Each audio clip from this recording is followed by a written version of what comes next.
Welcome to Swift Driving Academy's Commercial Learner's Permit Preparation class. Through this class, we will support your personal studies of the CDL manual and bring you one step closer to being a Class A CDL holder. This is Charles.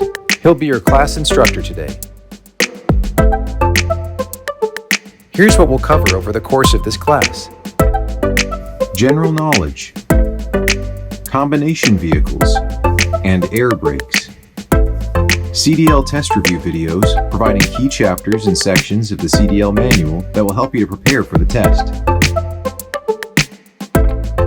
Feel free to pause throughout the video and try to guess the answers correctly.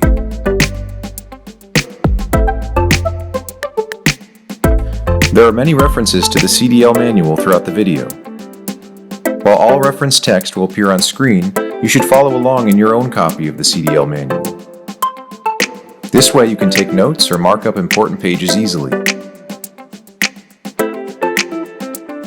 Make sure to use the correct manual for the state where you'll be taking your test. Charles will be using the Arizona CDL manual. For a digital version of the Arizona CDL manual, go to azdot.gov. Alright, time to get your notes ready. Let's get started.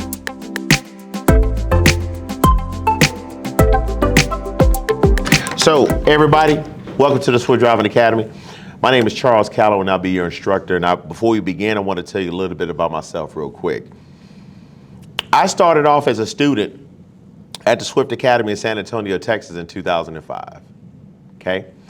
When I graduated from the academy, I then went over the road by myself for about a year, okay? Once I completed that training, then I submitted an application to become a mentor, okay? And a mentor is a person who actually trains students once they graduate from the academy.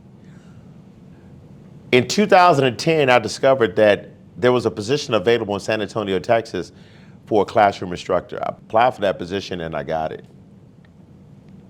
In the state of Texas, I basically taught students how to obtain their permits. In 2015, a position was available in Phoenix, Arizona as a road range instructor. I applied for that position and I got it. During that time period, I actually taught students how to perform the pre-trip, the basic control skills, as well as how to operate that vehicle. Here at the Academy, we then began to implement the entry-level driver training program, which is a new mandated program under the Federal Motor Carrier Safety Administration. I taught that class along with helping students to get their permits. Year 2021, I became the sole facilitator for the western part of the United States. I bring to this position 17 years of experience. I have been with this company for that amount of time. I am accident-free with Swift, as well as the American Trucking Association.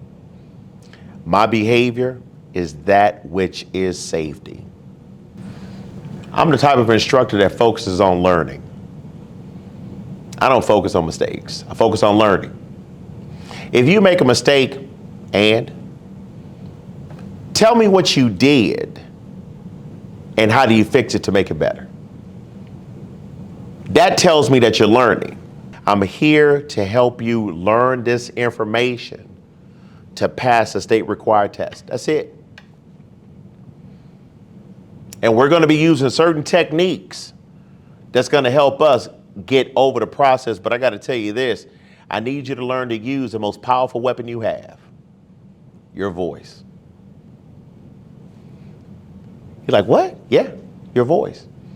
If you can express what you like and what you don't like, what you want and what you don't want, how you feel and how you don't feel, then why won't you use your voice to teach your body a whole new technique to be high in execution?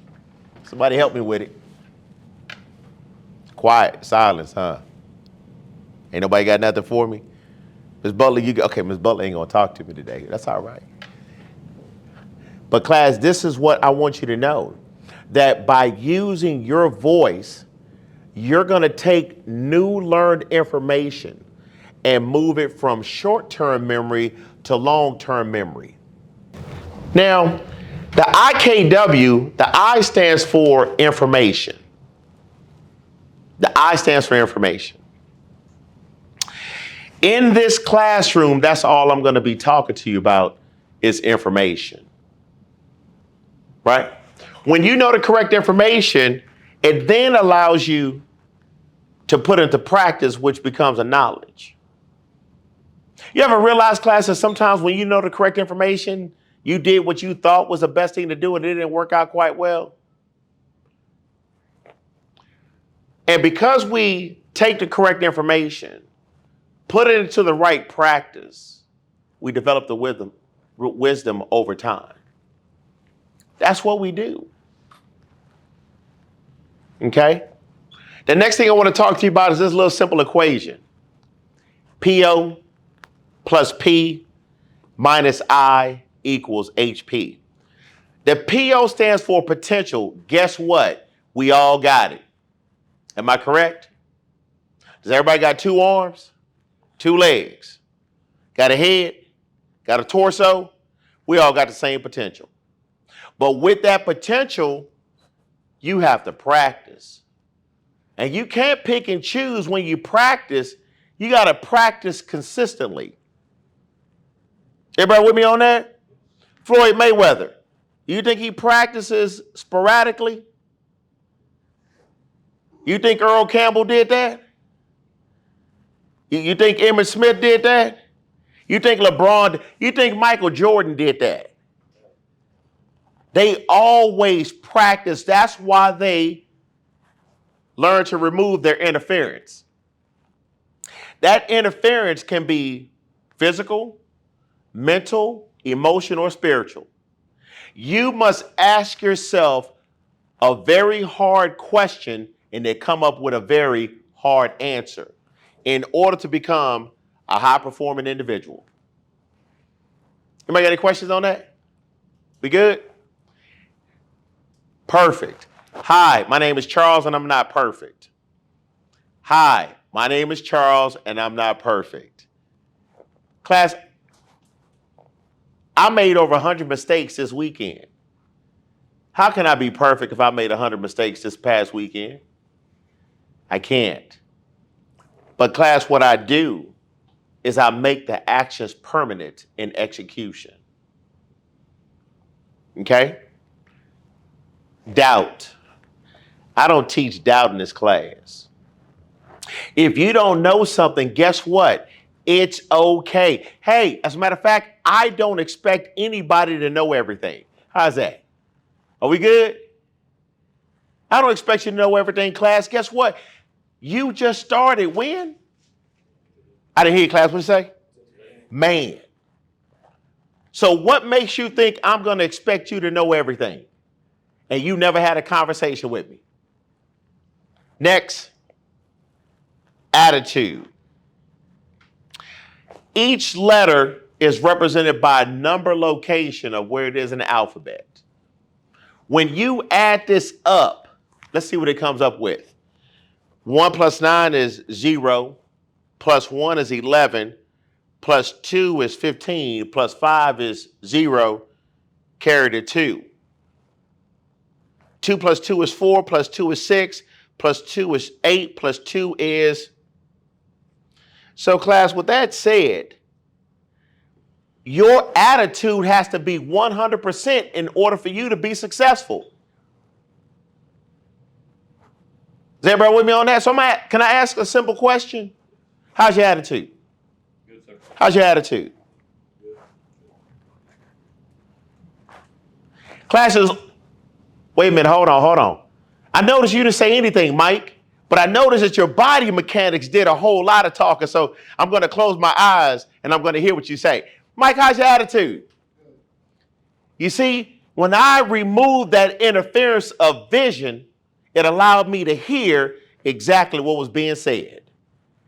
Man, take your time, Mike. You good? All right. We still gonna walk together, Mike.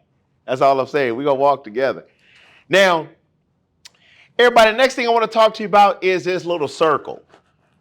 Guess what, everybody? That's all of us in this classroom. These four walls represents us right here. Everybody with me on that? All right, got you. Benji, you good? I was just checking on you, man. As a class, we need to stay in a circle. You good, Augustine? All right then. Yeah, because I don't walk fast. Hold on, watch me. That's how fast I'm gonna walk, man. So, everybody, we need to stay in this circle, in these four walls. Everybody online, we need to stay here. Why? Because if we go outside the circle, that's exactly where the energy goes as well. It becomes divided. We're going to consider this as a circle of influence. Everybody with me on that? A circle of influence, which basically means you have the ability to influence me. Am I right, Adolph? And I have the ability to influence you. Why? Because we're close-knit. We're in the same spot. Trying to control things outside of the circle is a circle of concern. You're like, Charles, what are you talking about, man? I'm about to lay the jelly on the biscuit for you. Here we go. My man Benja's in the car. I'm in the car in front of Benja. Benja is very mad because he sees me texting and eating and drinking and not paying attention to the traffic light. But Benja and I are not in the same car. So Benja is yelling everything at me in his car, which does not affect me at all in my car. Controlling individuals are always trying to control things outside of their circle, class. And you the only one getting angry. But as a professional driver, this is where our strength grows. This is all the space you need in order to become that high-performing individual. You just got to ask yourself, can I control that situation over there? The answer is quite simple. It's either yes or no. Simplicity is such a beautiful thing. You ever realize that? You open up the top, put your hand around it, lift it up and drink it. Once you get your fill, put it right back down. Sometimes some people pour it for you. I'm just saying. But this is where we need to be, class. The circle of influence is where we're going to be. The next thing I want to talk to you about, class, is this. True perception is 360 degrees. It's like, what you say? Yeah, I said that. I said true perception is 360 degrees. And I'm going to break it down to you. Can I break it down? I appreciate you. Class, the majority of times that people stand in one spot right here is 90 degrees. And then they form a conclusion of 270. Oh, you see that, don't you, Adolph? Like, class, when it comes to knowing what the truth is, you must have the strength and the courage to walk all the way around a situation, look at it from all sides in order to know exactly that which it is. Does anybody have any questions on that? You must have the strength and the courage to walk all the way around a situation in order to know exactly what it truly is. If you only stand right here, then doesn't this become your perception, which involves an emotional, subjective point of view compared to an objective standpoint with all facts involved? Class, this is where we're going to stay right here. When we focus on us, it elevates that game. But when you keep focusing on something you can't control, it divides you. Everybody with me on that? We good? All right. I enjoy what I do. It's easy to help another person elevate their own game. But all you got to do, class, is extend that hand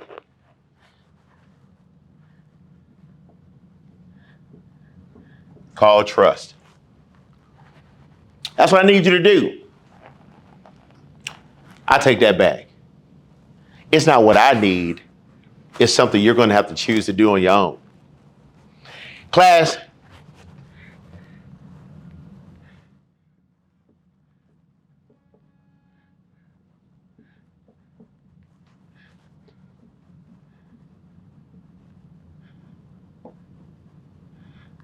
I want to talk to you about my friend Trust. He got two kin folks. One is character and the other one is competence. Okay? Now, under the character, you have two more kin folk, right? One's name is intentions and the other one is integrity. Yep. And then competence has two kin folks as well.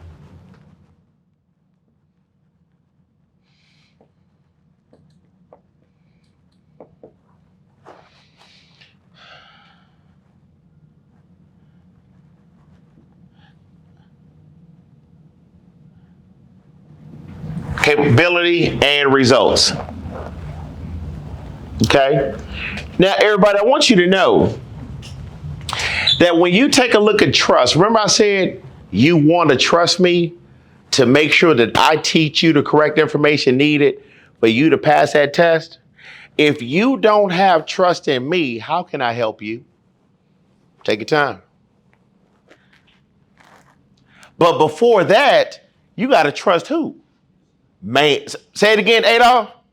Man, you got to trust you first. Because we are walking down a path together. That path is interdependence, which is a win-win. You can't have a win-win if you don't have what, class? Man. Benji, you good? All right.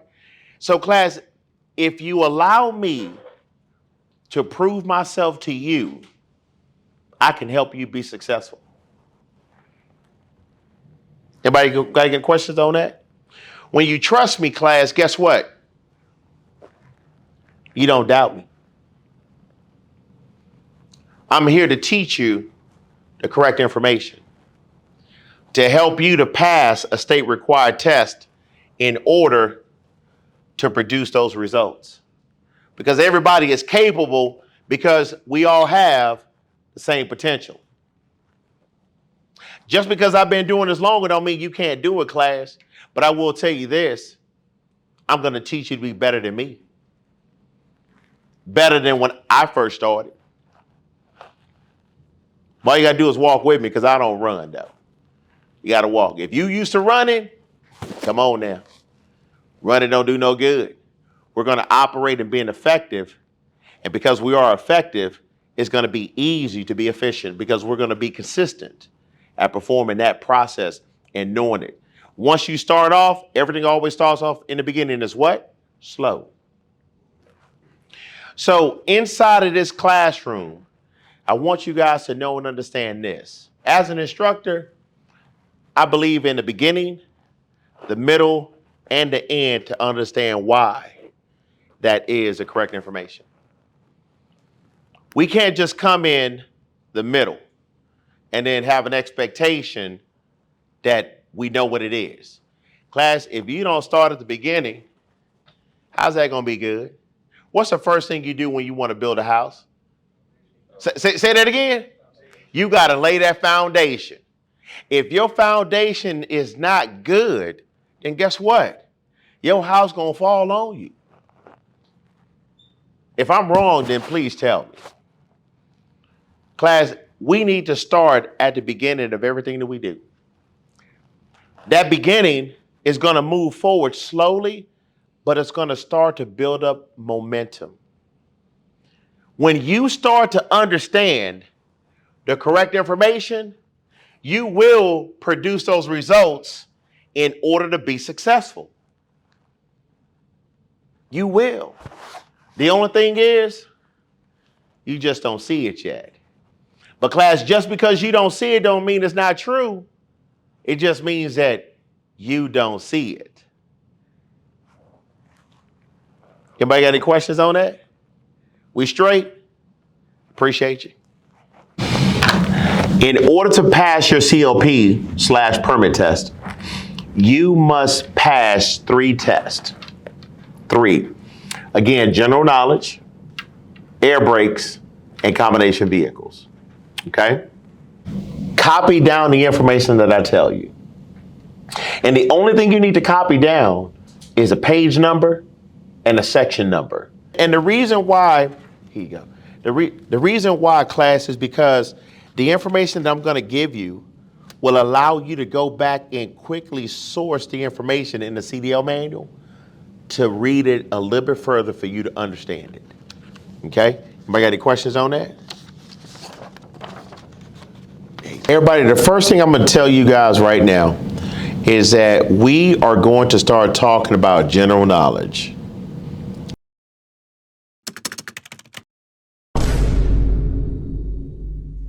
It deals with safe driving practices. And what I want you guys to really know and understand is that this test is not designed for you. The test is designed to see if an applicant knows the correct information to pass a state required test. Inside of this classroom, I would not be passing out test questions. I would not be giving you a guide to study anything. We will be understanding the correct information needed in order to know the correct information. Now, you have to ask yourself, am I studying to take a test or am I studying to know the correct information? This is what you must ask yourself. Number 2, you then got to ask yourself, will I know the correct information doing a job? And the answer is either yes or no. Henry, here goes the first question. What is the maximum amount that a driver will pay if they're caught holding a cell phone when operating a commercial motor vehicle?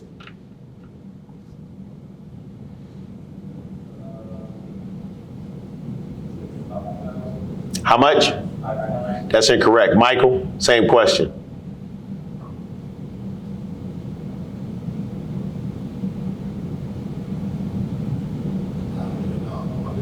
You say you don't know? Got you. Second question. What is the maximum penalty that a driver will pay if they're caught texting when operating a commercial motor vehicle? Henry? Michael, why are you grabbing a mouse trying to do research? Oh, you put it on mute. Okay, got you. So how much is it? Yes.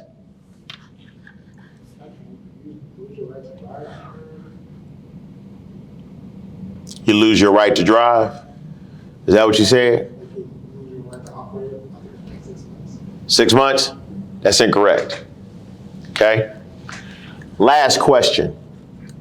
The last question is, what is the maximum penalty that a company will pay if a driver is caught and convicted of holding a cell phone or texting when operating a commercial motor vehicle? Henry?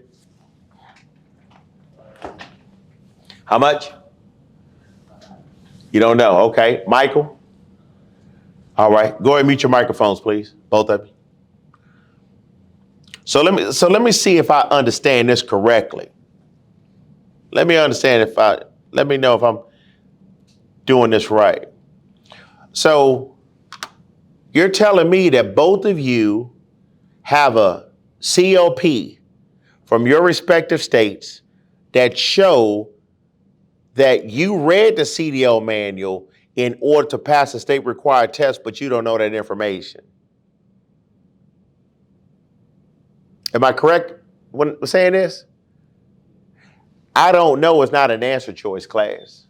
It never has and it never will be. We have a responsibility of knowing the correct information. Everybody with me on this? Because class, when you know the correct information, you're able to make the right decisions. Am I correct? Hold on one second. Is there a letter I up on that board? Is there a letter K up on that board? Class, you have got to ask yourself this question. Once you pass the COP, you have got to ask yourself this question. Do I know the correct information to do the job? And the answer is yes or no. Because everybody, what I want you to know is this, is that the CDL manual tells you what the correct information is to get the COP. Then the CDL manual tells you exactly what you need to do to get the CDL. And then it tells you exactly what needs to be done in order to be safe when operating that vehicle. There's over 4.5 million drivers out there. I don't know all of them, but we all know the same process. And the one thing I notice about students, they say, Charles, all I want to know is the techniques and the concepts. I'm holding it right here in my hand. What's the issue? Don't talk about it. Just be about it. And you got to ask yourself that question, class. Because if you don't know, guess what? It's okay. Because you got an OG before you that's going to help you get to that point. You just don't realize that yet. Anybody got any questions on that? Okay. So we are getting ready to learn this good information.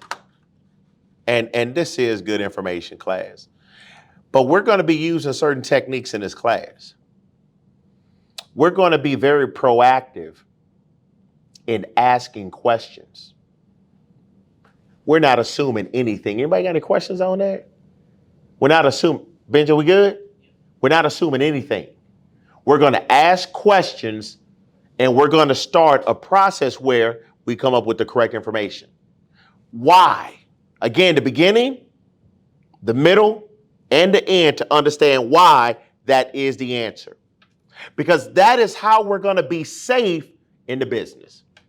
If you don't start that process because you want to try to be efficient, man, you come back and holler at your boy Charles.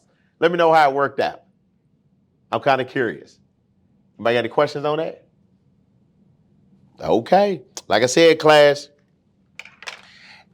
just because you don't see it doesn't mean it's not true. It just means that you haven't seen it yet. Everybody with me on that? Okay. I know Miss Butler, it's too early to be having that kind of energy, but this is just what we're going to have to do. I just have one question, sir. You got what? I have one question. Oh, just one? Just one. So the cell phone penalty, is it $2,700? Before I answer that question, can you please tell me where you found that information? Now, before you do that, I want to know, did you read it or did you insert the information into a search base to find it? No, I actually read it. Did you read it in section 2.9, page 2-21 of a CDL manual? Yes, sir. Man, that's that hot grape jelly right there, boy. That's what it is. $2,750 because we didn't know the correct information. Class, I'm going to tell you something. The federal government is going to see it like this. Number one, as a professional driver, your job is to know the correct information. And then number two, be in compliance with that information. Did I say anything different? I said, know the correct information. And then number two, be in compliance. That's how the federal government sees us. And when you guys go next door to Paul's class, everything I'm telling you today, already done came to light. You just ain't seen it yet. Question, is there a letter I up on that board, class? I gave you the information. And everybody, you got to be mindful of something. Every last one of us is here to learn the correct information to get a permit, to go through the training to get the license, to become employed with Swift, to go out on the road with a mentor, to learn how to do the job so that we can get our own truck and provide the income needed to provide a better way of life for your family. But you're gonna let I don't know and efficiency affect that for your family? You paid $2,750 because your driving habits were transferred from one circle to another. That's how much money you took away from the family because we didn't know. Food for thought. Here we go, class. If you're a professional driver looking to expand your horizons, or someone who plans to get into the business, you must have a commercial driver's license, or CDL, to operate any commercial motor vehicle, or CMV. You may also need special endorsements on your CDL, depending on what you haul. To get your CDL, you must pass a knowledge test, and you'll also have to pass a skills or road test, depending on your state's requirements. This program is designed to help you prepare for the knowledge test and give you a solid understanding of what to expect when you go for your test. The practice test questions and answers in this program are based on information covered in the Commercial Driver's License Manual. It's essential that you study the manual specific to your state if one is available. Following are a few tips for taking the test. Tip number 1. First and foremost, if you've been on the road for years, don't assume you still know everything you need to pass the knowledge test. Regulations change, which means questions and answers do too. If you disagree with an answer, you may want to consult with a driver, instructor, or trainer for clarification. Tip number 2. Study. There's no substitute for study. There are many facts and figures in the Commercial Driver's License Manual. You may be required in the test to recall information that relates to such things as speed and space, as well as vehicle dimensions. But remember, it's always better to understand information than to memorize it. Tip number... Hold on one second. What did he just say? Anybody want to volunteer that? Hold on. What did he just say? It's better to understand information than it is to memorize it. Class, I got to tell you something. Why would you choose to put so much effort to remember 10 questions compared to just knowing one piece of information? Take your time now. Why would you put that much energy into trying to memorize 10 questions, 10 answers, instead of knowing one piece of information? You ever realize that when you leave this class and you start driving that truck, you won't be asked not one question? Ooh, Adolph, did I hit you with it? I did. Like, because it makes sense. Man, that's that grape jelly I'm talking about, eh? Class, why we make... I challenge every last one of you. About your habits and your behavior and what you do. I say you got to be uncomfortable to go hard in the paint. Oh, you don't want to be uncomfortable? Okay. All right, got you. You either stay ready, you get ready. Number 3. When a question appears to have more than one true answer, unless instructed otherwise, pick the answer that's the most accurate. That is, the best answer. Sometimes this approach will help you to understand what's wrong with the other answers. Tip number 4. Questions with words like all, none, always, and never deserve special attention. Seldom is anything completely cut and dried. Tip number 5. Know your state's laws.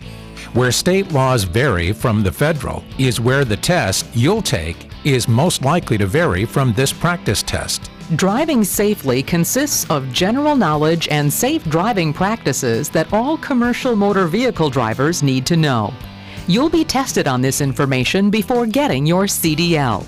Depending on what type of vehicle you'll drive, you may have to take additional tests for endorsements, such as passengers, hazardous materials, tank vehicles, and double and triple trailers.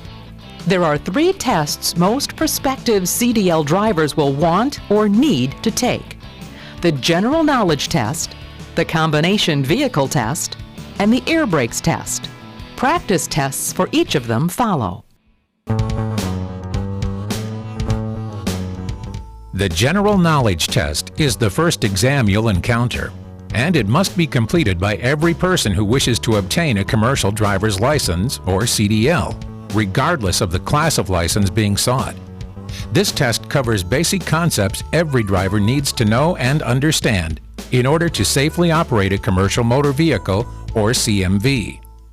The basic concepts that every driver must know in order to operate a commercial motor vehicle. Class, you hear what the expectations are? That you know this information.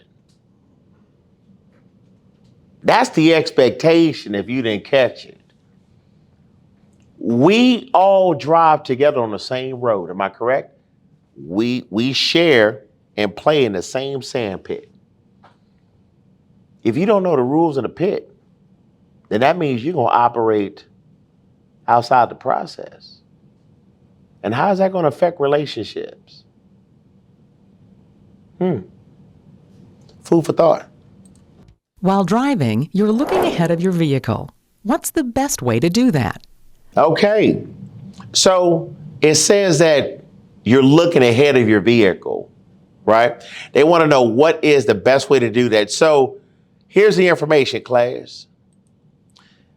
We are going to go to page 2.4.1, page 2-10. So write down a page number, which is 2-10, and the information is section 2.4 entitled Scene. That's all you got to write down. Now, everybody, just follow along with me. It says to be a safe driver, you need to know what's going on all around your vehicle. And not looking properly is a major cause of accidents. Class, did I tell you must teach your eyes where to look? Man. Here we go. It says seeing ahead. It says not all drivers look ahead, but many drivers don't look far enough ahead. The importance of looking far enough ahead. Okay? It says because stopping or changing lanes can take a lot of distance. Knowing what the traffic is doing on all sides of you is very important. You need to look well ahead to make sure that you have room to make these moves safely. How far to look ahead? Now, class, it says most good drivers look how far ahead? Wait, class, can you throw that back at me again? Is that right? Here we go. And that means looking ahead the distance you would travel in 12 to 15 seconds. At lower speeds, that's about how far, class? So at highway speeds, it's about a quarter of a what, class? A quarter of a mile. Okay? Now, it also says that if you're not looking that far ahead, then you may have to stop too quickly or make quick lane changes. Look at 12 to 15 seconds ahead doesn't mean that you're not paying attention to things that are closer, but good drivers shift their attention. What, class? I didn't hear you, class. What was that? Back and forth and near far. Back and forth, near far. Class, let me go ahead and break it down to you like this. When you're driving that truck, everybody, you watch the front every 1 to 3 seconds. You scan your mirrors every 4 to 6 seconds. You scan your gauges every 3 to 5 seconds. You look 12 to 15 seconds down the road. You keep a safe following distance of 6 to 8 seconds. And then you learn to look at the ground using ground viewing techniques in order to identify what's in the environment. So when you're driving down the road, this is exactly how the process is done. 1001, 1002, 1003. Scan left, back to the front. 1001, 1002, 1003. Scan right, back to the front. 1001, 1002, 1003. Look down, look up. 1001, 1002, 1003. Look down, look up. 1001, 1002, 1003. Scan left, back to the front. 1001, 1002, 1003. Scan right, back to the front. That is a technique that you want to practice. Number one, I'm actually using commentary in order to teach my body how to follow these instructions. Commentary is a technique that has been used in Swift for years. The military uses it for centuries in order to teach their troops to move together as one unit. So basically, when you know the correct information, you speak the words to your body in order to learn a whole new technique. Did I say that your voice is a very powerful tool, class? Let's take a look at the answer choices real quick. Hold on one second. I want to go back. Look at traffic. It says, look for vehicles coming onto the highway, into your lane, or turning. Watch for brake lights for slowing vehicles. And by seeing these things far enough ahead, then you can change your speed or change lanes if necessary to avoid a problem. And if a traffic light has been green for a long time, it will probably change before you get there. Start slowing down and be ready to stop. So class, this is what I'm telling you now. When you guys are operating that truck, when you scan to the left and you look back to the front, look at the traffic light. When you scan to the right and you look back to the front, watch the traffic light. When you look down and look up, look at the traffic light. When you look down and you look back up, look at the traffic light. If your mind, if you're not being proactive and having this deliberate focus with that practice, then how can you become a high-performing individual? Is that information up on the board? Potential plus practice? Here we go, class. They want to know what's the best way to do that. A. Look to the right side of the roadway. B. Look back and forth near and far. C. Look straight ahead and glance in your mirrors every 45 to 60 seconds. So what are we going to do right now? We're going to ask questions of these answers if they're true or false.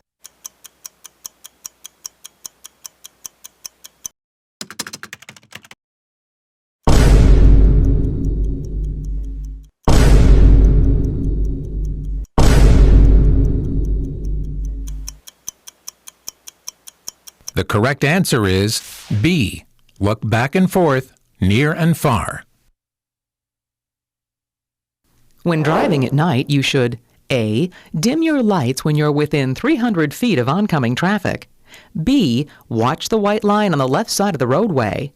C. Adjust your vehicle speed to keep your stopping distance within your sight distance. Information for driving at night can be found on page 2-24, section 2.11.4, and section 2-27, section 2.11.5. Section 2.11.4, Vehicle Factors. Headlights. At night, your headlights will usually be the main source of light for you to see by and for others to see you. You can't see nearly as much with your headlights as you see in the daytime. With low beams, you can see ahead about 250 feet, and with high beams about 350 to 500 feet.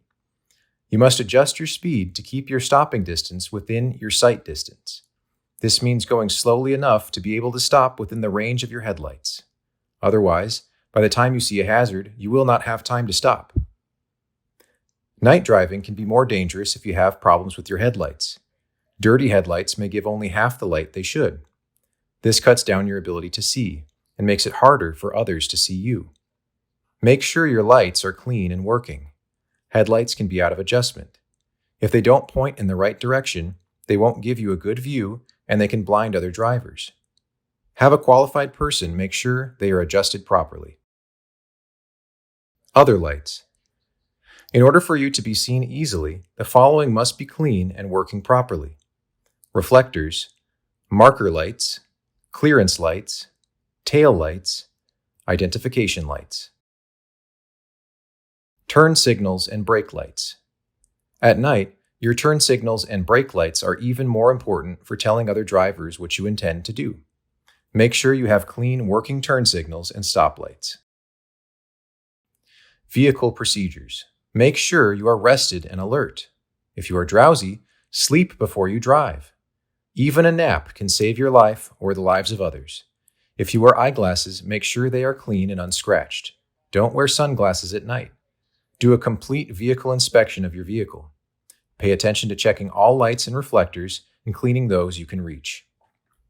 Avoid blinding others. Glare from your headlights can cause problems for drivers coming toward you. They can also bother drivers going in the same direction you are when your lights shine in their rearview mirrors. Dim your lights before they cause glare for other drivers. Dim your lights within 500 feet of an oncoming vehicle and when following another vehicle within 500 feet. Avoid glare from oncoming vehicles. Do not look directly at lights of oncoming vehicles. Look slightly to the right at a right lane or edge marking if available. If other drivers don't put their low beams on, don't try to get back at them by putting your own high beams on. This increases glare for oncoming drivers and increases the chance of a crash. Use high beams when you can. Some drivers make the mistake of always using low beams. This seriously cuts down on their ability to see ahead. Use high beams when it is safe and legal to do so. Use them when you are not within 500 feet of an approaching vehicle. Also, don't let the inside of your cab get too bright. This makes it harder to see outside. Keep the interior light off and adjust your instrument lights as low as you can to still be able to read the gauges. So, everybody, based on the information of 2.11.4, is letter A a true statement?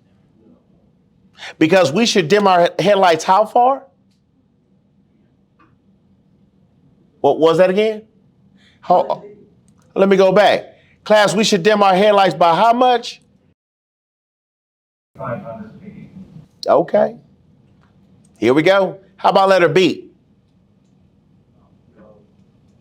No. Because, I want to watch the whole road.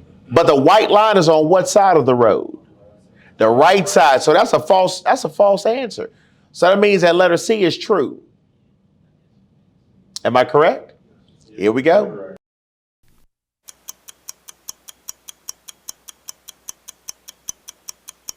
The correct answer is C. Adjust your vehicle speed to keep your stopping distance within your sight distance. Statistics prove that most serious Class, the weather never causes an accident. I'm going to say it again. The weather never causes an accident.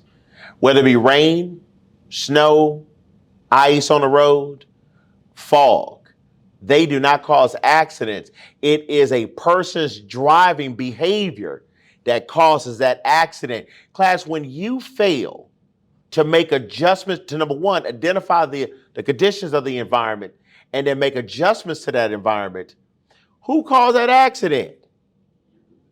Boy, it got kind of quiet in there. Class, who caused that accident? Mike, what you say? So what we're going to do is that we're going to go to page 2-36, 2-36, section 2.19, and we're going to be talking about skid control and recovery. Yes, page 2-36, section 2.19, entitled Skid Control and Recovery. I want to let everybody know that the answers that the test is looking for are the answers that's written in the book. Is everybody with me on that? So here we go. We're going to be looking at section 2.19. It says a skid happens whenever the tires lose their grip on the road. Okay? And this is caused in one of four ways. You have over braking. Okay? Braking too hard and locking up the wheels. Skids also can occur when using a speed retarder whenever the road is slippery. Oversteering, turning the wheel more sharply than the vehicle can turn. Overacceleration, supplying too much power to the drive wheels, causing them to spin, and then driving too fast. Most serious skids result from driving too fast for what class? Okay. Now, drivers who adjust their driving to the conditions don't overaccelerate, and they don't have to overbrake and oversteer from too much speed.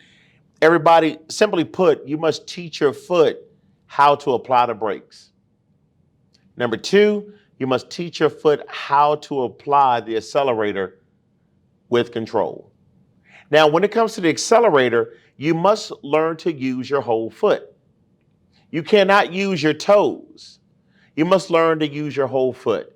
And one of the best positions is to have your heel on the floor, where you simply apply, release, apply, release. The best way to practice is by sitting in the chair, looking at your own foot, and you saying the exact process, what needs to be done.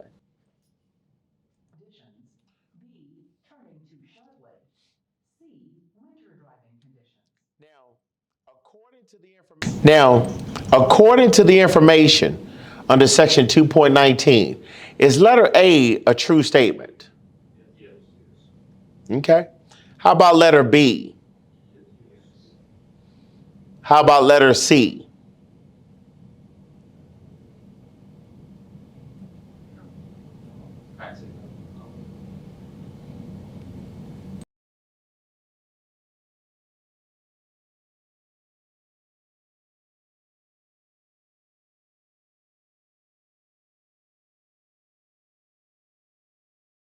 Here we go.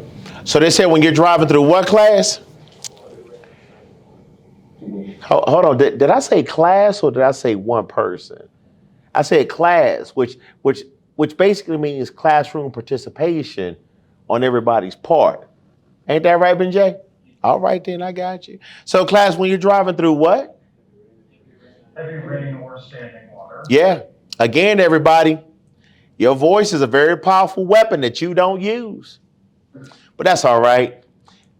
Just remember we had this conversation on a Monday, because Thursday will be coming.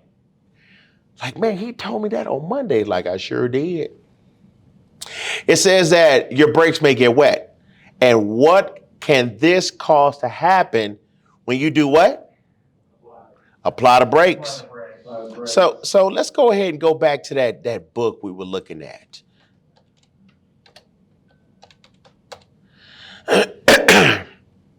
So we're going to be looking at the information on page 2-28. Page 2-28. And we're going to be looking at section 2.13.2. Again, 2.13.2. And this class is talk about driving. Slippery surfaces. It says drive slowly and smoothly on slippery roads. It says that if the road is very slippery, then you shouldn't what, class? Drive it all. You shouldn't drive at all. Okay? Stop at the first safe place. So guess who makes the decision to move the truck? That would be And you're going to have to learn to accept responsibility of controlling that vehicle, class. Anybody got questions on that? Here we go. Now, first of all, we need to start off gently and slowly. Okay? It says when first starting, get the feel of the road. Don't hurry. Tempo, patience, and control are beautiful things, class. Again, tempo, patience, and control. Okay, here we go. Check for ice. It says check for ice on the road, especially what, class? bridges and overpass. Do you know how many drivers don't realize that the bridge and the overpass freezes first? But if you never really drive in the snow and ice, then how do you know that if you don't read this information? Oh, well, I was just waiting for somebody to come and tell me. I'm sorry, what'd you say? Here we go. It says a lack of spray from other vehicles Indicates that ice is formed on the road. Also, check the mirrors and the wiper blades for ice. If they have ice, then that means that the road most likely will be icy as well. Class, remember that statement I made? You must teach your vision where to look. You're going to have to start looking at the tires of other cars as they pass you in order to know exactly what the road is doing.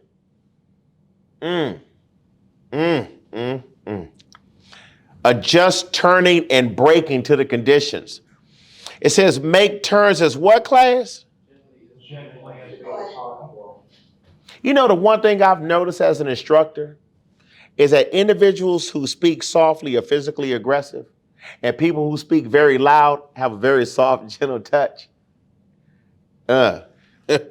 Keep looking for it. Hey, you're going to see it. Watch like, man, Charles. Here we go. Don't brake any harder than necessary. And don't use the what, class? The engine brake or the speed retarder.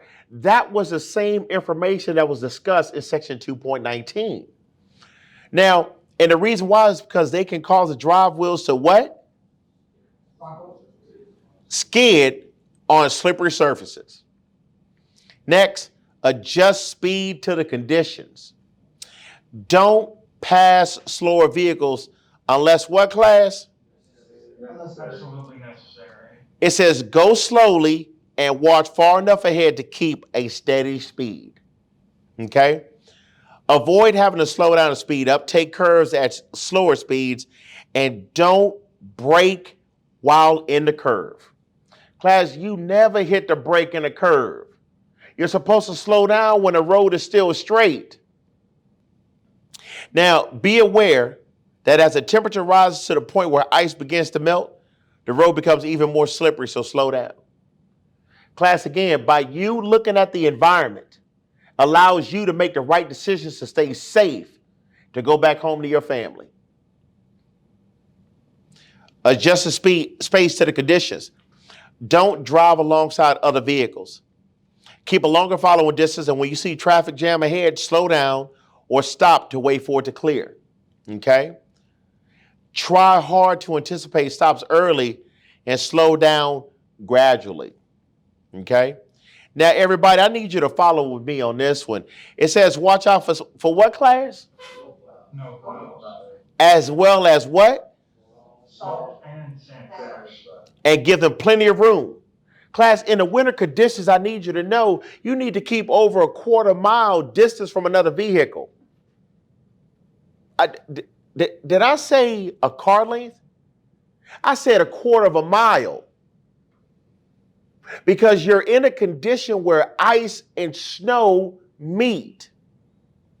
Why are you driving fast? I know what it is. You haven't told your behavior to act right. Well, Charles, I always drive like this in Arizona. You ain't in Arizona, you in Wyoming. And you have got to accept the conditions of the environment and make adjustments to the conditions, class. You really think that you can only operate one way and this is going to be okay? Boy. Here we go, wet brakes. It says when driving in heavy rain or deep standing water, your brakes will get wet. Now, water in the brakes can cause the brakes to be weak, to apply unevenly, or to grab. Okay. This can cause a lack of what, class? What else? Pulling to one side or the other and what? Hold on. Hold on, class. Class, it says what again? Jackknife if you're pulling the trailer. So class, you have to look for the conditions on the road. You must teach your foot how to apply that brake. Does that sound familiar? Because the initial contact when you hit the brake pedal is soft and gentle. If you don't know what soft and gentle is, come back and I'll touch your hand and I'll give you a better example. Class, this is not gentle. Well, Charles, that's the way I've always done it. You must not have heard what I said the first time. I said that that's not gentle. Because somebody hit the brakes too hard. Here we go, class. Anybody got any questions on that so far? Let's get back with it. What can this cause to happen when you apply the brakes? A. Trailer jackknife. B. Your brakes to heat up. C. Hydroplaning. Now, class, according to 2.13.2, is letter A a true statement? Yes. Class, is letter B a true statement? Because do the brakes heat up in watery conditions? No. How about letter C? Yes. Hydroplaning deals with what, class? Water. Jump out of the tire. There it is, Miss Butler. Water and tires. But we're not talking about tires, we're talking about brakes. So hydroplaning is definitely not a true answer. Here we go. The correct answer is A. Trailer jackknife. Which of the following is true about the use of reflective emergency triangles? One statement is going to be true and two are going to be false. One statement is going to be what, class? And the other two going to be what? Everybody, we're going to go ahead and go to page 2-12. Page 2-12. And we're going to take a look at section 2.5.2. Okay? Section 2.5 deals with communicating your presence. Everybody, you looking at me real quick? We need to start teaching our eyes to look at turn signal indicators of vehicles as we're passing them. I'm going to say it again. We need to start teaching our eyes to look at turn signal indicators as we're passing other vehicles. Anybody got any questions on that? That way, because those people are telling you, whether you believe it or not, hey, I want to make a turn this way. But if you're not paying attention to your forward field of vision, then how do you know what somebody's going to do? Hold on. Charles, we're in two different circles. Sound familiar? Other drivers may not notice your vehicle even when it's in plain sight. So to help prevent accidents, you must let them know that you're there. When passing, this is where I am. Everybody with me so far? It says, whenever you're about to pass a vehicle, a pedestrian, or a bicyclist, assume that they don't see you. Well, I thought they did. Uh-oh, we had that I thought conversation, huh? All right, here we go. Because they can suddenly move in front of you, but when it's legal, oh, I got to hit you with this one. So class, it says when it's legal to do what with the horn? Or at night, do what? And then drive carefully enough to avoid a crash, even if they don't see or hear you. But when it's hard to see, which is when, class? In the rain or in the snow. Class, during these periods, we need to make sure we are seen. Okay? You need to make yourself easier to see. If you're having trouble seeing other vehicles, and other drivers will have trouble seeing you, turn on your lights. Use your what, class? Headlights. Not just the identification or the clearance light. Use the what, class? Everybody, that's how we need to do it. Because high beams can bother other people in the daytime as well as at night. Next, when parked at the side of the road, when you pull off the road and stop, be sure to turn on the what, class? The four-way emergency flash. But again, class, when you're parked on the side of the road, you must always turn on your four-way emergency flashers. Okay? This is important at night because if you must stop on a road or the shoulder of what, class? Oh, yeah. Oh, hold on.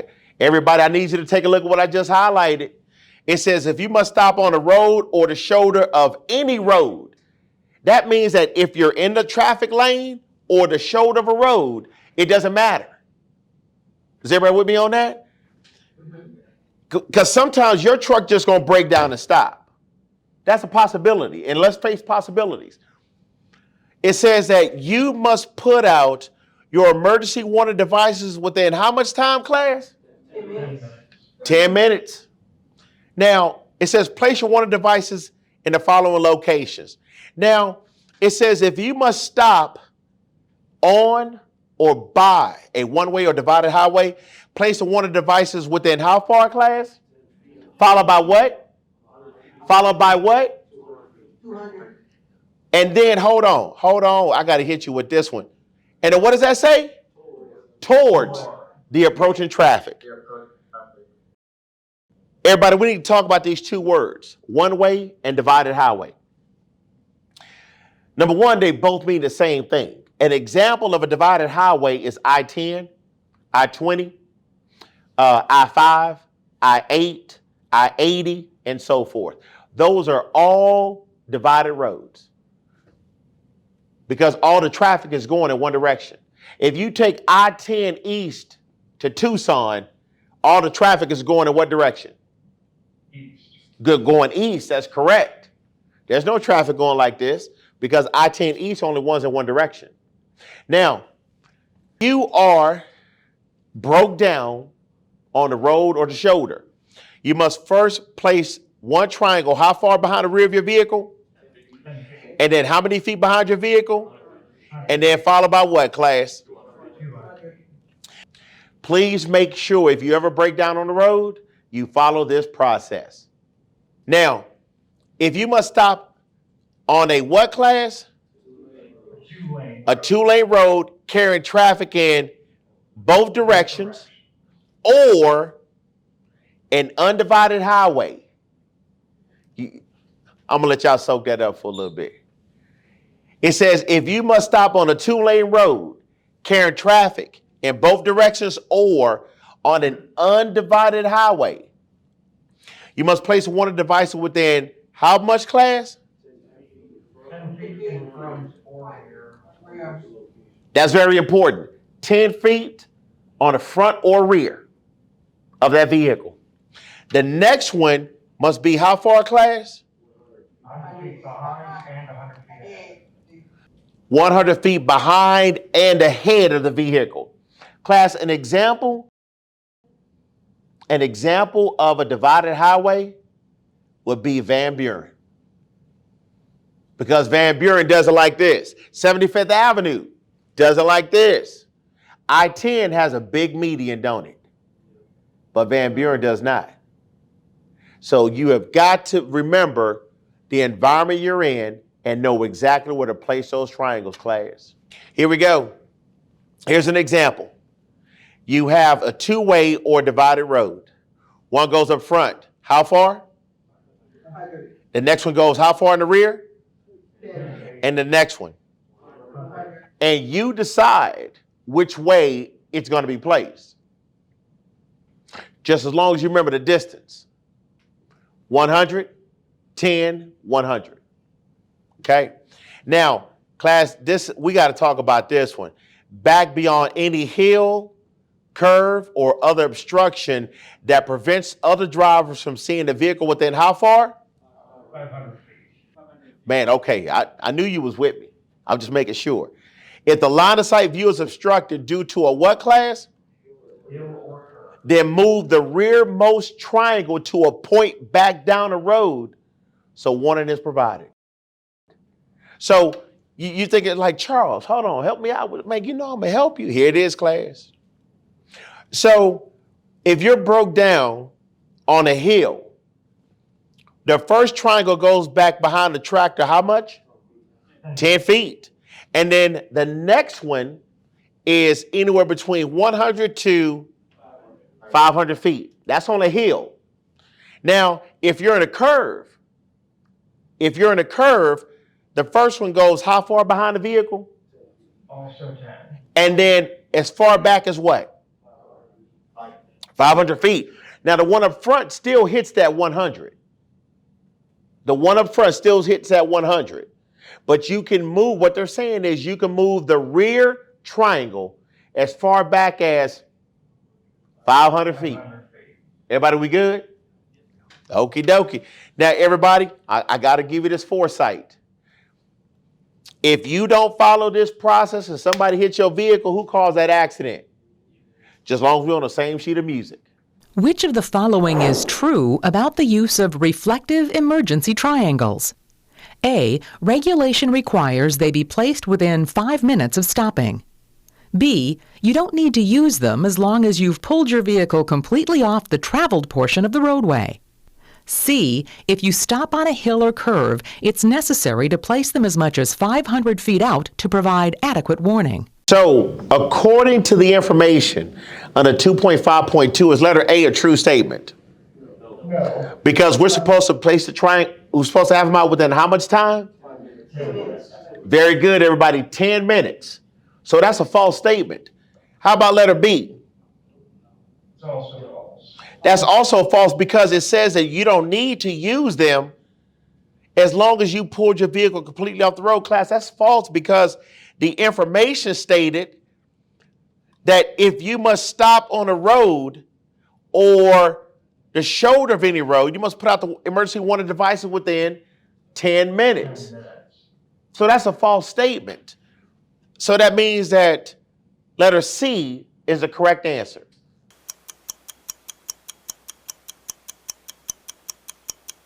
The correct answer is C. If you stop on a hill or curve, it's necessary to place them as much as 500 feet out to provide adequate warning. When driving through construction zones, you should When driving through what class? Construction zone. Now, everybody, don't look at Charles. What color are those barrels on the roadway? Orange. And orange always means what? Caution. Say what? Say what? Caution. Y'all want me to fall out this chair, don't you? Class, what does orange mean? Caution. It means construction. I'm I was asking a question so we all try to get on the same sheet of music. But Ben, you got to speak louder, man. The glaucoma ain't working. Here we go. Class, every single color you see on the road has a meaning. Green represents direction. Okay? Yellow represents caution. White or black means the law. Everybody, we need to know this. Those colors, because red means what? Stop or emergency. Here we go. So, in order to find this information, we are going to go to page 2-18.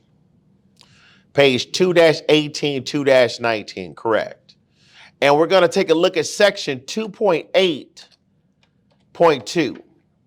Okay? 2-19. How many of you know about move over laws? Well, correction. How many of you do not know about move over laws? Gotcha. We're going to talk about it real quick. Okay?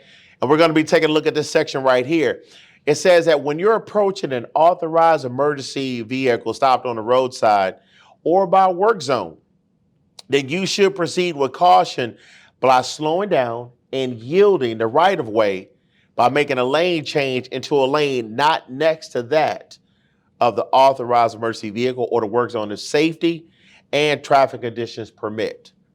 If a lane change is unsafe, solution, slow down and proceed with caution while maintaining a safe speed for traffic conditions. Everybody, this is why it's so important that we look 12 to 15 seconds down the road so that we can make a decision based upon safety to move away from the authorized emergency vehicles. Okay? But now we're going to talk about this one.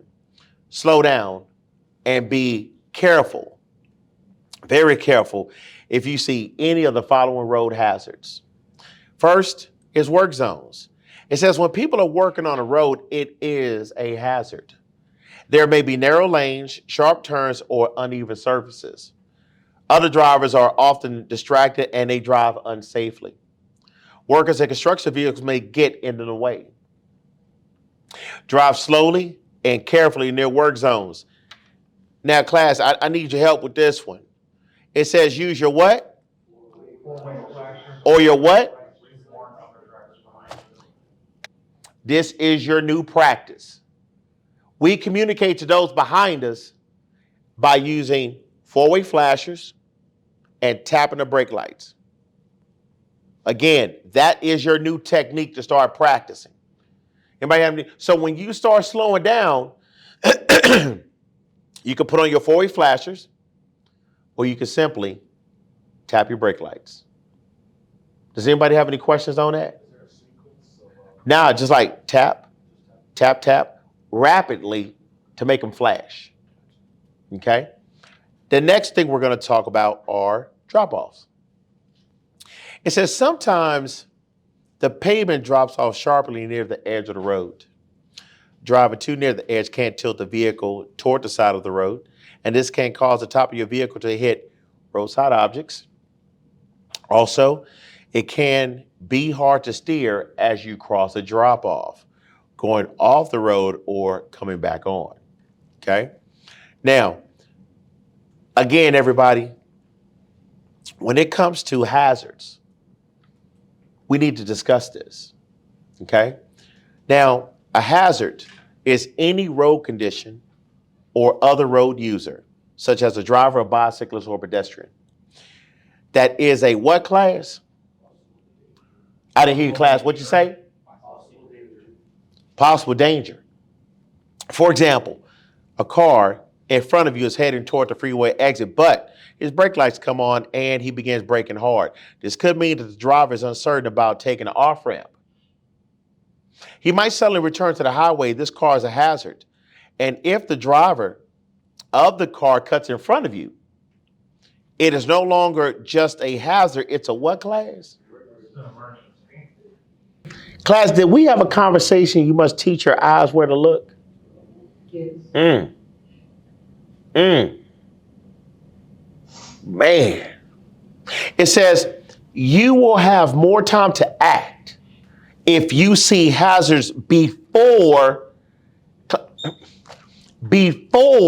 they become emergencies. So class, if you're distracted texting on your phone because of your driving habits, are you really following the process of safety? No. Well, I don't know what happened. So you really don't want to own what you did. Hold on. Class, is trust on that board? Yes.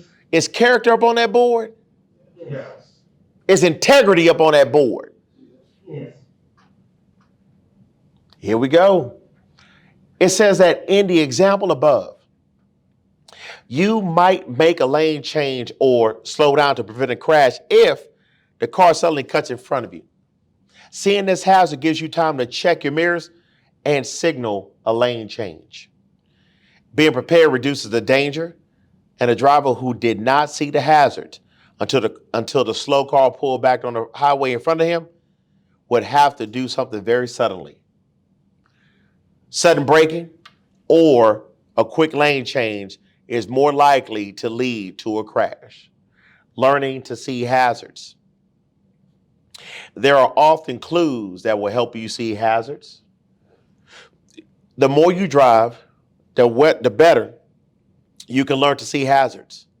And this section will talk about hazards that you should be aware of. Class, you must teach your eyes where to look in order to identify the body mechanics of another person driving a car. And then once you see it, you're going to have to plan a move to reduce the possibility of an incident or an accident. But if you're not teaching your eyes to look at people in their cars, then how can you make the right decision? Food for thought. Here we go. You should A. Stop before entering, get in low gear, and proceed through. B. Watch for sharp pavement drop-offs. C. Reduce your speed only if workers are near the roadway. Now, class, according to 2.8.2, is letter A a true statement? No. Because we never discussed stopping before entering to get into construction. It just talks about when driving through construction zones, what should you do? And then sometimes we could take the answer choice and then attach it to the actual statement that it's asking us and to see if it makes sense. Letter B, is that a true statement? Yes. How about letter C? No, you should be reducing your speed anyway. Exactly, Alex. Class, when we see the orange barrels, reduce your speed. Takes us more time to reduce the speed as it is than regular cars. Man. And you want to know something? We're already looking 12 to 15 seconds ahead. Am I correct? Say it again, A. You already knew the answer before you said something. But class, do you see how much you're going to have to really teach your body these new techniques? Did I say you got to be uncomfortable in order to progress for tomorrow? Yeah, y'all didn't hear me. Class, I got to tell you something real quick. What word am I circling right here? Only. Everybody, that's a red flag. Anytime you see the word only into a statement like this, that's a red flag. I'm going to turn it into a true statement. Reduce your speed if workers are near the roadway. Do you see how I omitted the word only and then made it to a true statement, class? Here we go.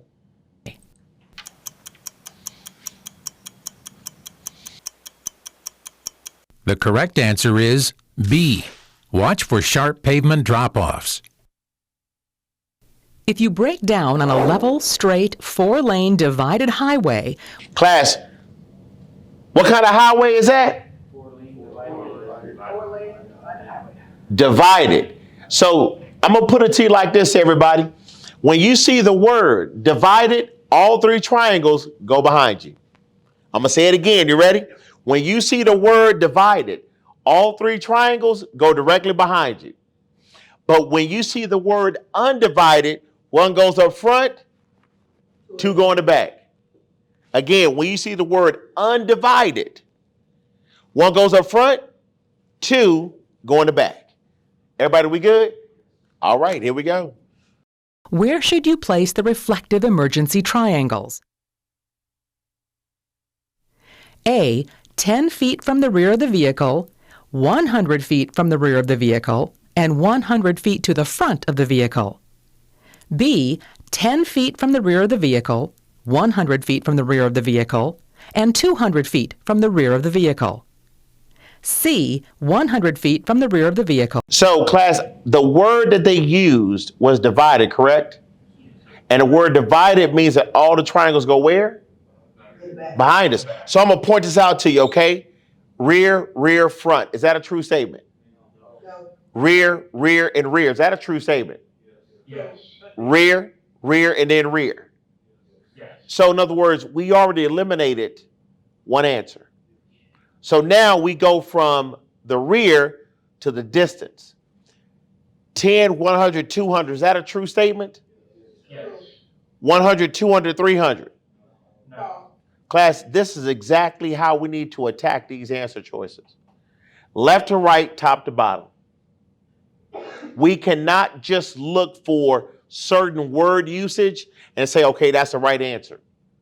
Because there's no such thing as a trick question. It's just a question. Either you knew the correct information or you did not, but it's not a trick. Remember, a test is designed to see how well we know the information. Am I correct? Plain and simple. Here we go. Vehicle, 200 feet from the rear of the vehicle, and 300 feet from the rear of the vehicle. Is letter A a true statement? Letter B? Letter C? The correct answer is B. 10 feet from the rear of the vehicle, 100 feet from the rear of the vehicle, and 200 feet from the rear of the vehicle. According to the Commercial Driver's License Manual, why should Everybody, this information is on page 2-13. 2-13. Section 2.5.2. Let's go to it. So everybody, we came back to the same section that deals with communicating your presence. Now it says, when putting out your triangles, hold them between yourself and oncoming traffic for your own safety. Everybody, you got me on that? And also keep something in mind, everybody. Try not to wear dark clothing at night when you're doing this. one of the most common color clothing that you see is black or blue. But class, when it comes to putting out these triangles, we need to think safety. Here we go. It says use your horn when needed. It says your horn, it can help to avoid a crash. Hold on one second. Everybody, what did I just highlight? Use your horn when needed. However, it can do what, class? Startle others and could be dangerous when used unnecessarily.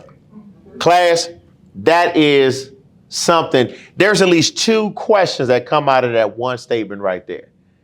Everybody good? Now, everybody, when you see somebody coming at you, you need to blow that horn. But you don't blow the horn in a personal manner. You blow the horn in a professional manner. And what I mean by that, you see somebody drifting at you, bang! Because I need to see your eyes looking at me. So you can see, hey, maybe I need to get back in my lane. And then number two, class, when you see this, start applying the brake and slow down. Everybody with me on this? All right, then, gotcha. Let's go look at it. Should you limit the use of your vehicle's horn? A. If your vehicle has air brakes, the air horn may not work while applying the brakes. B. It may startle other drivers. C. The commercial driver's license manual doesn't say you should limit use of the horn. So according to 2.5.2, is letter A a true statement? No. All right. How about letter B? Yes. Class, was that the exact statement that was written in that section? Yes. Man, we had that conversation, huh? How about letter C?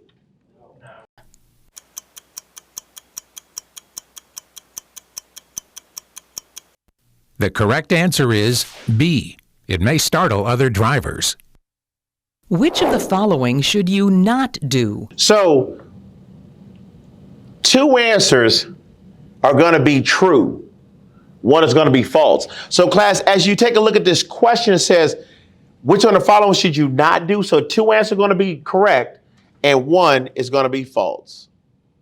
We need to make sure that we take a look at these these questions, to understand exactly what it's asking of us. Okay, here we go. A. Turn your headlights on during the day if visibility is reduced due to bad weather. B. Flash your brake lights to warn vehicles behind you that you're slowing down.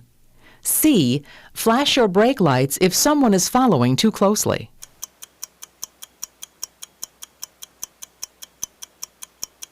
The correct answer is C. You should not flash your... Everybody, this information on page 2-16. Page 2-16. Okay? Section 2.7.2, entitled Space Behind. Okay? Now, it says that you can stop others from following you too closely, but there are things that you can do to make it safer. Number one, we got to stay to the right. It says heavy vehicles are often tailgated when they can't keep up with the speed of traffic. This often happens when you're going uphill. If a heavy load is slowing you down, to stay in the what lane, class? Stay in the right lane, class. Going uphill, you should not pass another slow vehicle unless you can do what, class? Go around quickly and safely. Yeah, that's it. So do you see how this information is explaining how the job is actually done? But if we don't read it, then we assume and we guess, and then that affects the trust based on competence.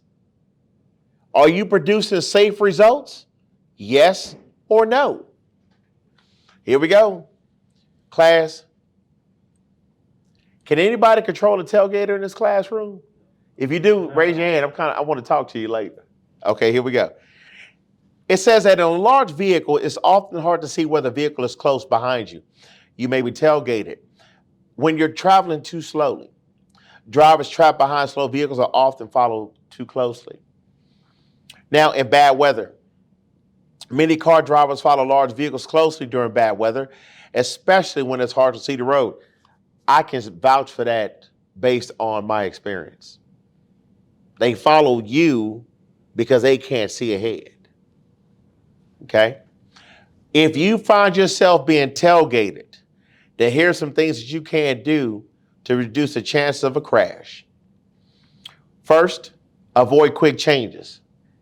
If you have to slow down or turn, signal what, class? Early. And then reduce your speed what? Very gradually. Increase your follow distance.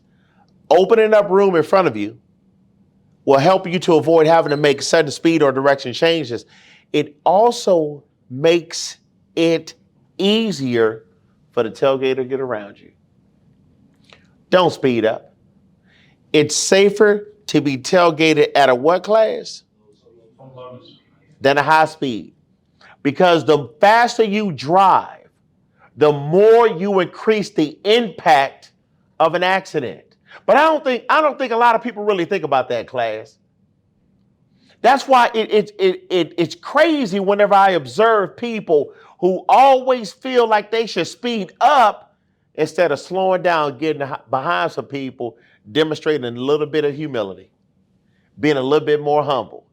Class, what's wrong with slowing down? Absolutely nothing, All- especially in a vehicle of our size. Everybody, let's start doing exactly what's the safest thing to do. Because in this commercial motor vehicle, do you think that you can accelerate the way you do in a Mustang or a Corvette? No. Different rear ends. Here we go. Avoid tricks. Don't turn on your tail lights or flash your brake lights. Okay? Here we go, class. So is letter A a true statement? Who said yes? Yeah, that is. All I did was ask a question. I said, is letter A a true statement? Yes. All right. Is letter B a true statement? No. Yes. Yes. I'm reading too fast. Sorry. You all right? You all right there, Miss Butler? I'm reading too fast. I'm sorry. I'm reading before you read me. I'm sorry. Class, check this out. It says you should flash your brake lights to do what, class? To warn. That you're doing what? Calm down. Is that a true statement? Yes, it is, because we discussed it under section 2.8.2, hazards. So the answer is what? This is what we should not do, class. You should not flash your brake lights if someone is following you too closely. Class, if you hit the brake lights in a vehicle and it runs to the back of your vehicle, who caused that accident? That'd be on us. The correct answer is C. You should not flash your brake lights if someone is following too closely. The proper way to load a vehicle is This information is found on page 3-2. Page 3-2. Section 3.2.4. Entitled Balance the Weight. Everybody, I want you to know that everything we do in transportation is about balance. Everything. Okay? It says poor weight balance can make vehicle handling unsafe. Because too much weight on the steering axle can cause what, class? I didn't hear you, class. What'd you say? Hold on. Class, what'd you say? Hard steering. Okay? It can damage the steering axle and the tires, and then underloaded front axles can make the steering axle weigh too light to steer properly. Again, balance. Not too little, not too much, just right. Now, it says, again, too little weight on the driving axles can cause what, class? Cause what, class? Poor traction. Here we go. Now, and the reason why is because the drive wheels may what? They may spin easily because there's no weight on the drive axles. And if you don't have weight on the drive axles, then how can it push the vehicle forward? Here we go. During bad weather, the truck may not be able to keep going. Weight that is loaded so there is a high center of gravity causes a greater chance of a rollover. On flatbed trailers, there's also a greater chance that the load will shift to one side and fall off. Here we go. Is A. Keep the load balanced in the cargo area. B. Place the load at the front of the trailer to give your drive wheels better traction. C. Place the load at the rear of the trailer so your rear tires have better traction. So according to 3.2.4, is letter A a true statement? Yes. How about letter B? No. How about letter C? Also no.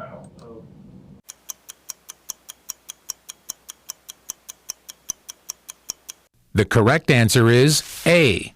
Keep the load balanced in the cargo area.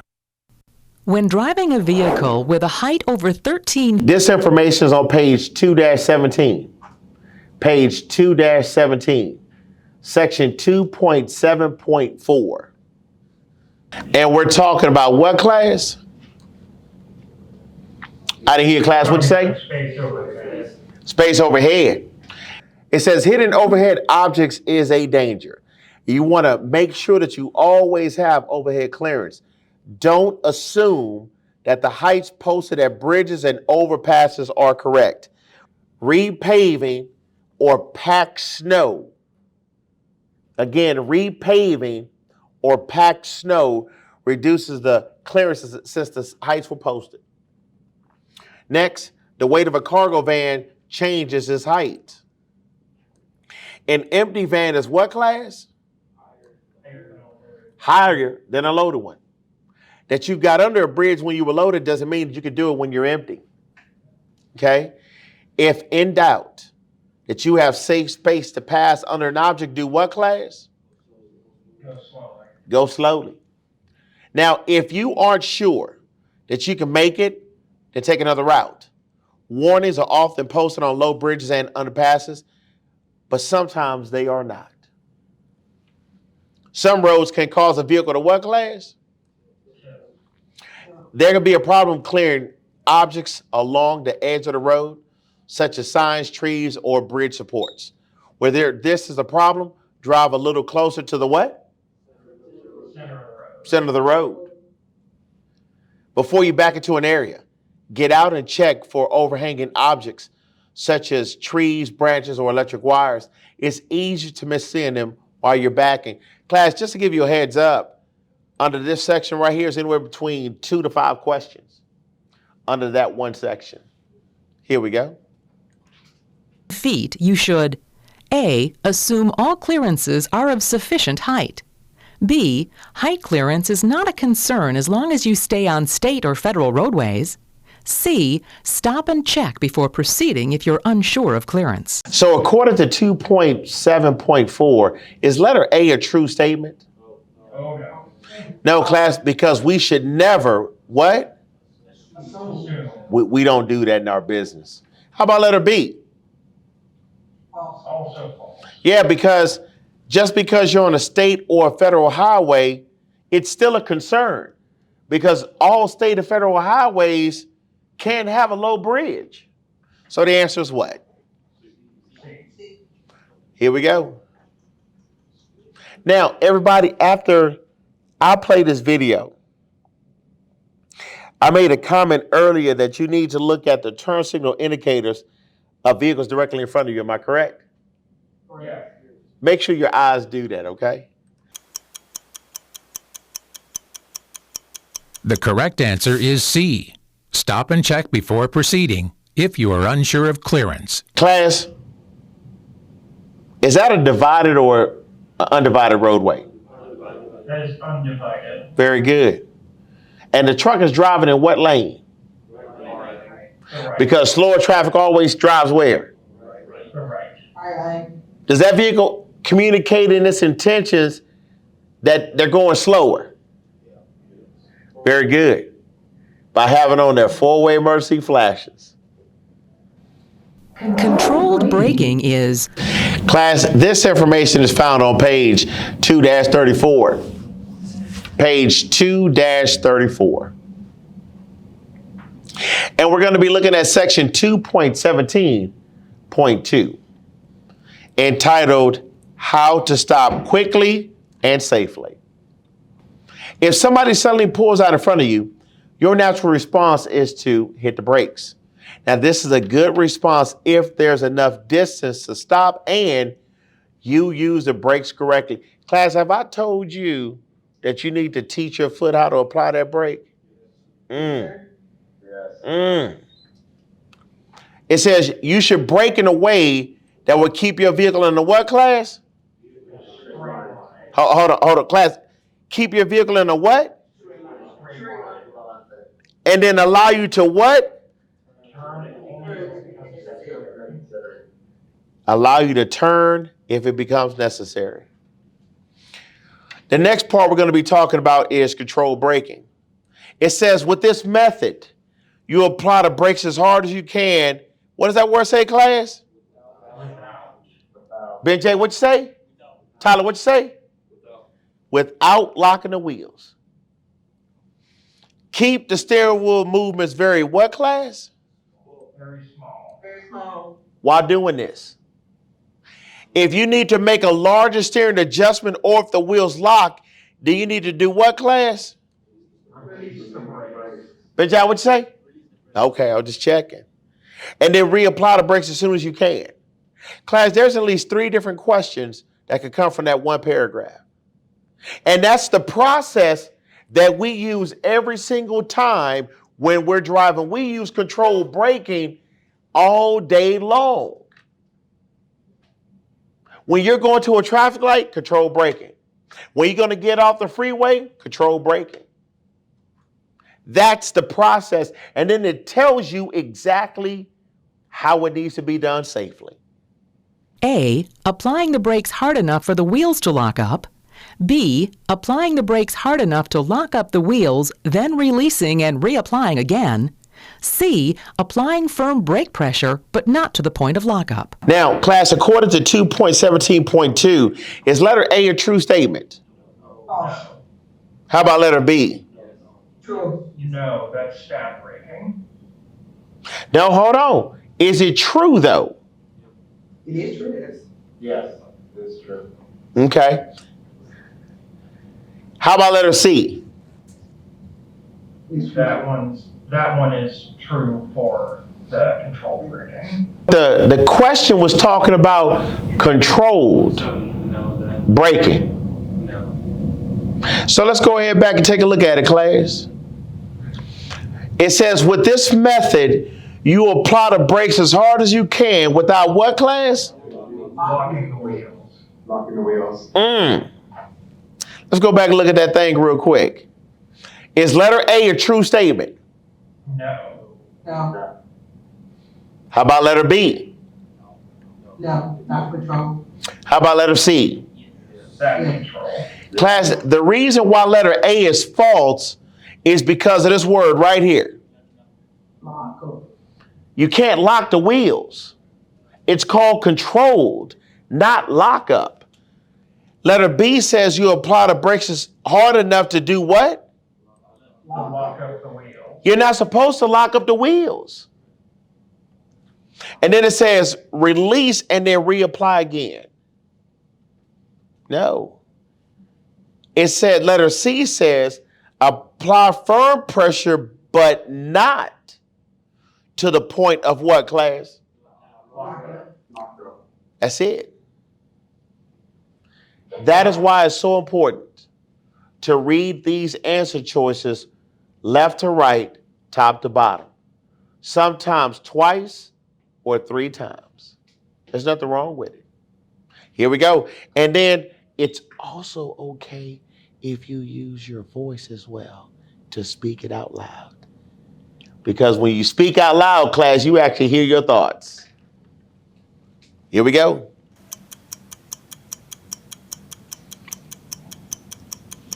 The correct answer is C. Applying firm brake pressure, but not to the point of lockup. You're driving on a straight and level roadway at 60 miles per hour, and suddenly a tire blows out on your vehicle. What should you do first? Class, the question says what? What should you do first? What should you do first? They already gave you a scenario. They told you what happened to your tire. Blew out. It blew out. Class, this information on page 2-35. And it is entitled Tire Failure. And so the tire failure section talks about recognizing the tire failure itself, but then also how to respond to the tire failure. It says when the tire fails, your vehicle is in danger. You must immediately do what, class? I didn't hear you, class. It says do what? Hold the steering wheel firmly. Class, you hear how that process is done? It says if a front tire fails, it can't twist the steering wheel out of your hands. And the only way to prevent this is to keep a firm grip on the steering wheel with both hands when, class? All times. At all times. It says stay off the brake. It says that it's natural to want to hit the brake in an emergency. However, braking when a tire has failed could cause a loss of control. And unless you're about to run into something, stay off the brake until the vehicle has slowed down. Then brake very what, class? And then pull off the road and what? And then next thing we need to do is check the tires. After you come to a stop, get out and check all the tires. And do this even if the vehicle seems to be handling all right. If one of your dual tires goes, the only way you may know about it is by getting out and looking at it. Here we go. A. Immediately begin light controlled braking. B. Immediately begin stab braking. C. Grip the steering wheel firmly with both hands and stay off the brakes until the vehicle has slowed down. So class, according to 2.17.4, is letter A a true statement? No. How about letter B? No. How about letter C? Yes. Now the reason why letter A is false is because it said do what, class? Even when they said it was light. Class, braking is still braking no matter what kind of adjective you use. It's still what? Still braking. It said don't brake. How about letter B? Stab braking, it's still braking. It's still braking. So no matter how you dress it up, a duck is still a what? And braking is still what? Braking. It said don't do it. Here we go.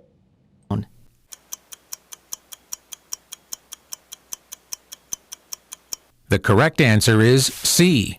Grip the steering wheel firmly with both hands and stay off the brakes until the vehicle has slowed down. Which of the following is true? Class, this information on page 2-1, section 2.1.3, and we're going to be looking at the section called tire problems, okay? It says too much or too little air pressure, bad wear, okay? It says you need at least how much, class? 4 3/4 inch tread depth. In every major groove on which tires? Correct. The front tires. And then it says you need how much? 2 30-seconds on every other tire. On the other tires, okay? No fabric should show through the tread or the sidewall. Cuts or other damage. Tread separation. Dual tires that touch and come in contact with parts of the vehicle. Mismatched sizes. Radial and biply tires used together. Cut or crack valve stems. Regroove, recapped, or retreaded tires on the front wheel of a what? The front wheels of a what? Oh, okay. You see what happens when your mind tells your vision where to look, class? Can't nobody stop you. You just don't see it. That's all. It's all good, though. Here we go. Let's take a look at that answer. A. Tires of mismatched sizes should not be used on the same vehicle. B. 4/32 inch tread depth is the maximum allowed on drive tires. C. 2/32 inch tread depth is permissible for steering tires. Now, class, is letter A a true statement? Yes. How about letter B? No. No.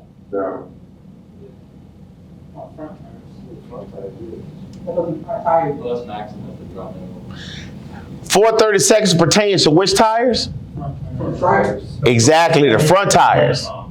And then, it said what position tire was my question. Exactly. And 230 seconds deals with what tires, class? All other tires. Here we go.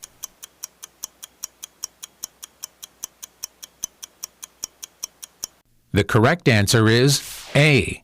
Tires of mismatched sizes should not be used on the same vehicle. Why do the hazardous materials regulations exist? This information is found on page 2-42. Page 2-42. And we're going to take a look at section 2.23.2. Now, it says you must follow the many rules about transporting hazardous materials. The intent of the rules is to, number one, contain the product, and number two, communicate the risk. Ensure safe drivers and the equipment. Contain the product. It says many hazardous materials can injure or kill on contact. To protect drivers from others from contact, the rules tell shippers how to package safely. Similar rules tell drivers how to load, transport, and unload bulk tanks, and these are called containment rules.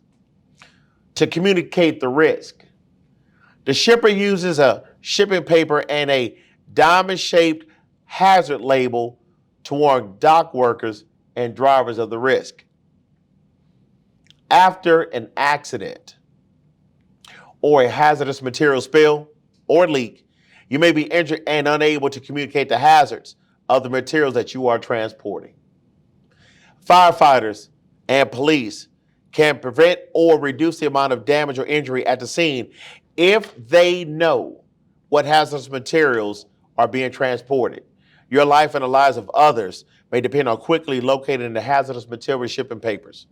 And for that reason, you must identify shipping papers to hazardous materials or keep them where, class?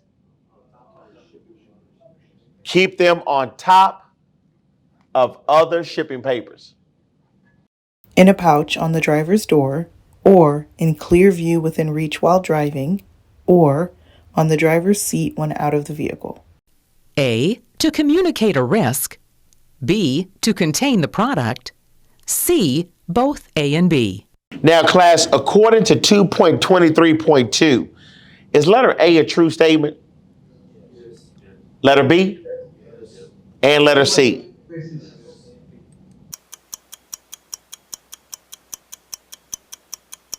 The correct answer is C. Both A and B. To communicate a risk and to contain the product. Which of the following statements about backing a commercial motor vehicle to a dock is not true? So, class, two statements are true and one is false. Again, two statements are true and one is false. Okay? This information is on page 2-8. Page 2-8, section 2.2.4. And we're going to be talking about backing safely. Now, because you can't see everything behind your vehicle, backing is always dangerous. Avoid backing whenever you can, but when you park, try to park so you'll be able to pull forward when you leave. And when you have to back, here are a few simple safety rules.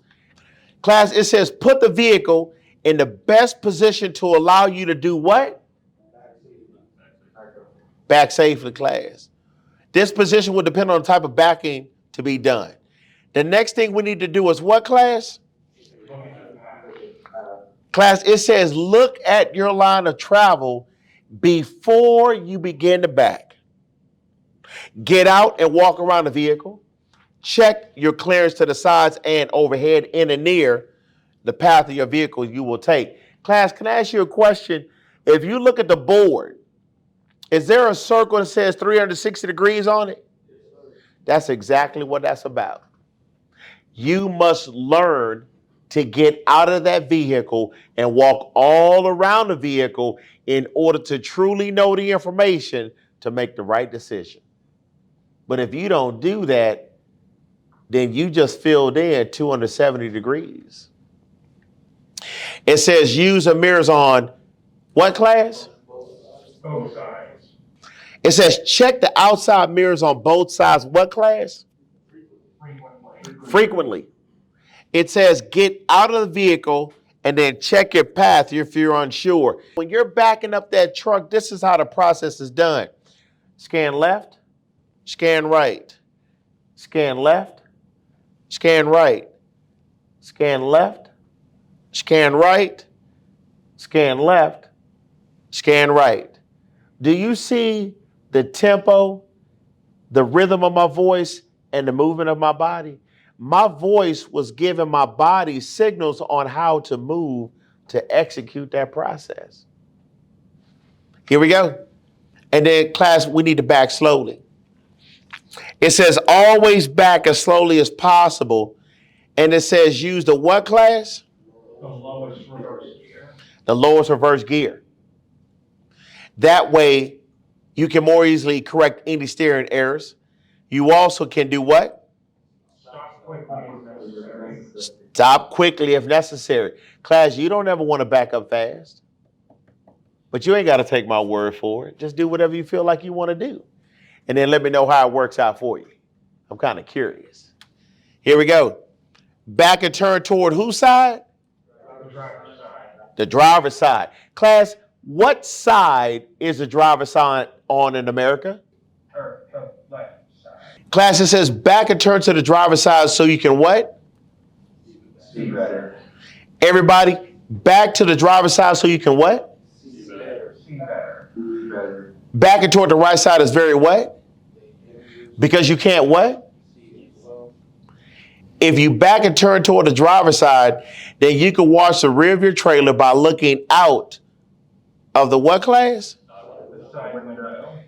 Use the driver's side backing, even if it means going around the what, class? To do what to your vehicle? To drive around the block to put your vehicle in this position. Everybody, I want you to understand something that you don't see right now.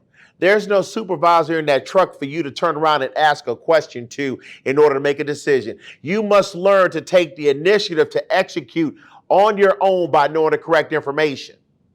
And you want to know something about being a professional driver, class? I love the word initiative. I even love the word accountability because it allows me to do exactly what I need to do, because the biggest person you must learn to manage is who? I'm sorry, what was that, class? This is how the process is. Straight ahead. I don't need to ask my supervisor anything when it comes to turning, backing, loading, or navigating. I got this. What they call that grown man status? Man, here we go. Next, class, we need to learn to use a what? Use a helper. It says use a helper when? Because there are what, class? There are blind spots. And that's why a helper is important. The helper should stand near the what? Near the back of the vehicle. Where you can see the who. The helper. And before you begin backing, work out a set of what? Hand signal. Hand signals, and agree on a signal for what? Stop.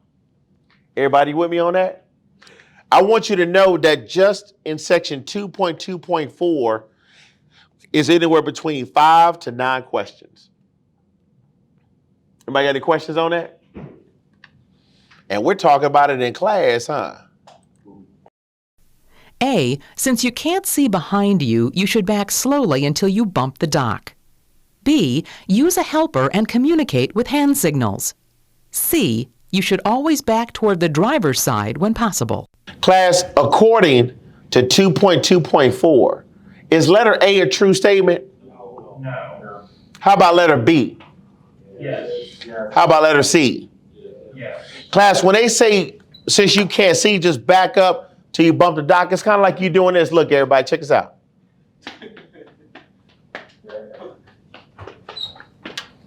No, class, that's not safe. That's not safe at all. Because when you cause an accident with that vehicle, you destroy the trust. Is trust up on that board? Man, here we go.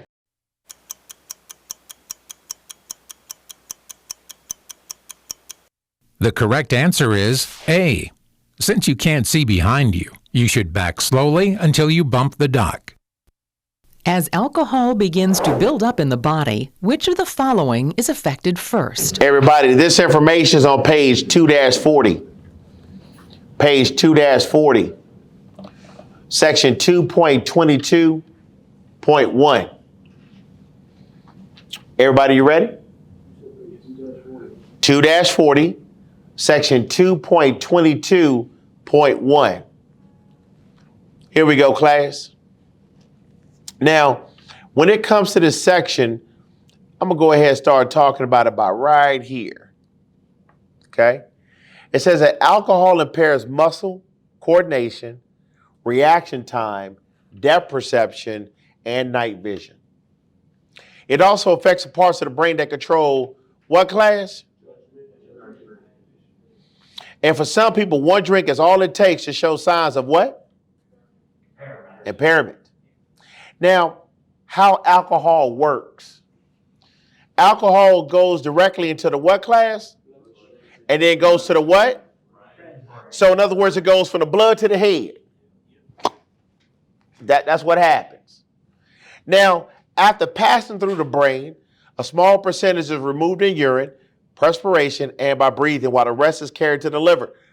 The liver can only process 1/3 an ounce of alcohol per hour, which is considerably less than the alcohol in a standard drink. Now, this is a fixed rate. So only what, class? Only time. And what? Coffee or a cold shower.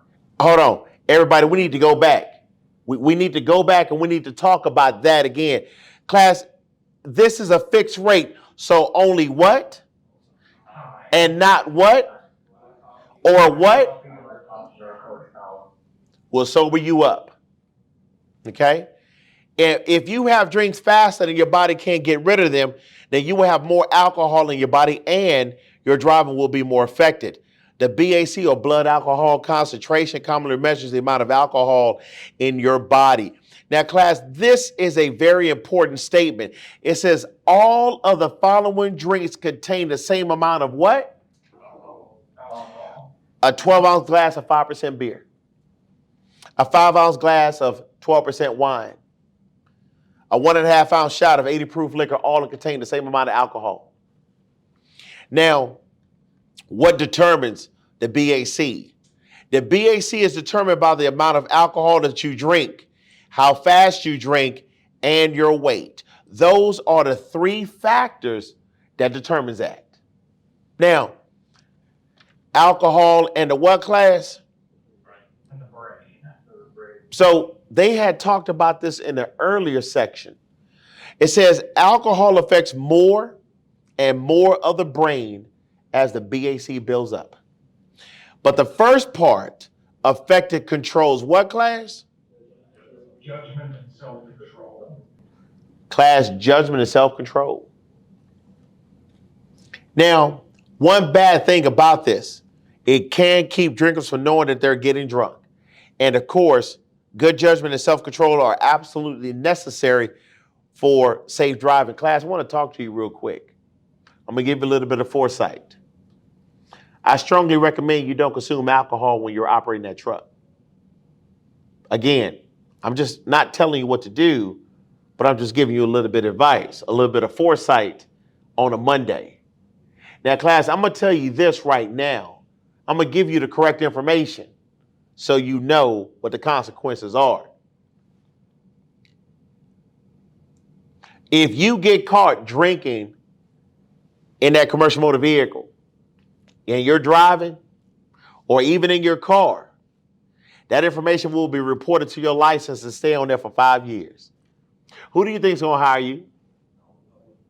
And how did you affect sustaining a good amount of income for your family because of that one drink? It's all about that safety, class. Here we go. Alcohol begins to build up in the body, which of the following is affected first? A. Muscle control.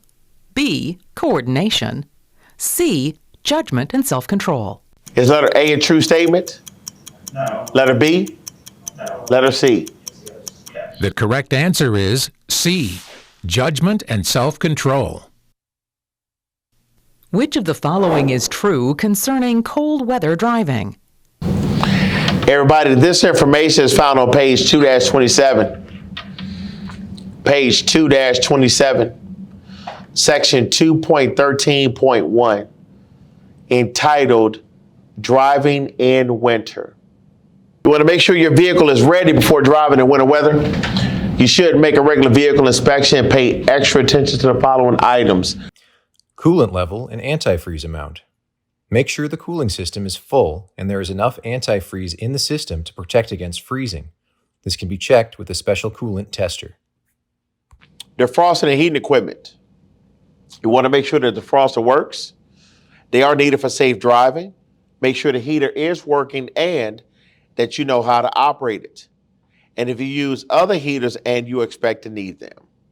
Next are wipers and washers. You want to make sure the windshield wiper blades are in good condition.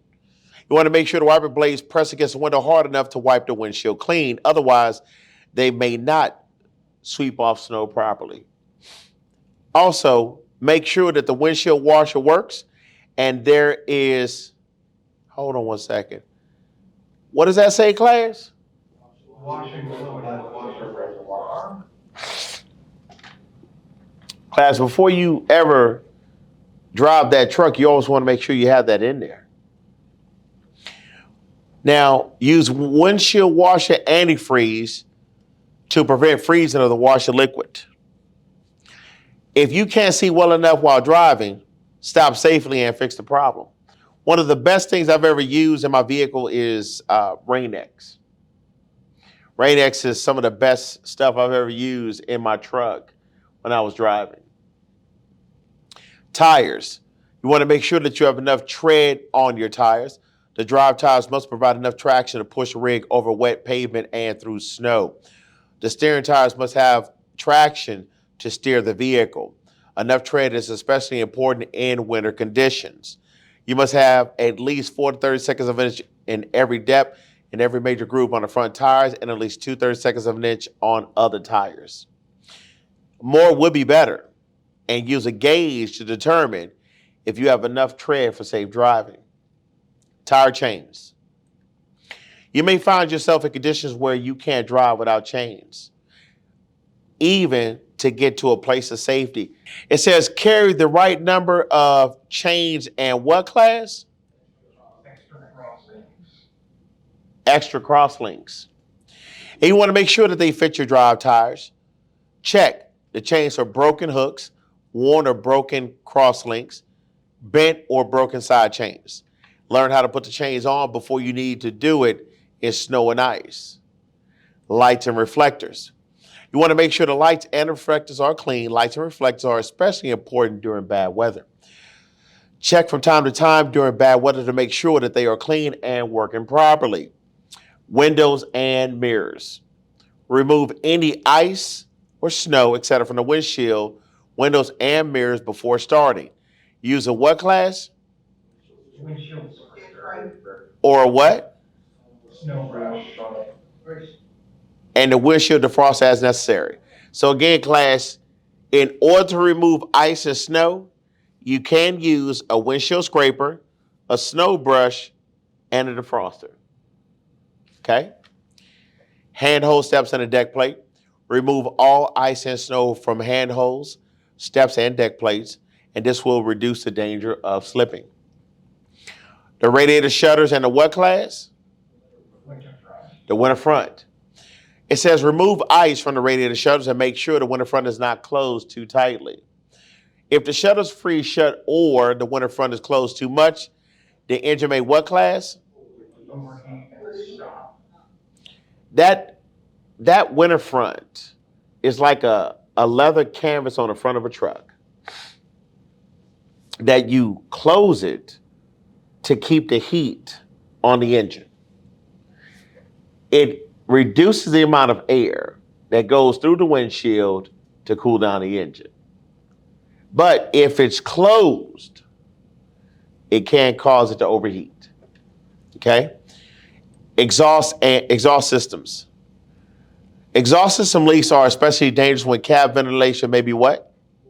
Or Loose connections could permit what, class? poisonous carbon monoxide to leak into the vehicle. Everybody, you with me on this? Carbon monoxide gas will cause you to be sleepy in large enough amounts that it can kill you.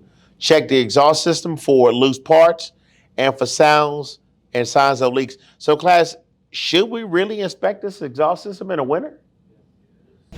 So they want to know which one of the following is true concerning cold weather driving. 2 are going to be false and 1 is going to be true. Here we go. A. Exhaust system leaks are not of concern during cold weather. B. If the temperature is below 32 degrees Fahrenheit, the engine cannot overheat. C. You should use windshield washer fluid, which contains an antifreeze. Now, according to 2.23.1, is letter A a true statement? No. No. How about letter B? No. No. How about letter C? Yes. Okay, here we go.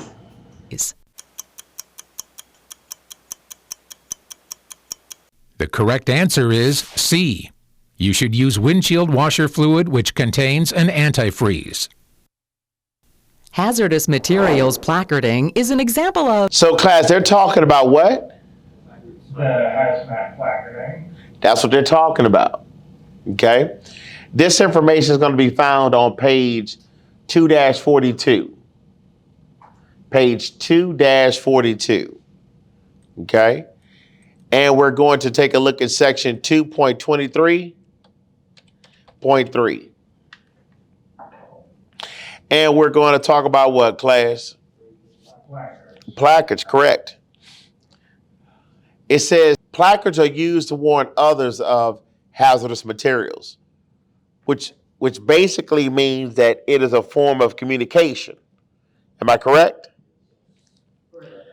So placards are signs that are put on the outside of a vehicle that identify the hazard class of the cargo. A placard must have at least how many, class? At least 4 identical placards. 4 identical placards. They must be put on the what, class? The front, rear, and both sides. The front, the rear, and both sides. Placards must be readable from all 4 directions.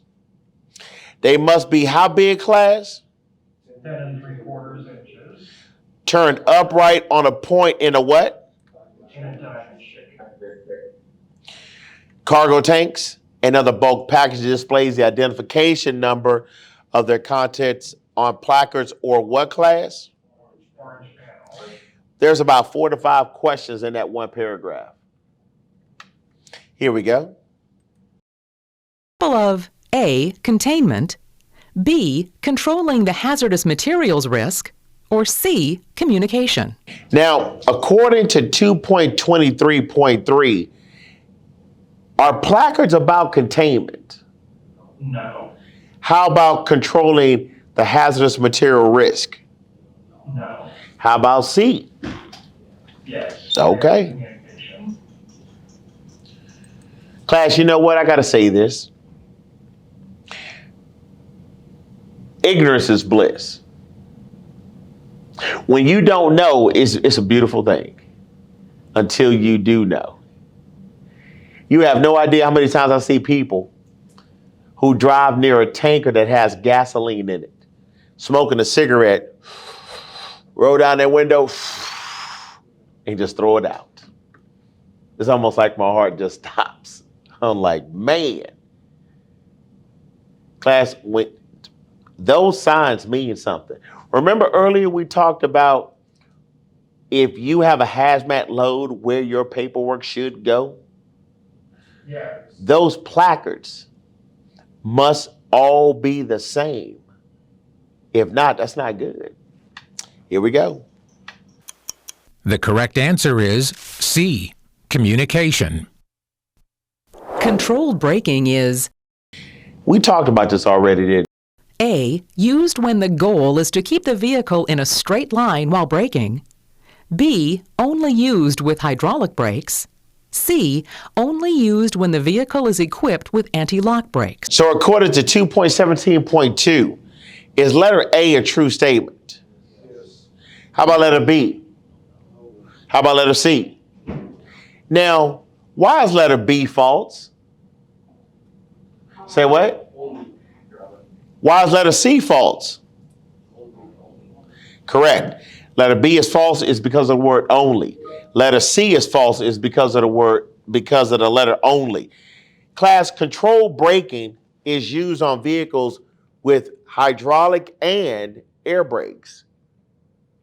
All you're doing is applying a brake firm and preventing the wheels from locking up. Here we go.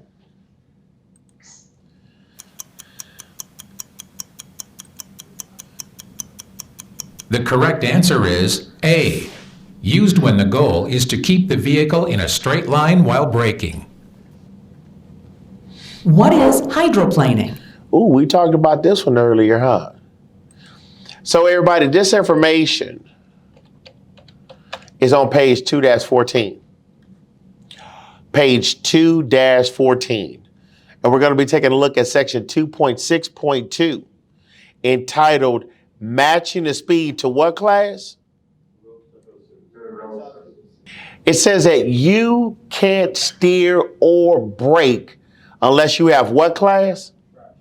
Unless you have what class? Unless you have what class? Everybody, this is something you really want to know. Just a little bit of foresight, that's all. Here we go. It says traction is the friction between the what? This is where people make that statement. This is where the rubber meets the road. You got to have traction to get moving. Now, there are some road conditions that reduce traction and they call for lower speeds. The first one we're going to be talking about is slippery surfaces. It will take longer to stop and it will be harder to turn without skidding when the road is slippery. Okay? Wet roads can double the stopping distance. You must drive slower to be able to stop in the same distance as on a dry road. Reduce your speed by how much, class? On what kind of road? On packed snow, we got to reduce our speed by what? Half or more. And if the surface is icy, reduce your speed to a what?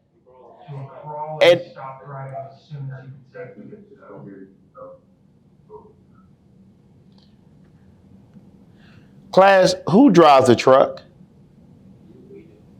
You do. Who makes the decision to keep driving or to stop? It's all on us. You have to learn to accept the responsibility of your job. Well, did nobody ever tell me? Then that means that you don't want to be held accountable because you keep being dependent on somebody else to tell you what. Class, who tells you how to spend your money? Take your time now. Take your time. So why, if you don't need nobody to tell you how to spend your money, then why do you need somebody to tell you when to stop this truck? Take your time now. Class, when we're driving, we must learn to identify slippery surfaces. Okay? And again, this is where we must teach our eyes where to look. Earlier, we talked about the road spray coming off tires, correct? Yeah.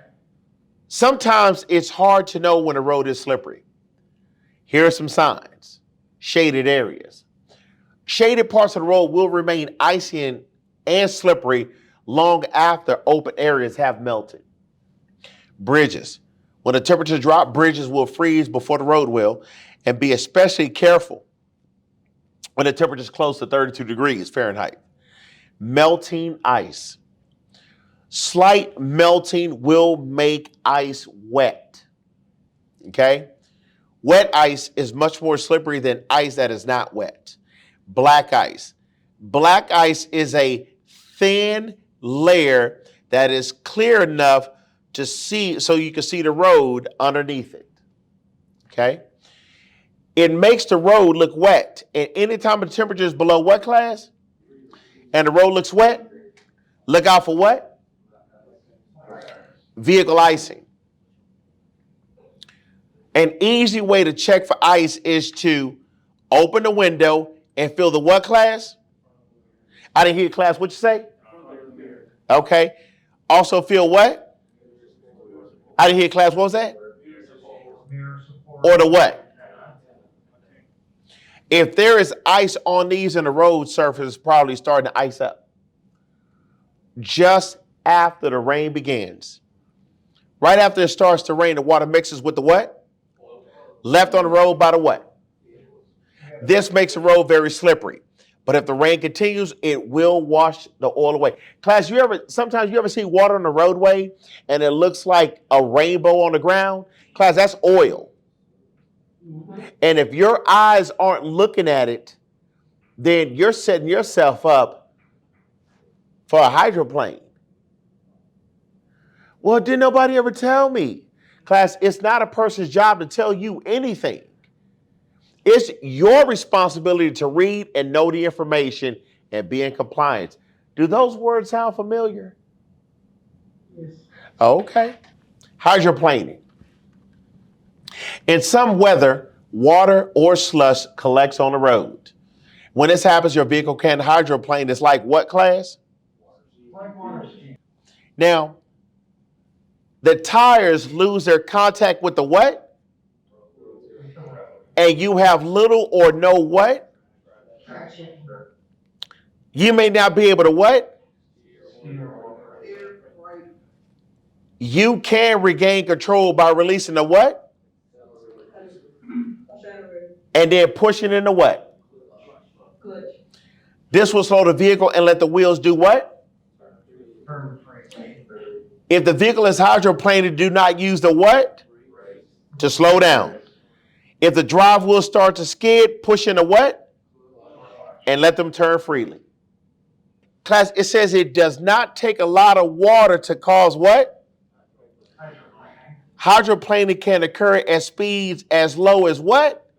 30 miles per hour. If there's a lot of water.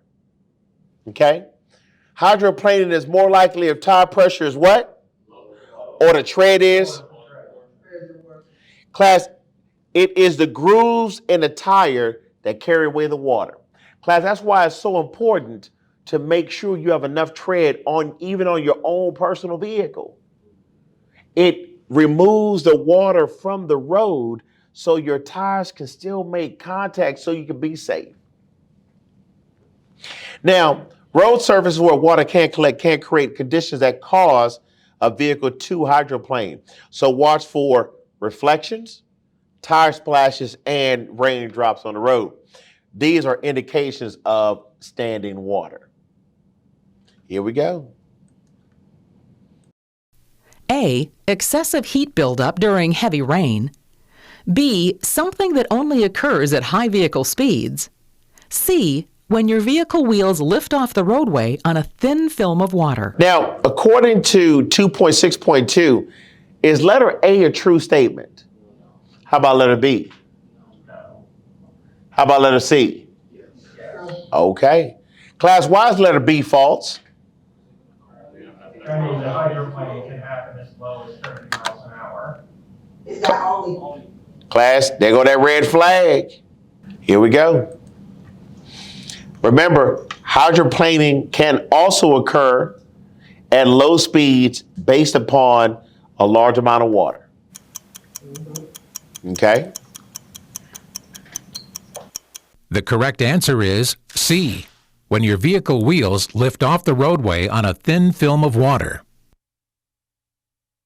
If you're being tailgated, you should.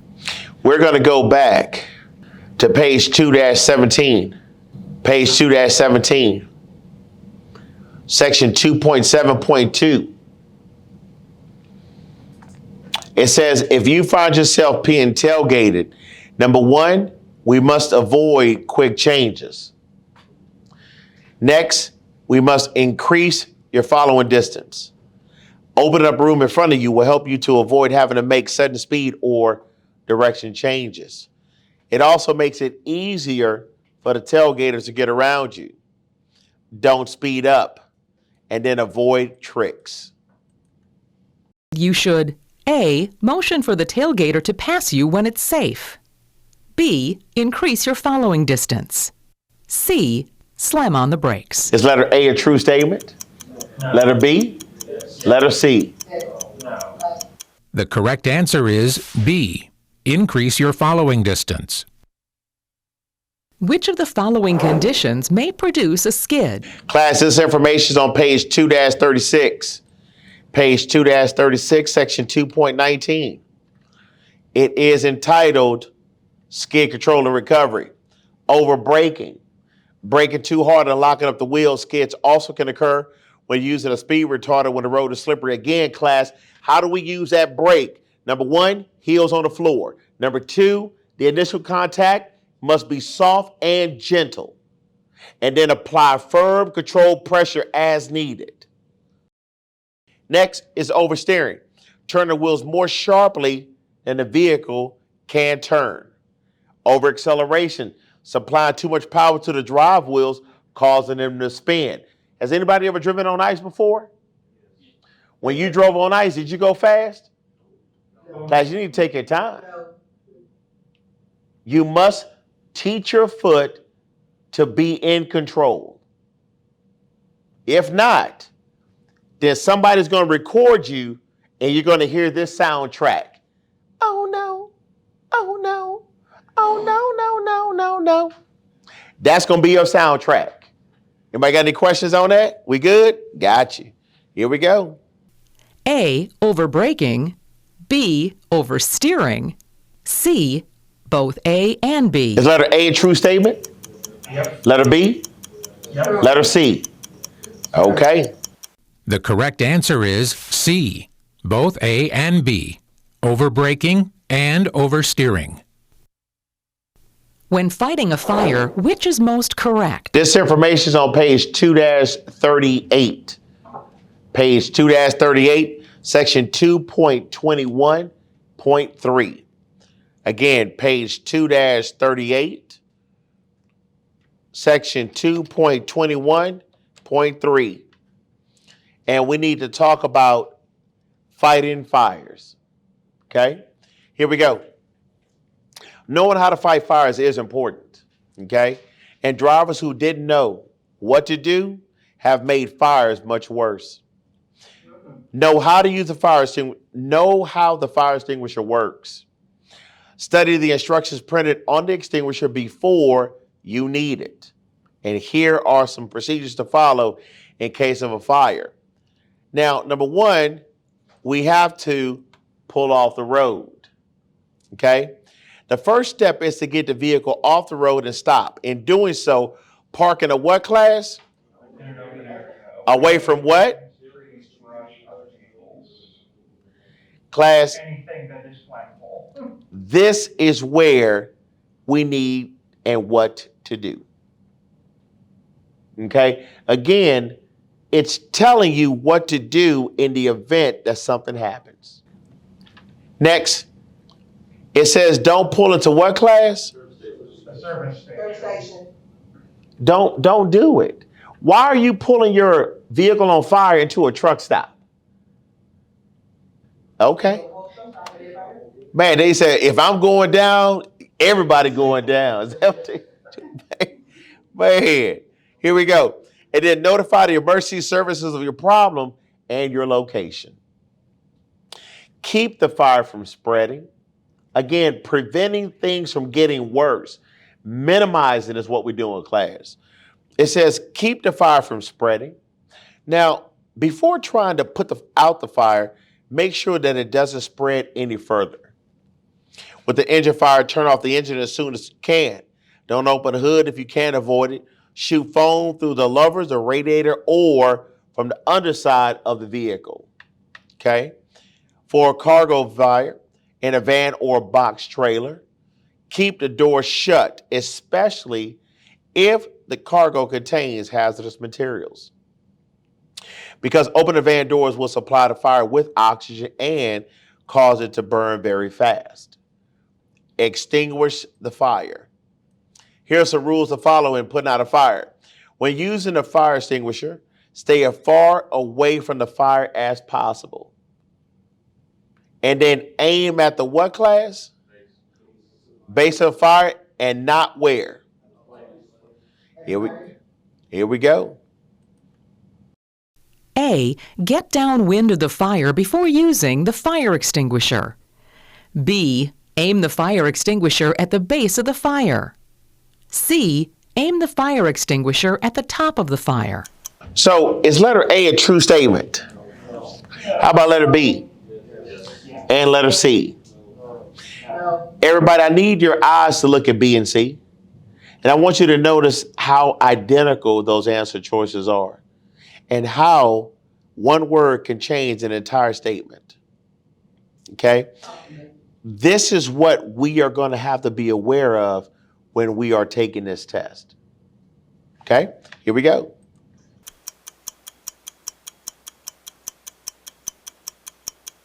The correct answer is B. Aim the fire extinguisher at the base of the fire. When starting a commercial motor vehicle on level dry pavement, Everybody, I need to explain something to you about this particular situation. Scenario, you are parked and you're getting ready to start driving.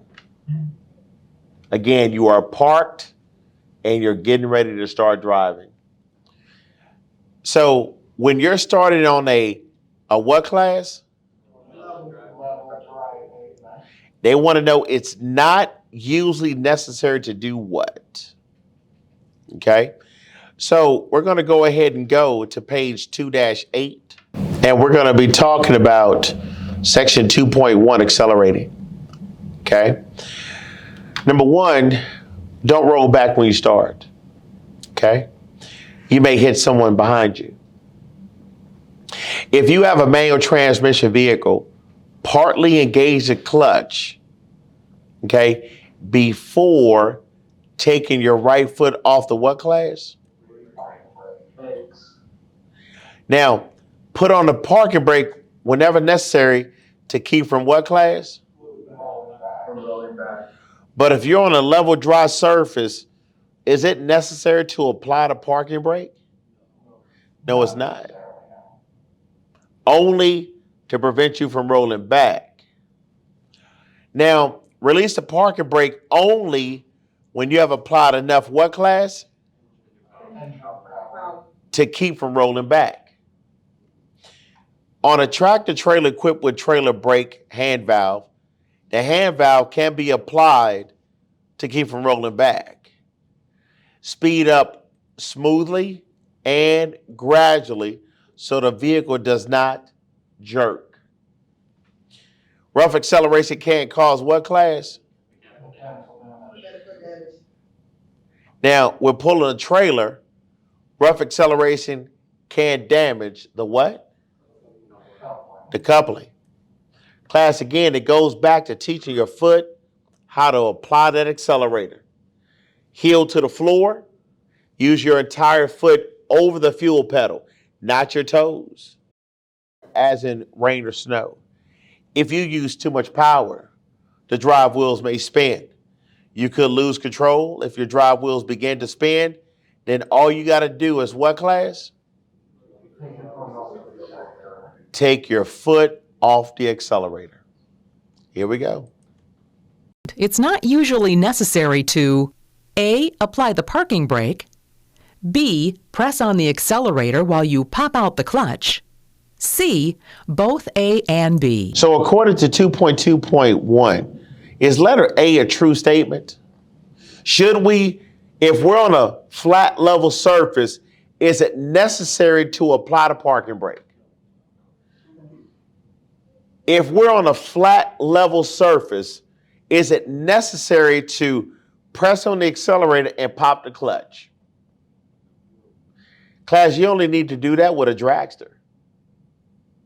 Remember, a combination vehicle is designed for torque and power, not speed. Okay? So the answer is what, class? Okay, letter C.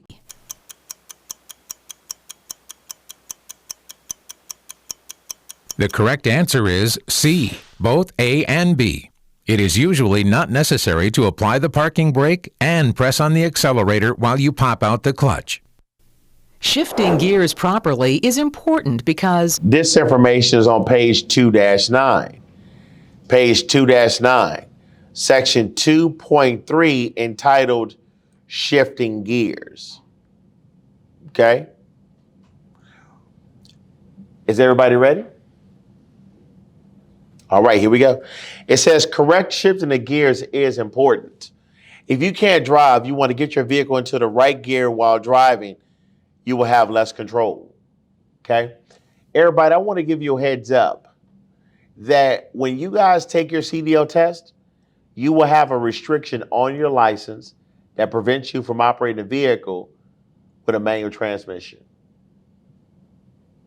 You can only drive an automatic. Anybody got any questions on that? Because you haven't shown proficiency in that test. Now, if you know G, it speaks for itself. Yeah. And I'll be honest with you, class, I've driven a vehicle with an automatic transmission. You can keep that clutch. You give me an automatic all day long, I'm good. I am good, especially going to LA. You can have it. I like that automatic transmission. Yeah, it's good. important because A, doing so helps you maintain control of the vehicle. B, it keeps the radiator cool. C, it keeps the engine at the proper operating temperature. So according to 2.3, is letter A a true statement? How about letter B? How about letter C? All right.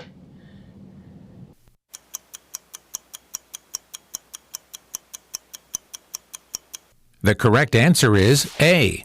Doing so helps you maintain control of the vehicle. You're traveling down a grade and you notice your brakes are not working as well as they had been. Class, if you're going down a mountain and you realize your brakes are not working that good, what would you do?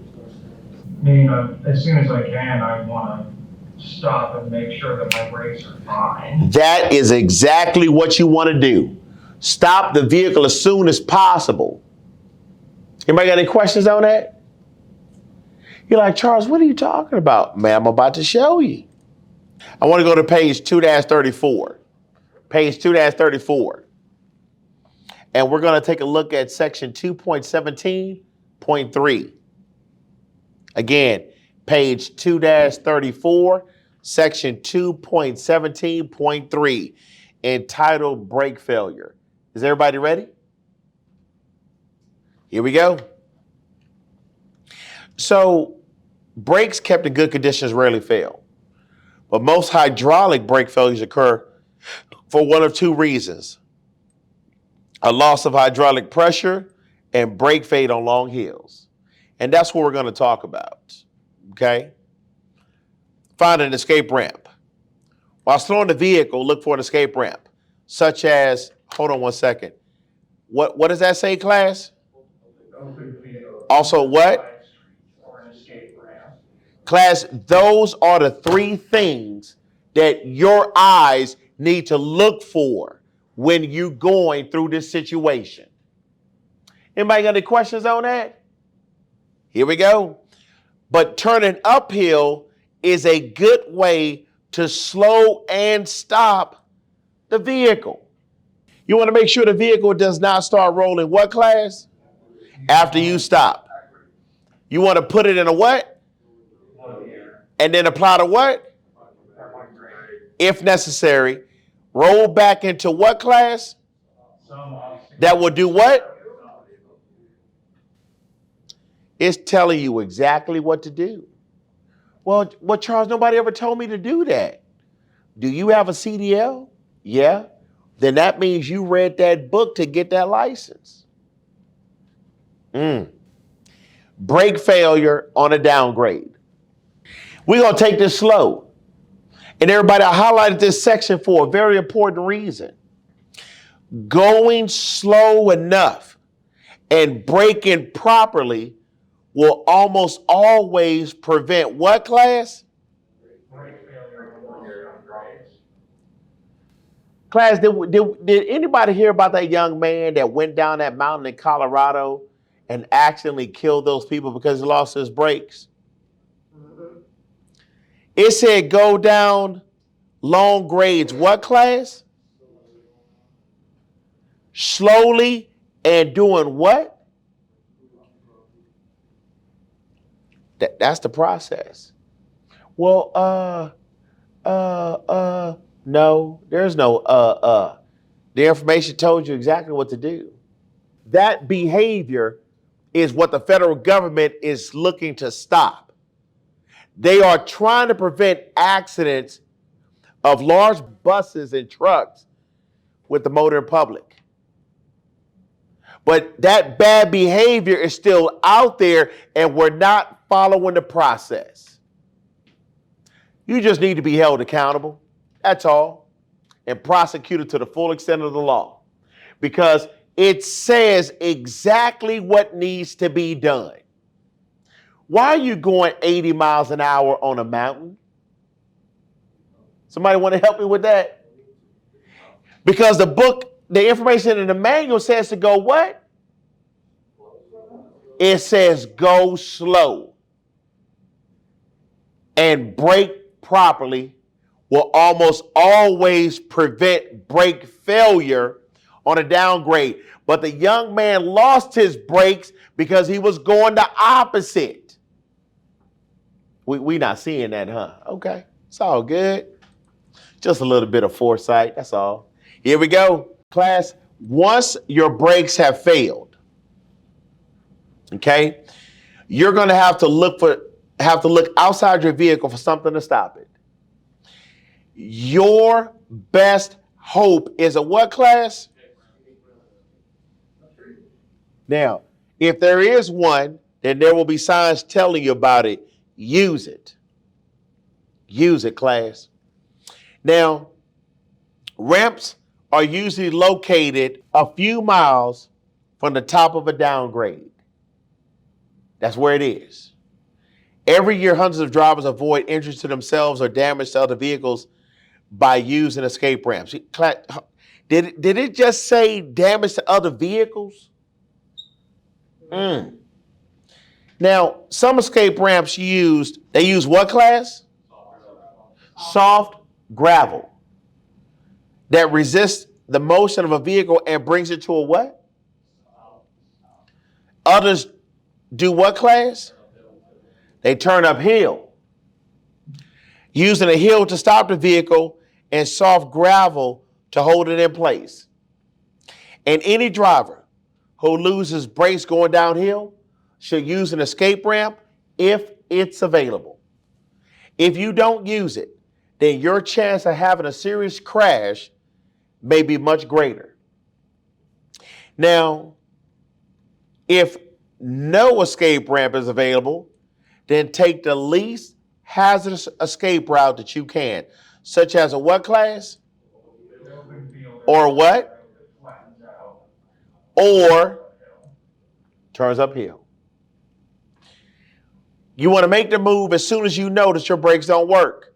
The longer you wait, the faster your vehicle will go and the harder it will be to stop. Now, if I'm not mistaken, Michael, didn't that young man say that he didn't know what that sign meant about escape ramps? Class, there are 5 factors that determine your speed on a mountain grade. How many did I say? 5. Number 1 is the weight of your vehicle and cargo.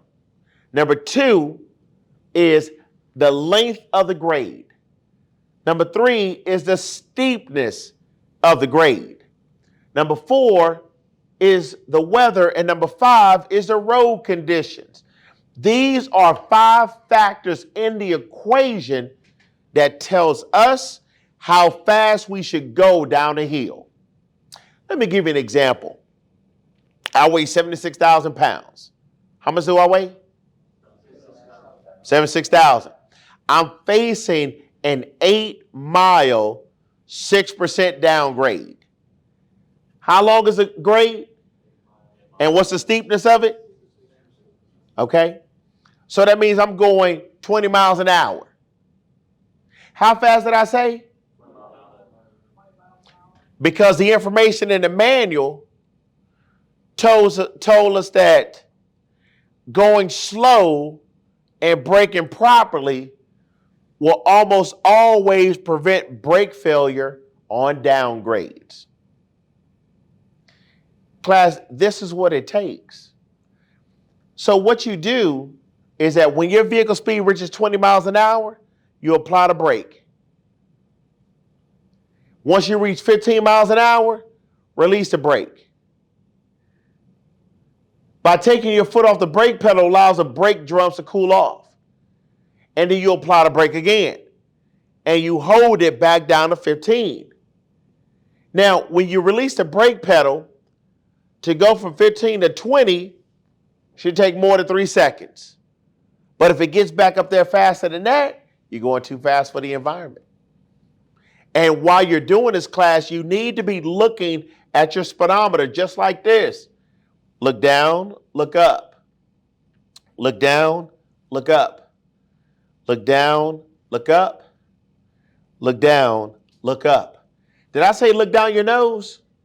No, I say you need to look down and look up in order to know exactly what your speed is.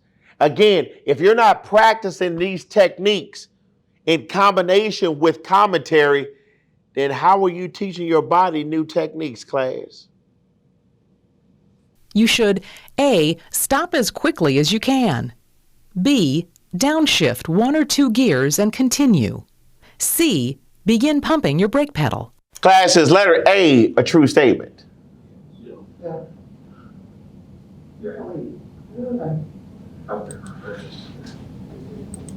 You're traveling down a grade and you notice your brakes are not working as well as they had been. Class, we're not trying to memorize these questions. The only reason why I rewinded the question is so you can look at it to come up with the correct answer. Is everybody with me on this? It says you're traveling down a grade and you notice your brakes were not working as well as they had been. What should you do to prevent an accident? Here we go. You should A. Stop as quickly as you can. B. Downshift 1 or 2 gears and continue. C. Begin pumping your brake pedal. So according to section 2.17, is letter A a true statement? How about letter B? Yes. How about letter C? No. Is letter C a true statement, yes or no? I don't Okay. think so, no. No, you don't want to. Start pumping brakes. No. So exactly. So class, the reason, remember, it said that our brakes are not working as well as they had been. So if you start pumping it, are you going to make it better or worse? We're just gonna make it work. So for those of you who may not know about downshifting, it's a 4-step process. I used to love it when Swift used to teach that. So class, the 4 steps in downshifting are brake, clutch neutral, rev, clutch gear. Brake, clutch neutral, rev, clutch gear. Brake, clutch neutral, rev, clutch gear. Brake, clutch neutral, rev, clutch gear. What's the first word that I said? Brake. So if the brakes are not working, should you downshift? No. Now you know that piece of information. Is letter B a true statement? No.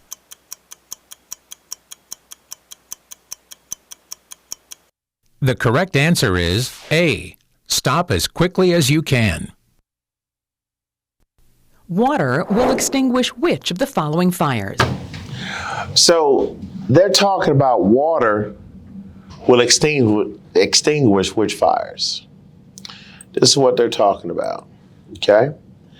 So this information is on page 2-39. Page 2-39, and we're going to be looking at section 2.21.3. Now, so far, we've read the majority of it, okay? But we need to talk about using the right fire extinguisher, okay? And it says that water Can be used on wood, paper, cloth, but do not use water on what, class?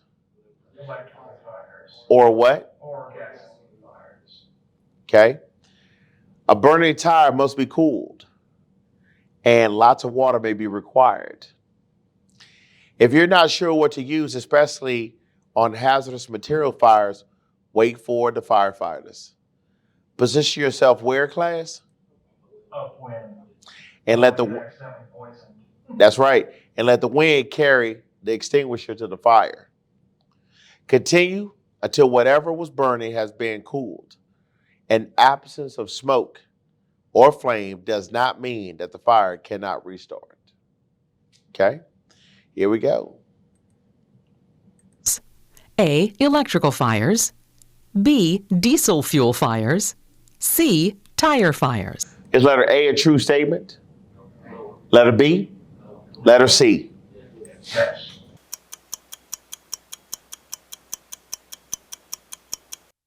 The correct answer is C. Tire fires. Convex or curved. Everybody, I want you to know that the mirror that this gentleman is touching is called a plane mirror. The mirror at the bottom is called a convex mirror. The plane mirror is what we use to identify what's directly behind our trailer. The convex mirror here shows you what's to the side of the vehicle. Whenever you guys are making a right turn or a left turn, when you go from being straight to beginning your turn, you must switch your vision from the plane mirror to the convex mirror in order to see the rear of your trailer. Okay? This information is going to be found on page 2-11. Page 2-11, section 2.4.2. And we're going to be looking at the section entitled Seeing to the Sides and the Rear. It's important to know what's going on behind and to the sides. Check your mirrors regularly. Check mirrors more often in special situations. Mirror adjustment. Mirror adjustment should be checked prior to the start of any trip and can only be checked accurately when the trailer's a what, class? Straight. You should check and adjust each mirror to show some part of the vehicle. This will give you a reference point for judging the position of other images. Regular checks.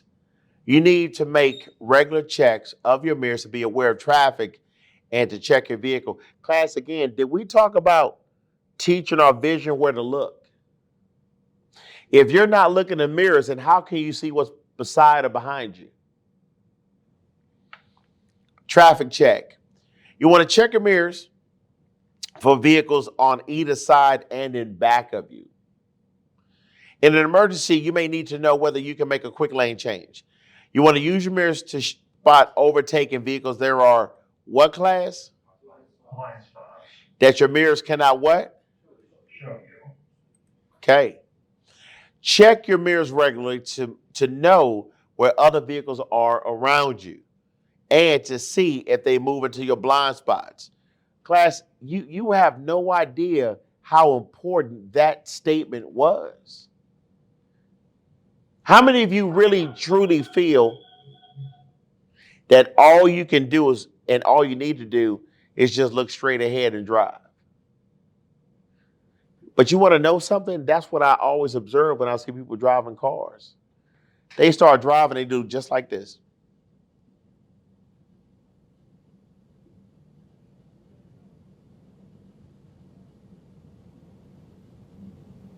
As if nobody else is on the road.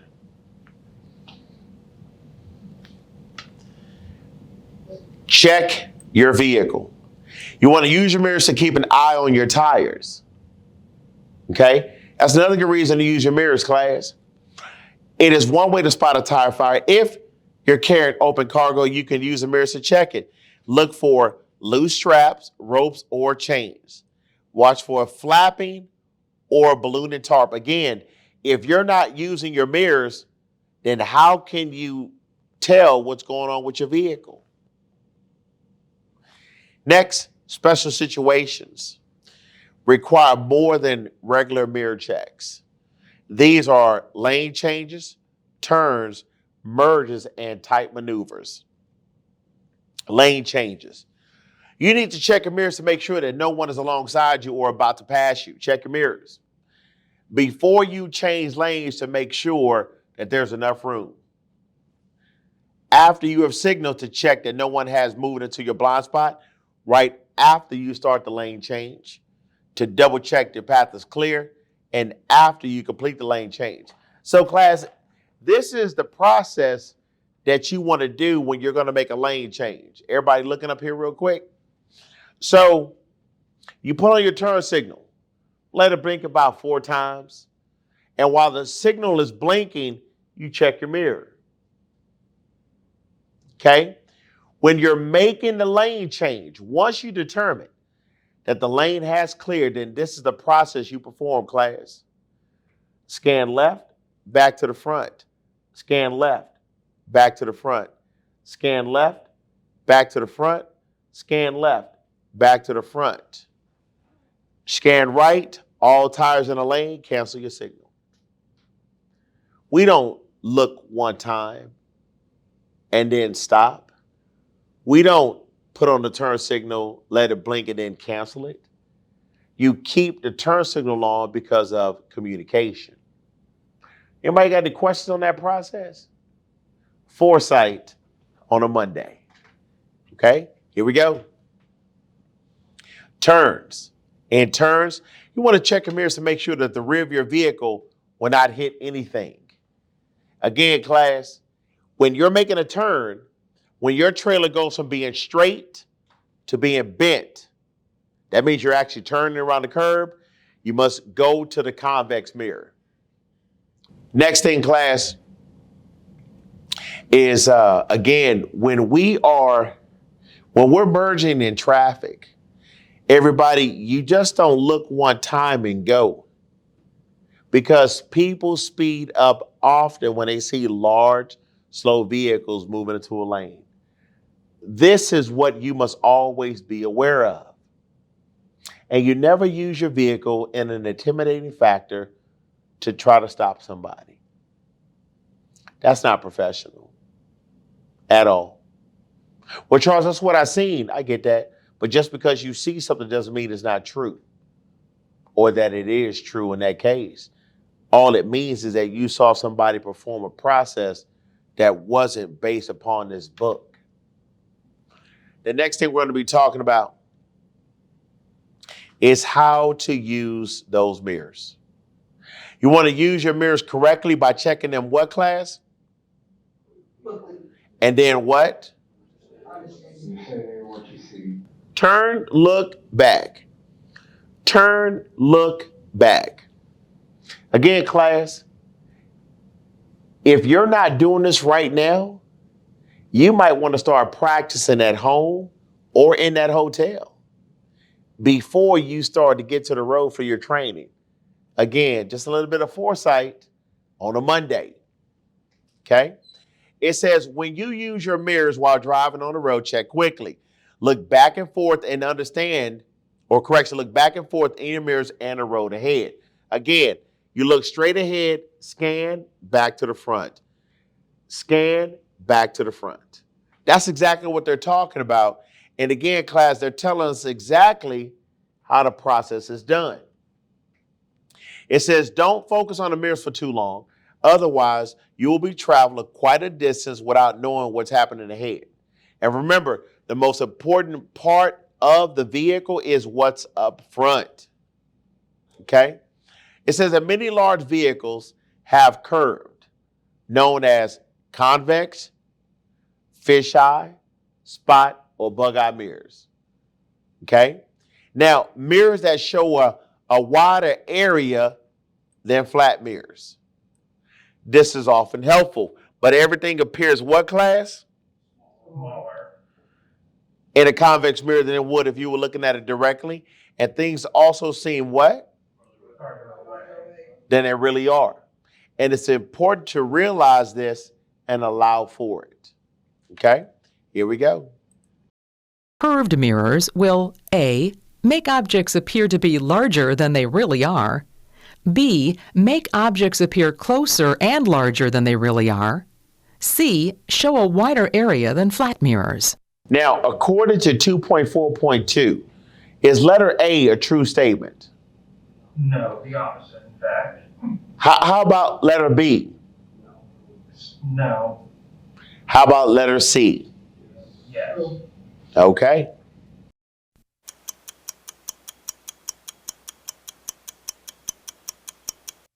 The correct answer is C. Show a wider area than flat mirrors. The Commercial Driver's License Manual says you should use your horn A. when a car gets in the way, B. if it may help you to avoid a collision, C. when you begin to change lanes. Is letter A a true statement? No. Letter B? Yes. Letter C? No.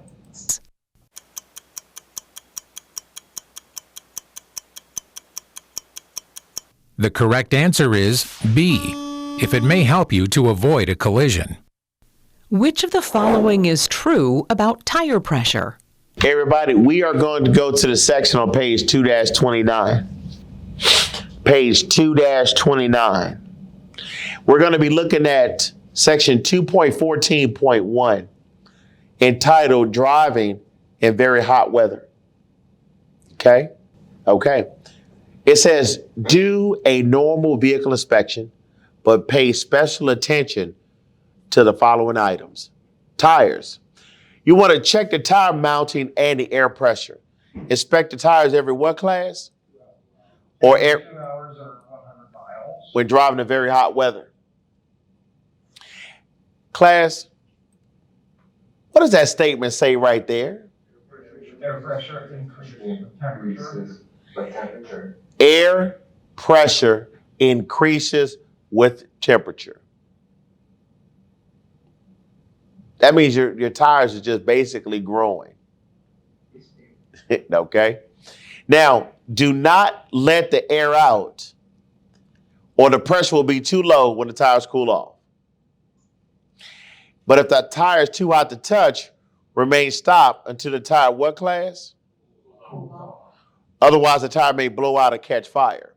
Next is engine oil. The engine oil helps keep the engine what? As well as what? So you want to make sure that there is enough engine oil. If you have an oil temperature gauge, make sure the temperature is within the proper range while you are driving. Here we go, everybody. Pressure. A. As temperature increases, so does air pressure in the tires. B. It's not necessary to check tire pressure during a pre-trip inspection. C.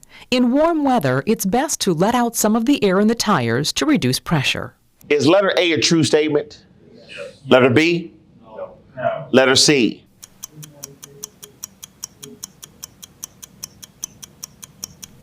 The correct answer is A. As temperature increases, so does air pressure in the tires. Which of the following happens when a tire blows at highway speed? So they want to know what happens when it does blow, okay? This information is on page 2-35, section 2.17.4, okay? And we're going to talk about recognizing tire failure. Everybody ready? Okay. It says, quickly knowing you have a tire failure will let you have more time to react. Having just a few extra seconds to remember what it is that you're supposed to do can help you. But the major signs of tire failure are a sound. The loud bang of a blowout is an easily recognized sign. And because it can take a few seconds for your vehicle to react, you can think, or you might think, that it was some other vehicle. But anytime you hear a tire blowout, you'd be safest to assume it's yours. The vibration. If the vehicle thumps or vibrates heavily, it may be a sign that one of the tires has gone flat. With the rear tire, that may be the only sign that you get. A feel. If the steering wheel feels heavy, it's probably a sign that one of the front tires has failed. Sometimes a failure of a rear tire will cause a vehicle to slide back and forth or fishtail. However, dual tires usually prevents this. Here we go.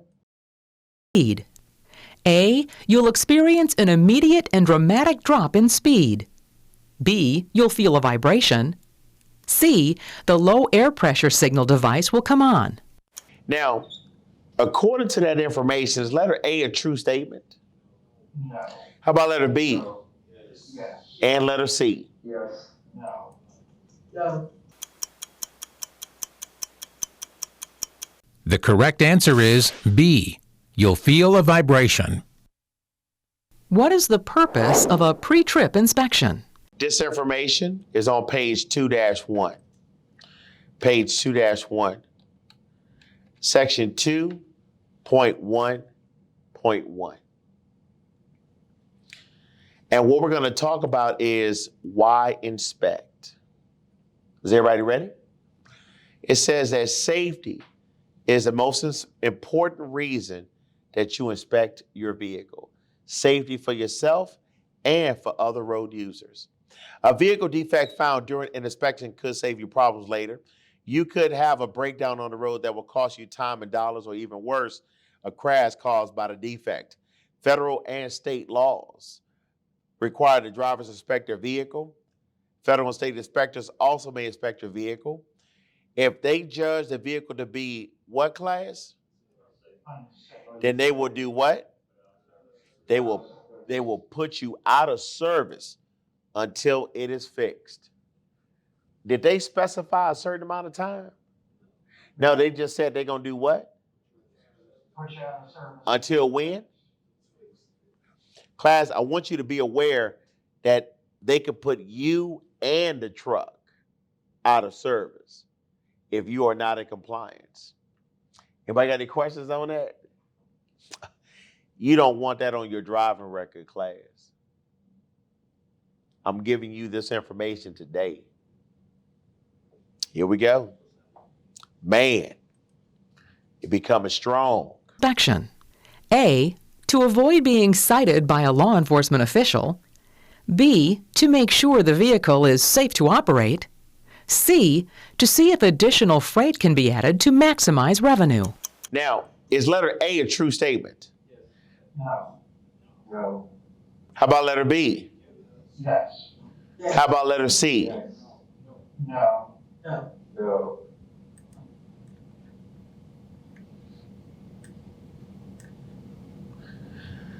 Safety is the most important reason to inspect your vehicle. Safety for yourself and for other road users, class. Is letter C a true statement? The correct answer is B. To make sure the vehicle is safe to operate. When you see a hazard in the roadway in front of you, This information is found on page 2-11. Page 2-11. Oh, I misspoke. Yep. There we go. And class, section 2.5 deals with what? Yeah. What was that again, class? Communicating. So we must learn to signal our intentions. It says other drivers can't know what you're going to do until you what? And signaling what you intend to do is important for what? And here are some general guidelines for signaling.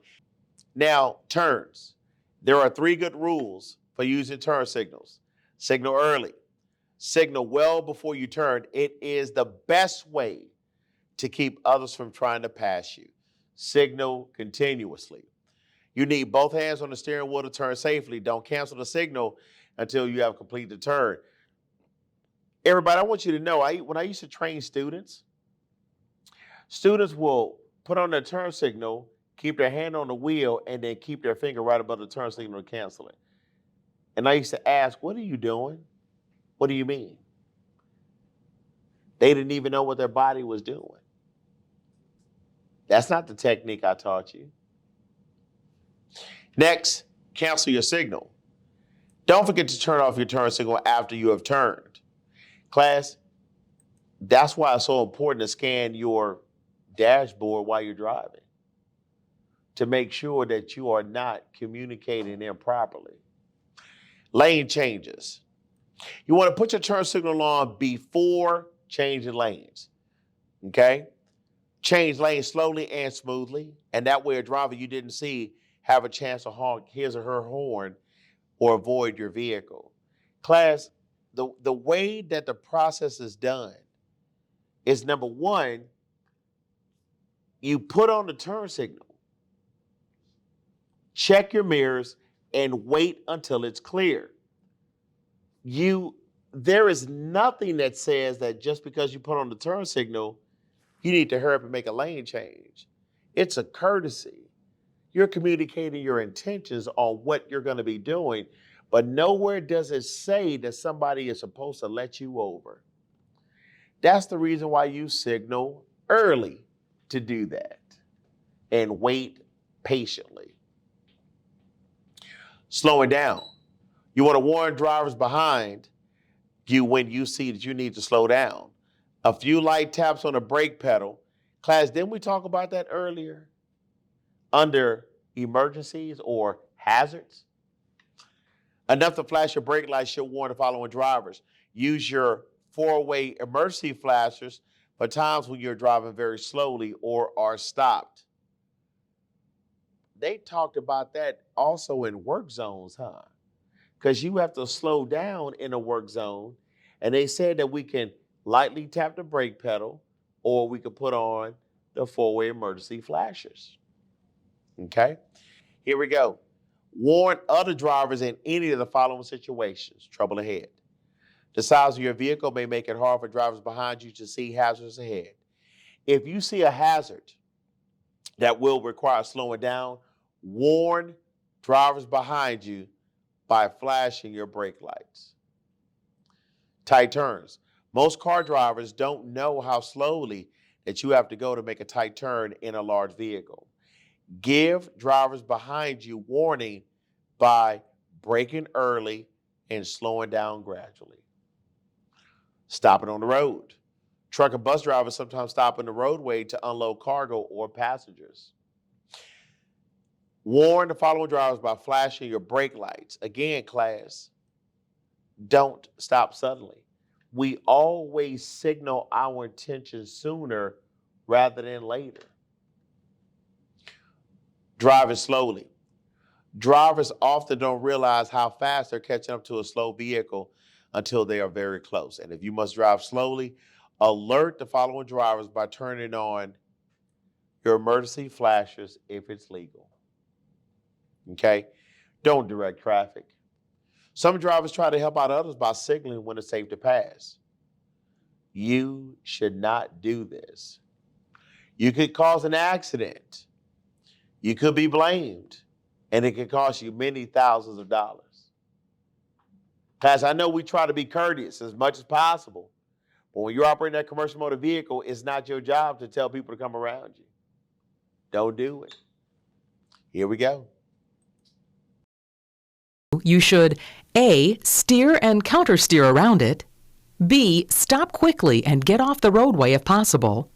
C. Turn on your four-way flashers or flash your brake lights to warn others. So according to 2.5.1, is letter A a true statement?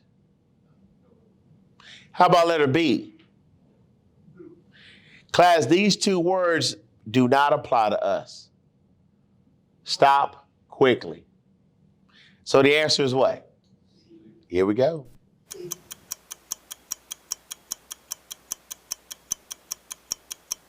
The correct answer is C. Turn on your four-way flashers or flash your brake lights to warn others. At what blood alcohol concentration, or BAC, This information is going to be found on page 1-5. 1-5. And it's going to be under section 1.3.2. Page 1-5, section 1.3.2. Okay. It says that you will be put out of service for how long, class? If you have what? Under what?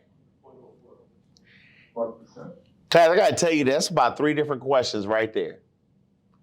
3 pieces of information that could come up to 3 different questions on your test. Will you be placed out of service for 24 hours? A, 0.04% or higher. B, 0.03% or higher. C, any detectable amount.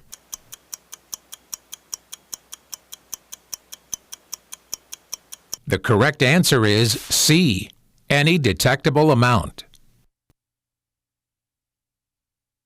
Your vehicle is 40 feet long and you're traveling at 50 miles per hour. The safe following distance is... This information can be found on page 2-16, section 2.7, Managing Space. To be a safe driver, you need space all around your vehicle. When things go wrong, space gives you time to think and to take action. To have the space available when something goes wrong, you need to manage space. And while this is true for all drivers, it is very important for large vehicles. They take up more space and they require more space for turning and for stopping. Next, we're going to talk about space ahead. Of all the space around your vehicle, it is the area that ahead of the vehicle, the space you're driving into, that is the most important. The space needed for, or correction, the need for space ahead. You need space ahead in case you must suddenly stop. And according to accident reports, the vehicle that trucks and buses most often run into is the one in front of them. The most frequent cause is following too closely. Remember, if the vehicle ahead of you is smaller than yours, it can probably stop faster than you can. You may crash if you are following too closely. How much space? How much space should you keep in front of you? One good rule says that you need at least 1 second for each 10 feet of vehicle length at speeds below 40 miles an hour. Again, 1 second for each 10 feet below 40 miles an hour. At greater speeds, you must add 1 second for safety. So if you're driving a 40-foot vehicle, then you should leave 4 seconds between you and the vehicle ahead. In a 60-foot rig, you need 6 seconds. Again, 60 divided by 10 is 6. 40 divided by 10 is 4. Okay? But if you're going above 40 miles an hour, you must add 1 second. So 4 plus 1 is what? 6 plus 1 is, and that's exactly what it is. So to know how much space you have, wait until the vehicle ahead passes a shadow on the road, a pavement marking, or some other clear landmark. Then count off the seconds like this: 1001, 1002, and so on until you reach the same spot. Compare the count with the rule for 1 second for every 10 feet. Okay? Now, if you're driving a 40-foot truck and only counted up to 2 seconds, you're too close. Drop back a little and count again until you have 4 seconds of following distance. After a little practice, then you will know how far back you should be. And remember to add 1 second for speeds above 40 miles an hour. Also remember that when the road is slippery, you need much more space to stop. So everybody, the one thing we must keep in mind is this. What is considered above 40 miles an hour? 41, 42, 43, 44. If you're going above 40 miles an hour, you add 1 second. Number 2, the length of the vehicle, 80 feet. 80 divided by 10 is? 70 divided by 10 is? Now, you got to ask yourself this question. Am I going above 40 miles an hour? Yes or no? If this answer is yes, you add how much time? If the answer is no, you add how much time? That's it. So as we're looking at the question, how long is the vehicle? 40 divided by 10 is what? 44. Is a vehicle speed above 40 miles an hour, yes or no? How much time do you add? 4 plus 1 is what? That's how quick the process is. That's how quick you process that information. Here we go, class. The safe following distance is A, 4 seconds, B, 5 seconds, C, 6 seconds. Is letter A a true statement? Letter B? No. Letter C? No. The correct answer is B, 5 seconds. After you start your engine, which of the following should occur? A, oil pressure will build in 4 to 5 minutes. B, air pressure will rise to normal in 10 to 15 minutes. C, the water temperature will indicate a gradual rise to normal operating temperature. Everybody, this information will be found on page 2-4. Page 2-4. And it is entitled, Look at the Gauges. Page 2-4, entitled, Look at the Gauges. It says that the oil pressure should come up to normal within what, class? Seconds. Second. After the engine is started. It's just like the same oil pump that's in your car. Am I correct? Air pressure should build from 50 to 90 psi within how much time, class? 3 minutes. 3 minutes. So build the air pressure to the governor cutout, which is between 120 and 140. Next, the coolant temperature should begin a gradual rise to the normal operating range. Class, if you start your car first thing in the morning, that water temperature is what? It's cold. It's cold until the engine starts running and then it heats it up. Here we go. So is letter A a true statement? No. How about letter B? No. How about letter C? Yes. Here we go. Yes.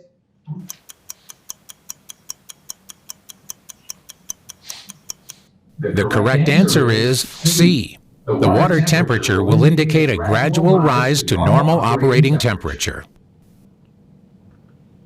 Which of the following can you not check at the same time? So again, class, they want to know which of the following can you not check. So this information is going to be on page 2-5, and it is entitled step number 5, do the walk around inspection. So step number 4 says, make sure that the parking brake is set. Turn off the engine and take the key with you. Turn on the headlights, which are the low beams, the 4-way emergency flashers, and get out of the vehicle. Okay? Then it says go to the front of a vehicle and check that the low beams are on and both of the 4-way flashers are working. Right? Push the dimmer switch and check that the high beams work. Turn off the headlights and the 4-way emergency flashers. Turn on the parking, clearance, side marker, and identification lights. Turn on the right turn signal and start the walk around inspection. So they want to know which of the following can you not check. So 2 answers are going to be true and 1 is going to be false. A, turn signal, brake lights, and 4-way flashers. B, headlights and clearance lights. Class, the clearance lights are the yellow lights at the very top part of the trailer, and they also are at the top part of the tractor. So can we check those 2 items at the same time?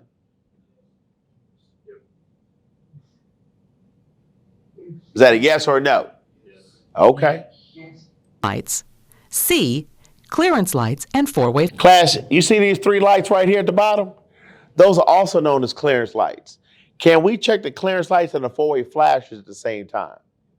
So the answer is what? Very good. And 4-way flashers.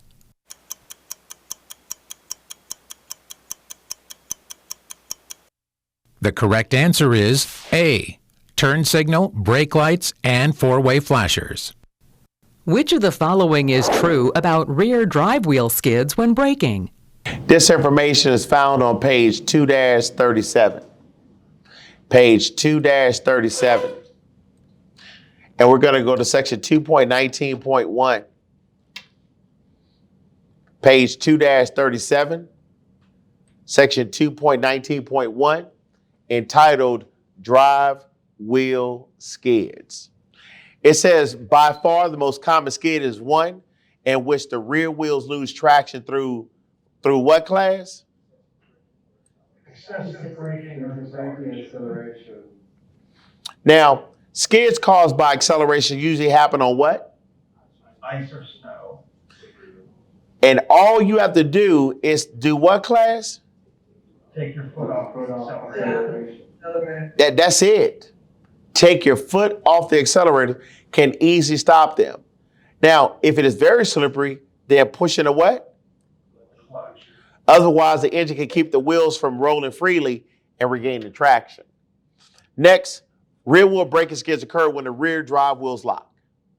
Hear that, class? Rear wheel braking. That means your foot is hitting that brake pedal too much.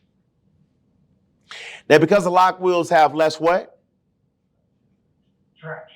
Than rolling wheels, the rear wheels will usually slide what, class? Sideways. In an attempt to catch up with the? Front wheels. Front wheels. So that means you went from this to this. Okay? Now, in a bus or a straight truck, the vehicle will slide what, class? Sideways. In a spin out. But with the vehicle towing a trailer, a drive wheel skid can let the trailer push the towing vehicle what? Sideways. So with that being said, everybody, every time you look at a YouTube video going forward, or you even look at an image, now you understand what caused it.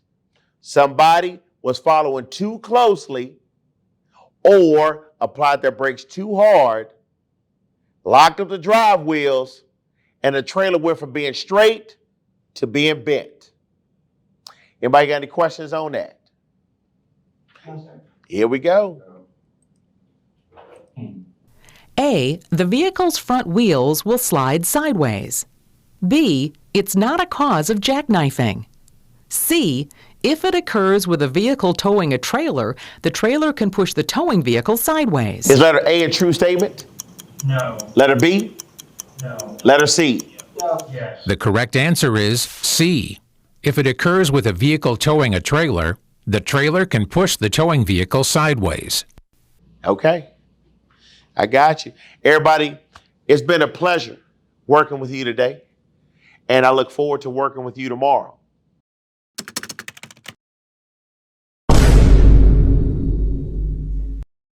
Everybody, the one thing I want you to know about the CDL manual is that it talks about new and old information that deals with tractor trailers. You see, your job as a professional driver, regardless of age, is to know exactly what needs to be done to do the job. Regardless. And that is exactly what we do when it comes to this license. The only person you got to learn to take care of is who? And which means that all you got to do is be kind, respectful, and courteous to other people. You don't feed the animals that are going to eat you. Anybody got any questions on that? So if you feed them your negativity, your bad body language, and all that stuff that you think is okay, let me know how it works out. Because you're the cause of the problem on why it instigated when Section 2.10 inside the CDL manual tells you exactly how to deal with them folks. Y'all didn't hear me. Did I hit it too fast? Section 2.10 tells us exactly how to deal with those aggressive people. Class, just because you come across crazy or looking crazy, everybody, you know that language I'm talking about, right? You kill them with kindness. unless you want to try to test your skills. Anybody willing to test their skills? So again, everybody, I keep talking to you about this circle. But if you continue to allow your emotional perception to dictate what you see, it's going to affect your attitude. Wait, hold on. Is there a circle up on that board?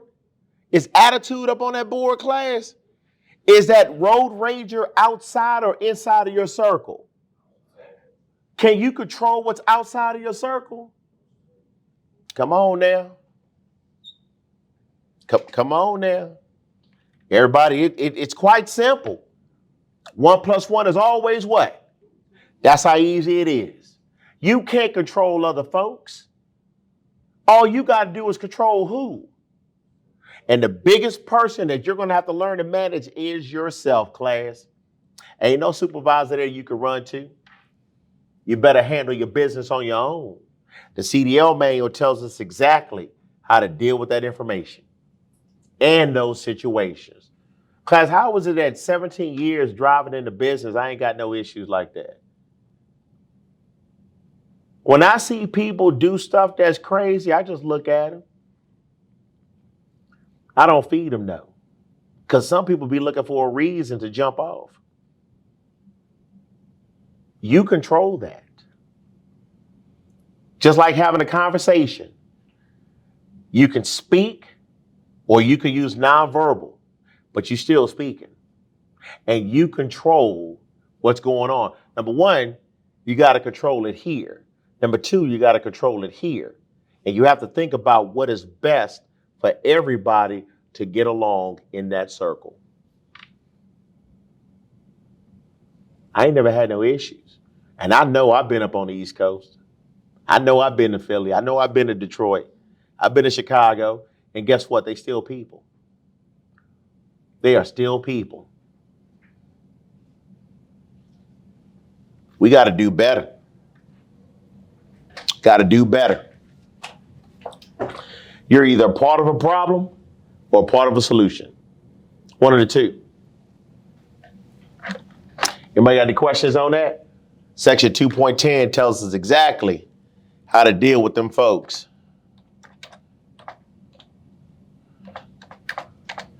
There it is, class. Look.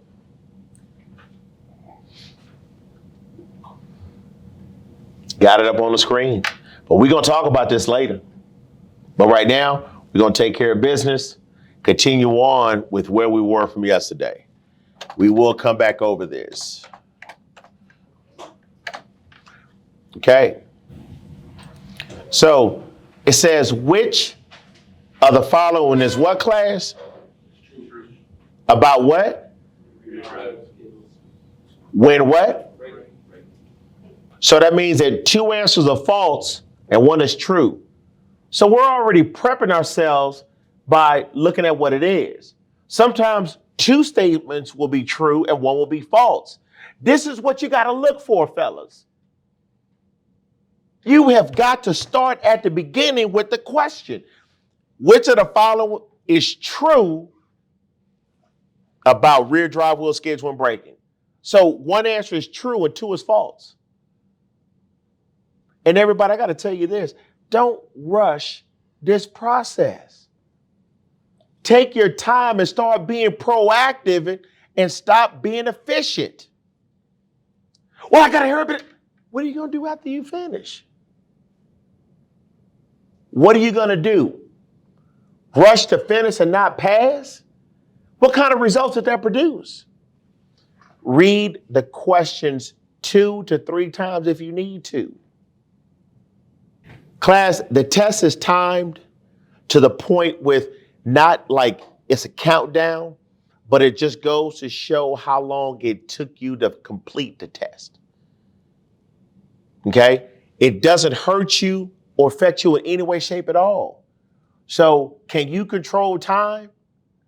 No. The only thing that you can do is control yourself while you're dealing with the time. We need to be effective with the time, class, by producing good results, reading these questions 2 to 3 times, and even reading the answer choices 2 to 3 times. even speaking like this. Okay, so which of the following is true about rear drive wheel skids when braking? Because what you see and what you hear in your mind is completely different than what you hear coming out of your mouth. Here we go. Let's take a look at it. The vehicle's front wheels will slide sideways. B, it's not a cause of jackknifing. C, if it occurs with a vehicle towing a trailer, the trailer can push the towing vehicle sideways. So we had actually talked about this yesterday. Is letter A a true statement, class? Again, they're talking about what kind of skids? Rear what? Rear drive wheels. Everybody say it with me. Rear drive wheels. That's it. And everybody, this is your new language. Believe it or not. But if you're not speaking a language, then how do you know how to answer the question? Wait a minute, hold on. Did I talk to you guys about using the most powerful tool that you have, which is your voice? One of the easiest ways to learn a new language is to do what? To speak it. You need to speak. Usted necesita hablar, porque es muy importante cuando va aprendiendo. If you don't speak in class, how do you expect to learn it? That ain't good. No está bueno. You got to speak it, class. Because when you speak it, you're actually teaching your ears and your mind to understand it better, and you are reiterating the information 2-3-fold. Remember, you listen to your voice more than anybody else's. Is letter A a true statement, class? How about letter B? No. And letter C? Okay, here we go. The correct answer is C. If it occurs with a vehicle towing a trailer, the trailer can push the towing vehicle sideways. Which of the following statements is true? A, many commercial motor vehicle accidents occur between midnight and 6 a.m. B, most drivers are actually more alert at night than during the day. C, it's recommended that you use your high beams at all times during the period from 7 p.m. to 7 a.m. So this information is dealing with night driving procedures, okay? And then to find this information, we're going to go to section 2.11.1, okay? The page number is page 2-25. 2-25, okay? And we're going to be looking at the section entitled, Are You at Risk? Is everybody ready? Again, page 2-25, Are You at Risk? Here we go. It says, before you drive, consider whether you are sleep deprived or fatigued. 6 hours of sleep or less triples your risk.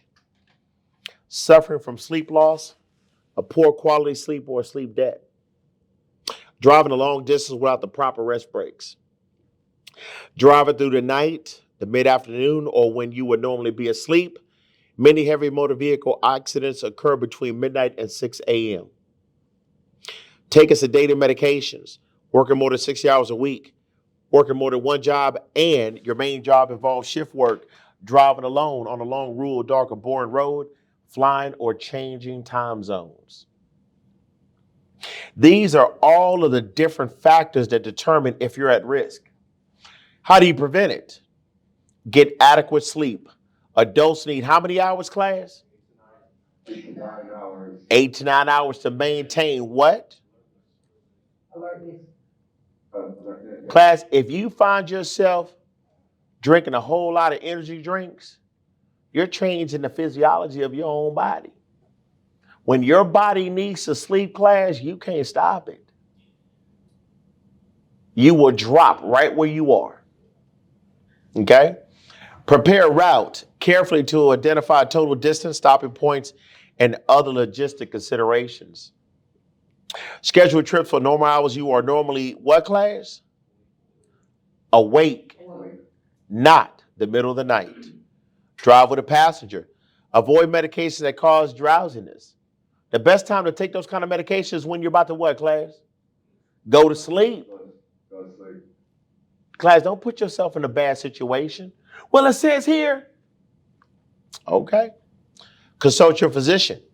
If you suffer from daytime sleeplessness, having difficulty sleeping at night, or take frequent naps, incorporate exercise into your daily life to give you more energy. Okay? Maintaining alertness while driving. You want to protect yourself from glare and eye strain with sunglasses. Keep cool by opening a window or using the air conditioner. Avoid heavy foods. Okay? Be aware of downtime during the day. Have another person ride with you and take turns driving. Take periodic breaks every 100 miles, every 2 hours during long trips. Stop driving to get some rest or take a nap. Caffeine consumption can increase awareness for a few hours, but do not drink too much. It will eventually wear off, and don't rely on caffeine to prevent fatigue. That's exactly what I said when it comes to energy drinks and coffee. Okay? Avoid drugs. While they may keep you awake for a while, they won't make you alert. If you're drowsy, the only safe cure is to get off the road and get some sleep. If you don't, then you risk your life and the lives of others. Here we go, class. Is letter A a true statement? True. Letter B. False. False. Letter C. False.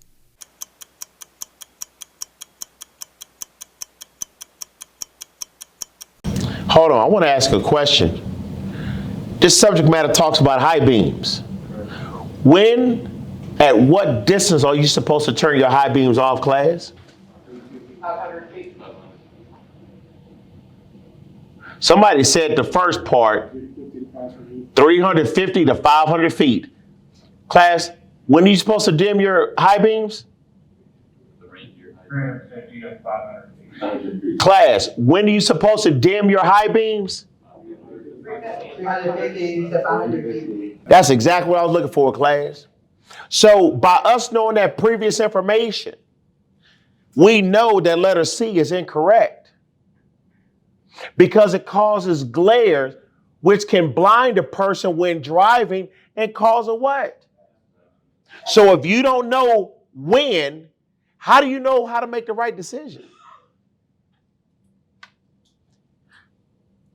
Everything stays in that circle, class. Here we go. The correct answer is A. Many commercial motor vehicle accidents occur between midnight and 6 a.m. Which of the following statements about the causes of vehicle fires is true? So they're talking about the causes of vehicle fires, correct? So that means that one statement is true and two is false. Am I correct? Correct. Because they said, which of the following statements is true? Okay, so we're going to go to page 2-39. Page 2-39. And we're going to take a look at section 2.21.1. Okay, is everybody ready? Here we go. It says that truck fires can cause damage and injury. Learn the causes of fires and how to prevent them, and know what to do to extinguish them. So class, this section is telling us exactly what we need to do to prevent and what to do to fix it. Okay? The causes of fires. Okay? The following are some causes of vehicle fires after accidents: spilled fuel, improper use of flares, tires, underinflated tires and duals at touch, electrical systems, short circuits due to damaged insulation and loose connections. I don't think I'm gonna say that again, class. Short circuits due to what? And what? Okay. We talked about that, huh? All right.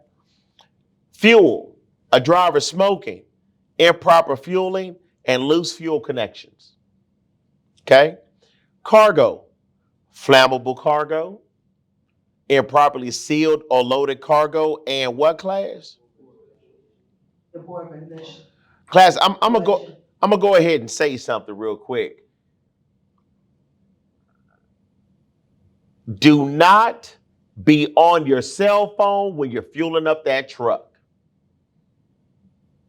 I strongly recommend that you don't use your cell phone while you're fueling up that truck. Does anybody got any questions on that? Using a cell phone at a fuel pump is like the new cigarette. Does that phone require an electric charge? Yes, it is. Can it produce static electricity with your body? Yes. Do fumes come out of that tank? True. Yes. Anybody got any questions on? Anybody got any questions on that? But you ain't got to take my advice. Just do whatever you feel like you want to do. And let me know how it works out. A. An overheated radiator is the most common cause of a vehicle fire. B. Carrying a properly charged and rated fire extinguisher will help to prevent fires. C. Poor trailer ventilation can cause cargo to catch fire. Okay, so is an overheated radiator the most common cause of a vehicle fire? No, because it contains what? It contains liquid and water, yeah. So if I carry the proper fire extinguisher, will that prevent a fire? It won't prevent it. Sure won't. But it helped to put it out. So the answer is what? See, So class, do you see how we just talked out these answer choices? Here we go.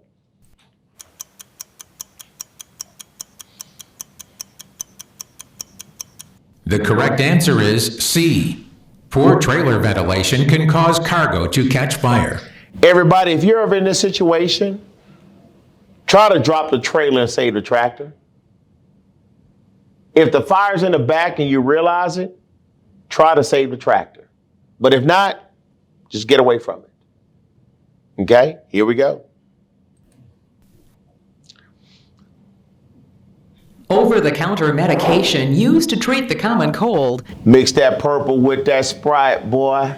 Know what I'm talking about? Sipping on the scissor. Man, just, I tell you. Okay, so this information is going to be found in section 2.22.1. It's going to be on page 2-41. And the section we're going to be looking at is 2.22.2, which is other drugs. Okay? Now, here we go. And we're going to start off right here, class, with the word this. Okay? This could include a variety of prescription and over-the-counter drugs, such as cold medicines, which may make the driver drowsy or otherwise affect safe driving ability. However, a possession and the use of a drug given to a driver by a doctor is permitted if the doctor informs the driver that it will not affect safe driving ability.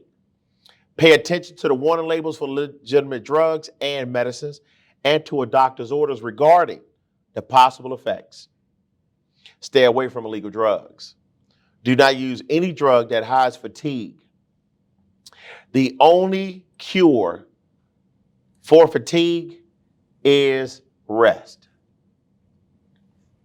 Alcohol can make the effects of other drugs much worse, but the safest rule is don't mix drugs with driving at all. The use of drugs can lead to traffic accidents, resulting in death, injury, and property damage. Furthermore, it can lead to arrest, fines, and jail sentences. It can also end a person's driving career. Illness. Once in a while, you may become so ill that you cannot operate a motor vehicle safely. If this happens to you, then what does that say, class? You must not drive. However, In case of an emergency, you may drive to the nearest place where you can safely stop. Class, we do get sick. We do get ill. But that's your new word. Fatigue and illness. You're not tired or sleepy, you are fatigued. You're not sick or I got a stomach ache. I have an illness. That's your new language, class. Any questions on that? All righty then. Here we go. Told, A can only be taken when driving during daylight hours. B can often make you sleepy and should not be used while driving. C is okay as long as you take just half a dose. So according to 2.22.2 and 2.22.3, is letter A a true statement? How about letter B? How about letter C? Okay, why is letter A false, class? Only. The word only. The word only is a red flag, everybody. Okay, here we go.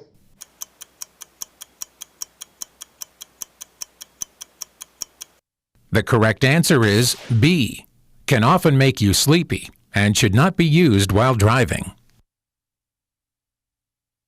Can federal inspectors inspect your truck or bus? A, yes, and they have the authority to place you out of service. B, yes, but they have no authority to place you out of service. C, yes, but only at a port of entry. So according to 2.1.1, is letter A true statement? Yes. Yes. Yes. How about letter B? No. No. How about letter C? No. No. Why is letter C false, class? Only.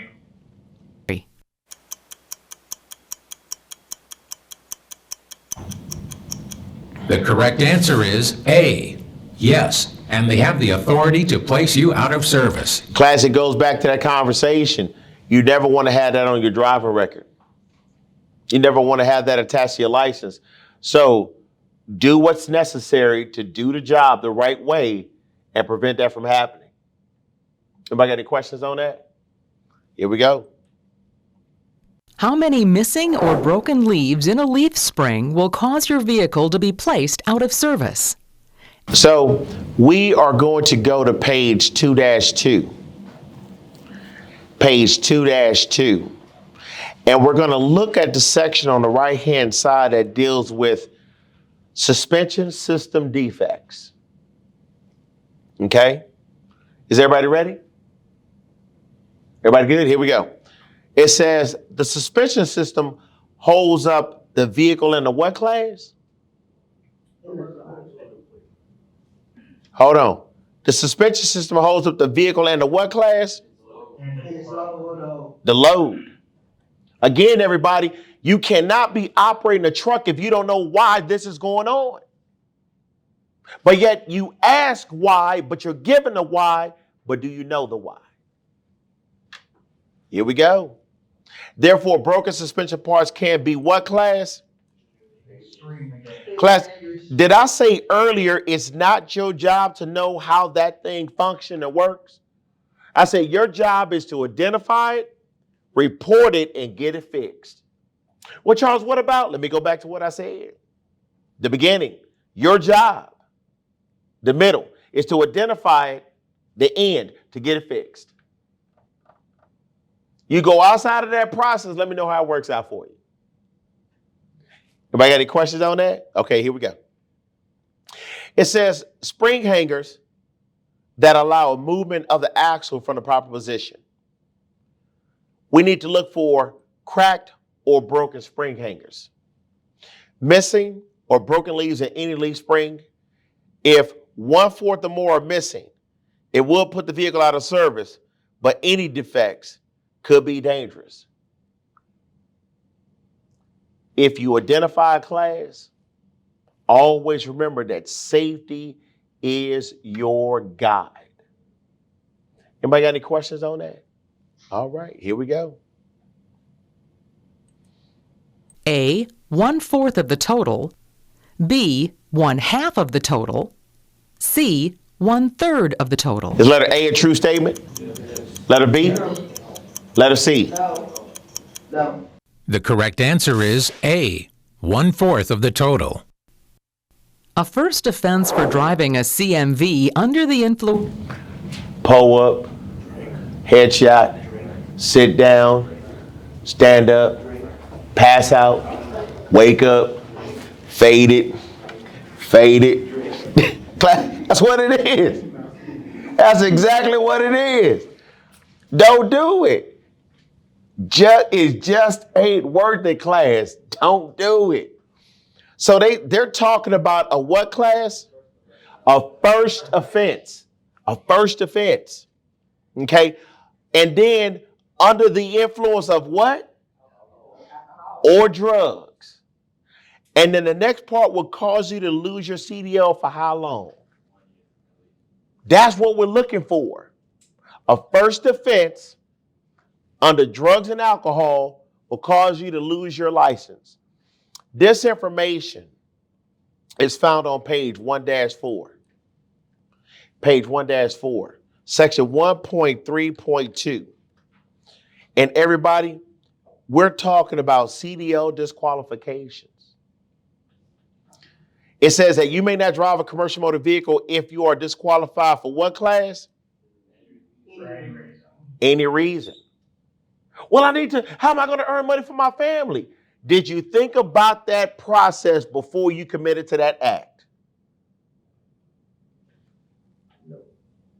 You did exactly what you felt like you wanted to do. Now you just got to sit down and soak up them consequences. Because the CDL manual told you, don't do it, class. Here we go. It says that it is illegal to operate a CMV if your blood alcohol concentration, thank you, ma'am, is 0.04 or more. If you operate a CMV, then you shall be deemed to have given your consent to what class? Anybody got any questions on that? Class, you can't refuse a drug and alcohol test. Well, you can say no, but just let me know how it worked out when you did it. So what we're talking about now, it says you will lose your CDL for at least 1 year for a first offense. If you're driving a CMV and your blood alcohol concentration is 0.04 or higher, that's the limit. Okay? Driving a CMV under the influence of alcohol. Refusing to undergo blood alcohol testing.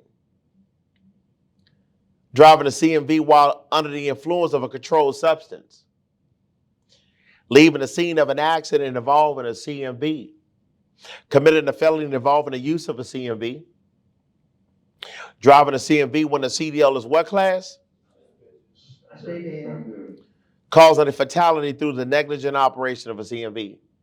Now, it says that you will lose your CDL for how long, class?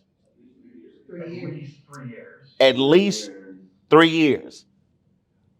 If the offense occurs while you're operating a CMV that is placarded for hazardous materials.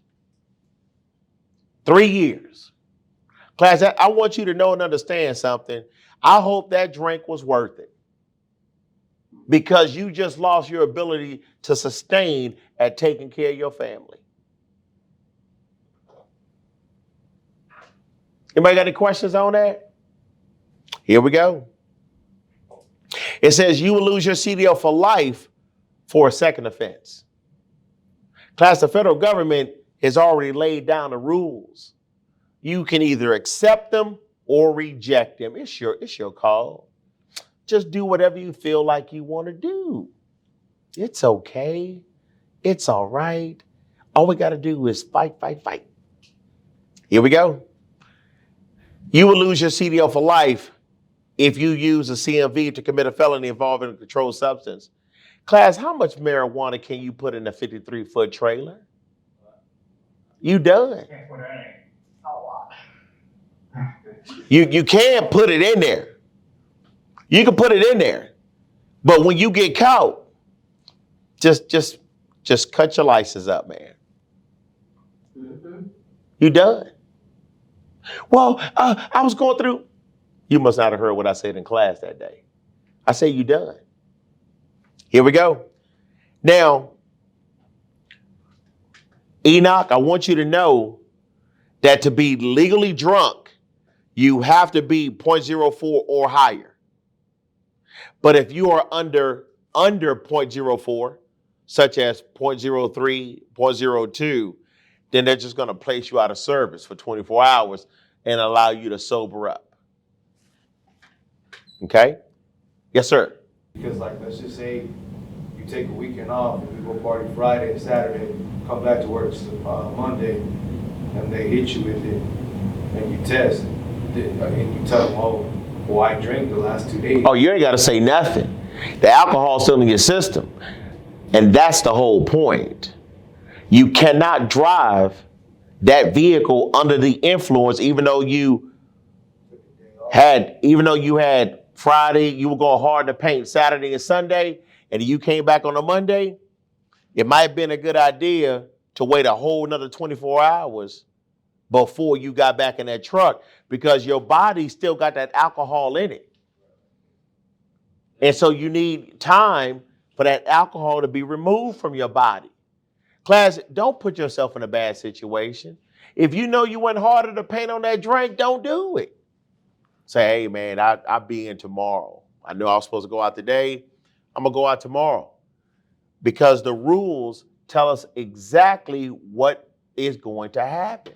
Under the influence of alcohol or drugs will cause you to lose your CDL for at least A, 6 months, B, 1 year, C, 2 years. Is letter A a true statement? Letter B? Letter C? The correct answer is B, 1 year. Which of the following is a true statement? A, you can always trust other drivers to turn in the direction that their turn signal is indicating. B, you don't have to worry about individuals driving cars with out-of-state license plates. C, short-term or daily rental truck drivers are often not used to driving a large vehicle and may pose a hazard to you. Is letter A a true statement? How about letter B? No. How about letter C? Yes. Yes. Okay. Yes, they don't know. Class, I want you to understand something. Don't try to interject yourself into this test. I'm going to say it again. Don't try to interject yourself into this test, and don't take these questions personal. Do not apply yourself. It was a simple answer. Short-term or daily rental truck drivers are not often used to driving a large heavy. Is that a true statement? If you've been driving a Prius and then you get into a 47-foot trailer from U-Haul, are you used to that? Come on now. They're not used to it, class. Now, if I got into it, it ain't nothing. Why? Because the vehicles I drive are 73 feet long or longer. I'm used to it. But it's just a simple question. Can you always trust other drivers to turn in the direction of their turn signals? You don't have to worry about individuals driving cars with out-of-state license plates. Class, yes, you do, because they're not used to the area. Are we really thinking bigger when it comes to that? If you come from, let's say, Dothan, Alabama, and then you drive to LA, you got Alabama tags on your car, and you're driving to Los Angeles, California. Are you familiar with that area?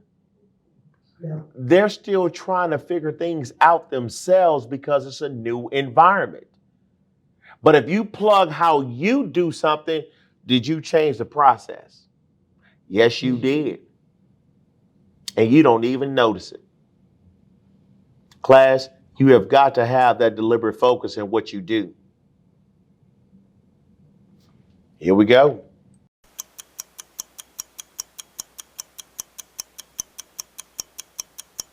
The correct answer is C. Short-term or daily rental truck drivers are often not used to driving a large vehicle and may pose a hazard to you. Everybody, I want to talk to you about what you see.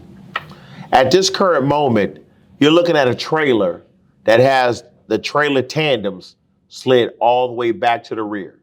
Does everybody understand with me on that so far? Class, I want to give you this advice.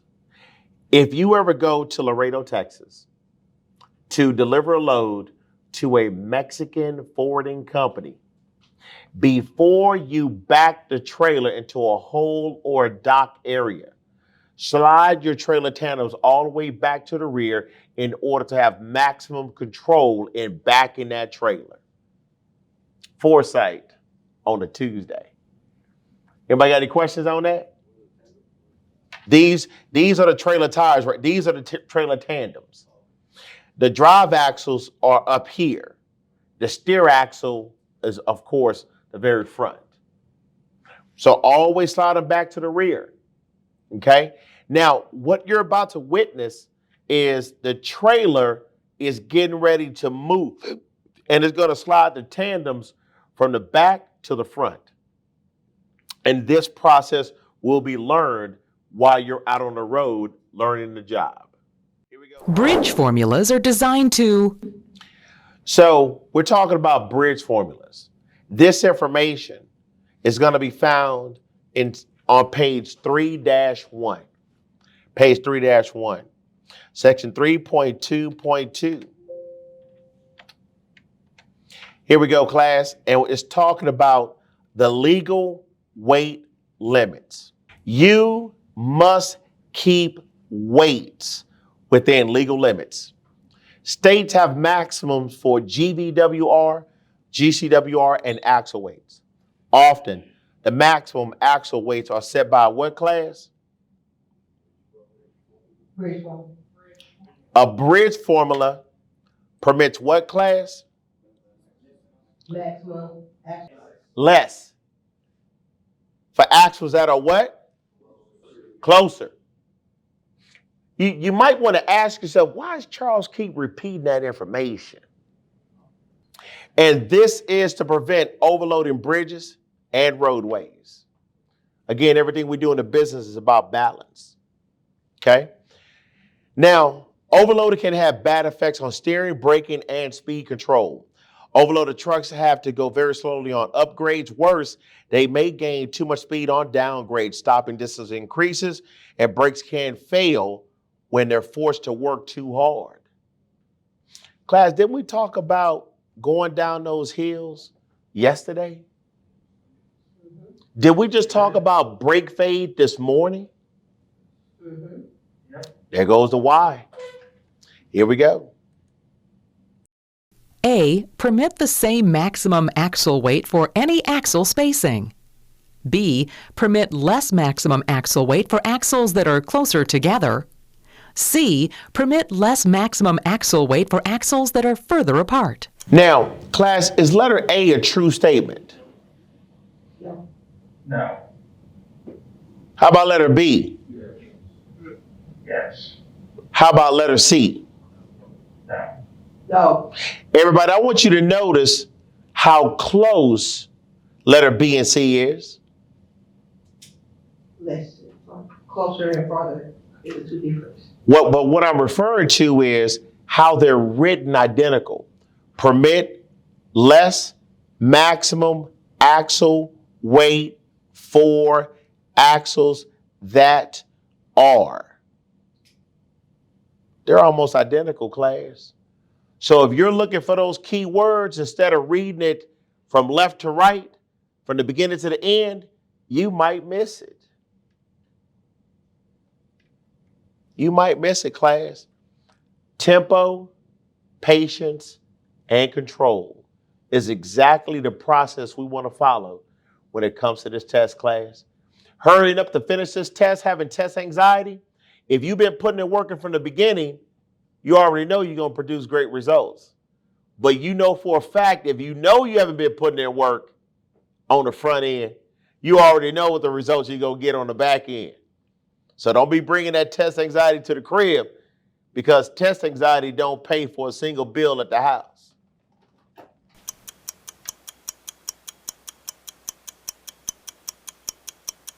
The correct answer is B. Permit less maximum axle weight for axles that are closer together. When traveling down a long downgrade, With this particular question, it's going to take us to page 2-32. On page 2-32, section 2.16.1, entitled Select a Safe Speed. It says, your most important consideration is to select a speed that is not too fast for the total weight of the vehicle and cargo, the length of the grade, the steepness of the grade, the road conditions, and the weather. If a speed limit is posted or there is a sign indicating a maximum safe speed, never exceed the speed shown. Okay? Also look for and heed warning signs indicating the length and the steepness of the grade. It says that you must use the braking effect of the engine as the principal way of controlling your speed. The braking effect of the engine is greatest when it is near the governed RPMs and the transmission is in lower gears. Save your brakes so you'll be able to slow or stop as required by road and traffic conditions. Retarder first, brake second. Retarder first, brake second. Retarder first, brake second. Retarder first, brake second. Retarder first, brake second. Retarder first, brake second. Retarder first, brake second. Retarder first, brake second. When the weather conditions permit, you always want to use your retarder when going down mountain grades. Does anybody have any questions on that? Remember earlier we talked about how do you downshift the automatic transmission? I said you apply the brakes. The retarder is made and designed to hold the vehicle back. Okay? Now, you have to save your brakes because it is your brakes that actually bring you to a stop for traffic lights and things of that nature. The retarder slows the vehicle down, but it only works most effectively in lower gears and lower speeds. So whenever you apply the brake on an automatic transmission, it reduces the speed, slows it down, downshifts, and then the retarder will hold it. Every once in a while, on an automatic transmission, the retarder, the speed will go up a little bit, but the solution is to simply apply the brake to slow it back down. When I talked about the proper braking technique yesterday, then that was based upon using the brake pedal. That's the reason why I said retarder first, brake second. So if you have the ability to use a retarder, you'll use that. But if you don't have the ability to use a retarder because of weather conditions, then you have to rely on the actual using the brake itself. And then that's when you'll use that technique. That'll be correct. Because you should never use a retarder when the road is wet, snow, or icy. Because it will cause the drive wheels to spin, which can lead to a drive wheel skid jackknife. And the one thing about this language inside the CDL manual is that it uses a large amount of synonyms to describe the same object. So where one person can say braking effect, another person can say retarder, another person can say engine brake.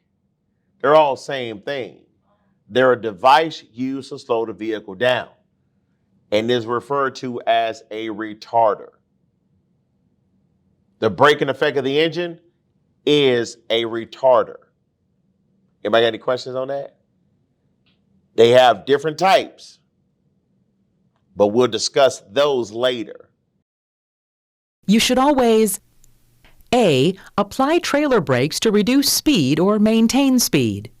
B. Use the braking effect of the engine. C. Use stab braking. So according to 2.16.1, is letter A a true statement? Letter B? Letter C? Okay.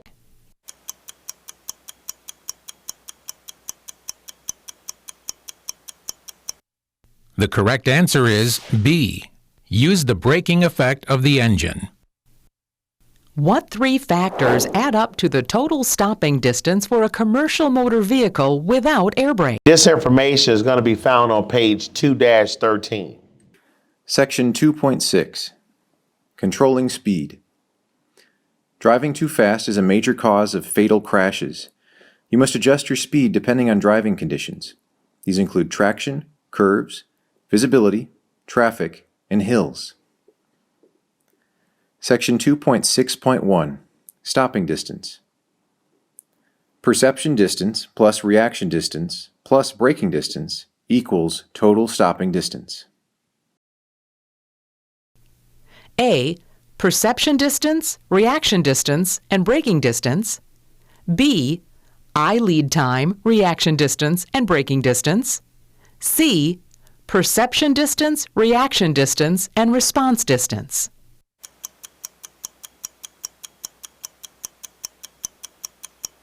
The correct answer is A. Perception distance, reaction distance, and braking distance. Stab braking is not used on vehicles. This information can be found on page 2-35, section 2.18. Section 2.18. Anti-lock braking systems, ABS. ABS is a computerized system that keeps your wheels from locking up during hard brake applications. ABS is an addition to your normal brakes. It does not decrease or increase your normal braking capability. ABS only activates when wheels are about to lock up. Okay. Now, the ABS does not necessarily shorten your stopping distance, but it does help keep your vehicle under control during hard braking. Okay. But we need to talk about 2.18.2. Okay, which is the vehicles required to have ABS.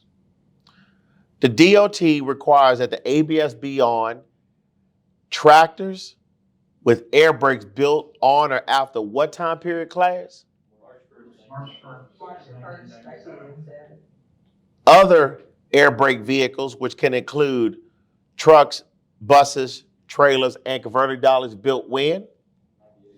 On or after March 1st, 1998. Class, this information right here that you see, March 1st, 1998, is very important for you to know. Okay? The next one deals with hydraulically brake trucks and buses with a gross weight of more of 10,000 pounds. During what time period, class? On or after March 1st, 1998. That's it. How to know if your vehicle is equipped with the ABS. Tractors, trucks, and buses will have a yellow ABS malfunction lamp where, class? On the what? On the instrument panel. On the instrument panel. Okay? And trailers will have a yellow ABS malfunction lamp on the left side where? On the front or rear corner. What you say, Adolph? Say that again. What does that say, Adolph? On which side? Oh, okay. All right then. Now, dollies manufactured after what year, class? 1998. Are required to have a lamp on which side? The left side. Now, how does it work? How do you know? It says, as a system check on newer vehicles, the malfunction lamp will come on at a startup for a bulb check and then go out quickly. But on older vehicles, the lamp could stay on until you're driving over what, class? Over what, class? 5 miles per hour. Okay. Now, if the lamp stays on after the bulb check or it goes on once you're underway, then you may have lost the ABS control. So do you see how this information is actually telling you what to look for when it comes to doing a job? Well, did nobody ever tell me that? We had that conversation, didn't we? Next, in case of towed units manufactured before it was required by the Department of Transportation, it may be difficult to tell if the unit is equipped with the ABS. All you got to do is look under the vehicle for the ECU and the wheel speed sensor wires coming from the back of the brakes. Now, how does ABS help you? 2.18.4. It says that when you brake hard on what kind of surfaces, class? In a vehicle without ABS, your wheels may lock up. But, excuse me. But when your steering wheels lock up, you lose steering control. When your other wheels lock up, you may skid, jackknife, or even spin the vehicle. Class, wasn't that the same information that was discussed under skid control and recovery in section 2.19? Now, It's almost like there's all kinds of synergies and such. yeah, because class, everything that deals with this entire vehicle and its operation all pertain to this. Here we go. The ABS helps you to avoid a wheel lockup and maintain control. You may or may not be able to stop fast with ABS, but you should be able to steer around an obstacle while braking and avoid skids caused by over braking. So by knowing the correct year, by knowing exactly when and where to identify it, takes care of itself, class. A. Towing trailers. B. With anti-lock brakes. C. Equipped with air brakes. So, again, class, letter A, ABS has nothing to do with towing trailers because they're talking about stab braking is not used on vehicles. Towing trailers, that's false. Anti-lock brakes, that's true. Equipped with air brakes, that's false. Here we go. The correct answer is B. Stab braking is not used on vehicles with anti-lock brakes. So now we're going to go ahead and deal with combination. Combination is going to be dealing with section 6. Okay? Anybody who wants to drive a long combination vehicle, a tractor, semi-trailer, must pass this test. Here we go. The combination vehicle test is only completed by those individuals who will operate this type of vehicle, regardless of its size. This test covers basic principles of cornering, backing, lane presence, and other concepts unique to combination vehicles. You're hooking a tractor. Class, I'll pause this video because I need to show you this real quick. This is the trailer apron, directly up underneath the trailer. This is the fifth wheel. Both of these are called coupling devices, okay?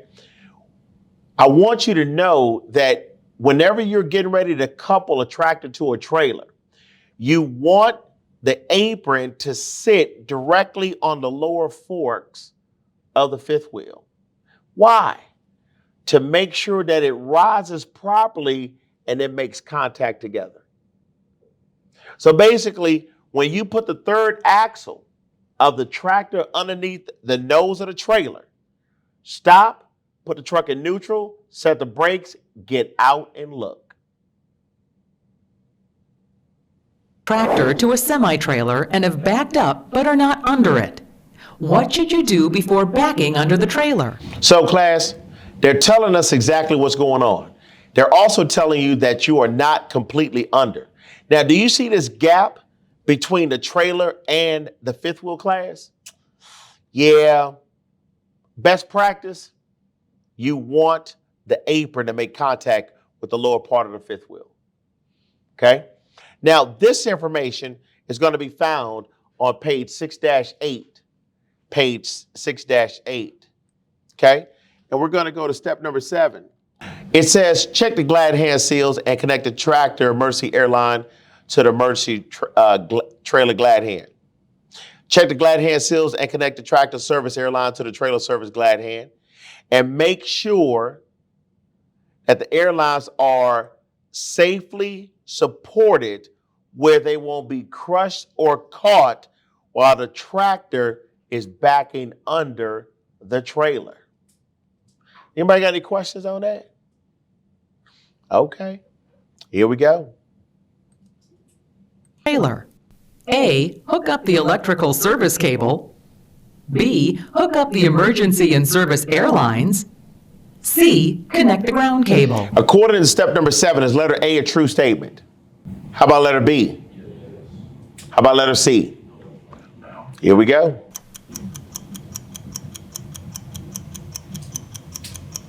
The correct answer is B. Hook up the emergency and service airlines. After pushing in the trailer supply valve, you should not move the tractor. Here we go, class. This information, same page, step number 8. Class, what is the title of step number 8? Now, this is the answer, but look how big the process is. Does everybody see that? It says, from the cab, push in the air supply knob or move the tractor protection valve control from emergency to the normal position to supply air to the trailer brake system. Okay? Wait until the air pressure is at normal. Check the brake system for cross airlines. Shut the engine off so you can hear the brakes. Apply and release the trailer brakes and listen for the sound of trailer brakes being applied and released. You should hear the brakes move when applied and air escape when the brakes are released. Check the air brake system pressure gauge for signs of a major air loss. When you're sure the trailer brakes are working, start the engine and make sure the air pressure is up to normal. Here we go, class. Oh, by the way, what two numbers represent normal? 120 to 140. Until the whole air system is A. Charging, B. At normal pressure, C. Between 50 and 60 psi. So according to step number 8, is letter A a true statement? Letter B? Letter C?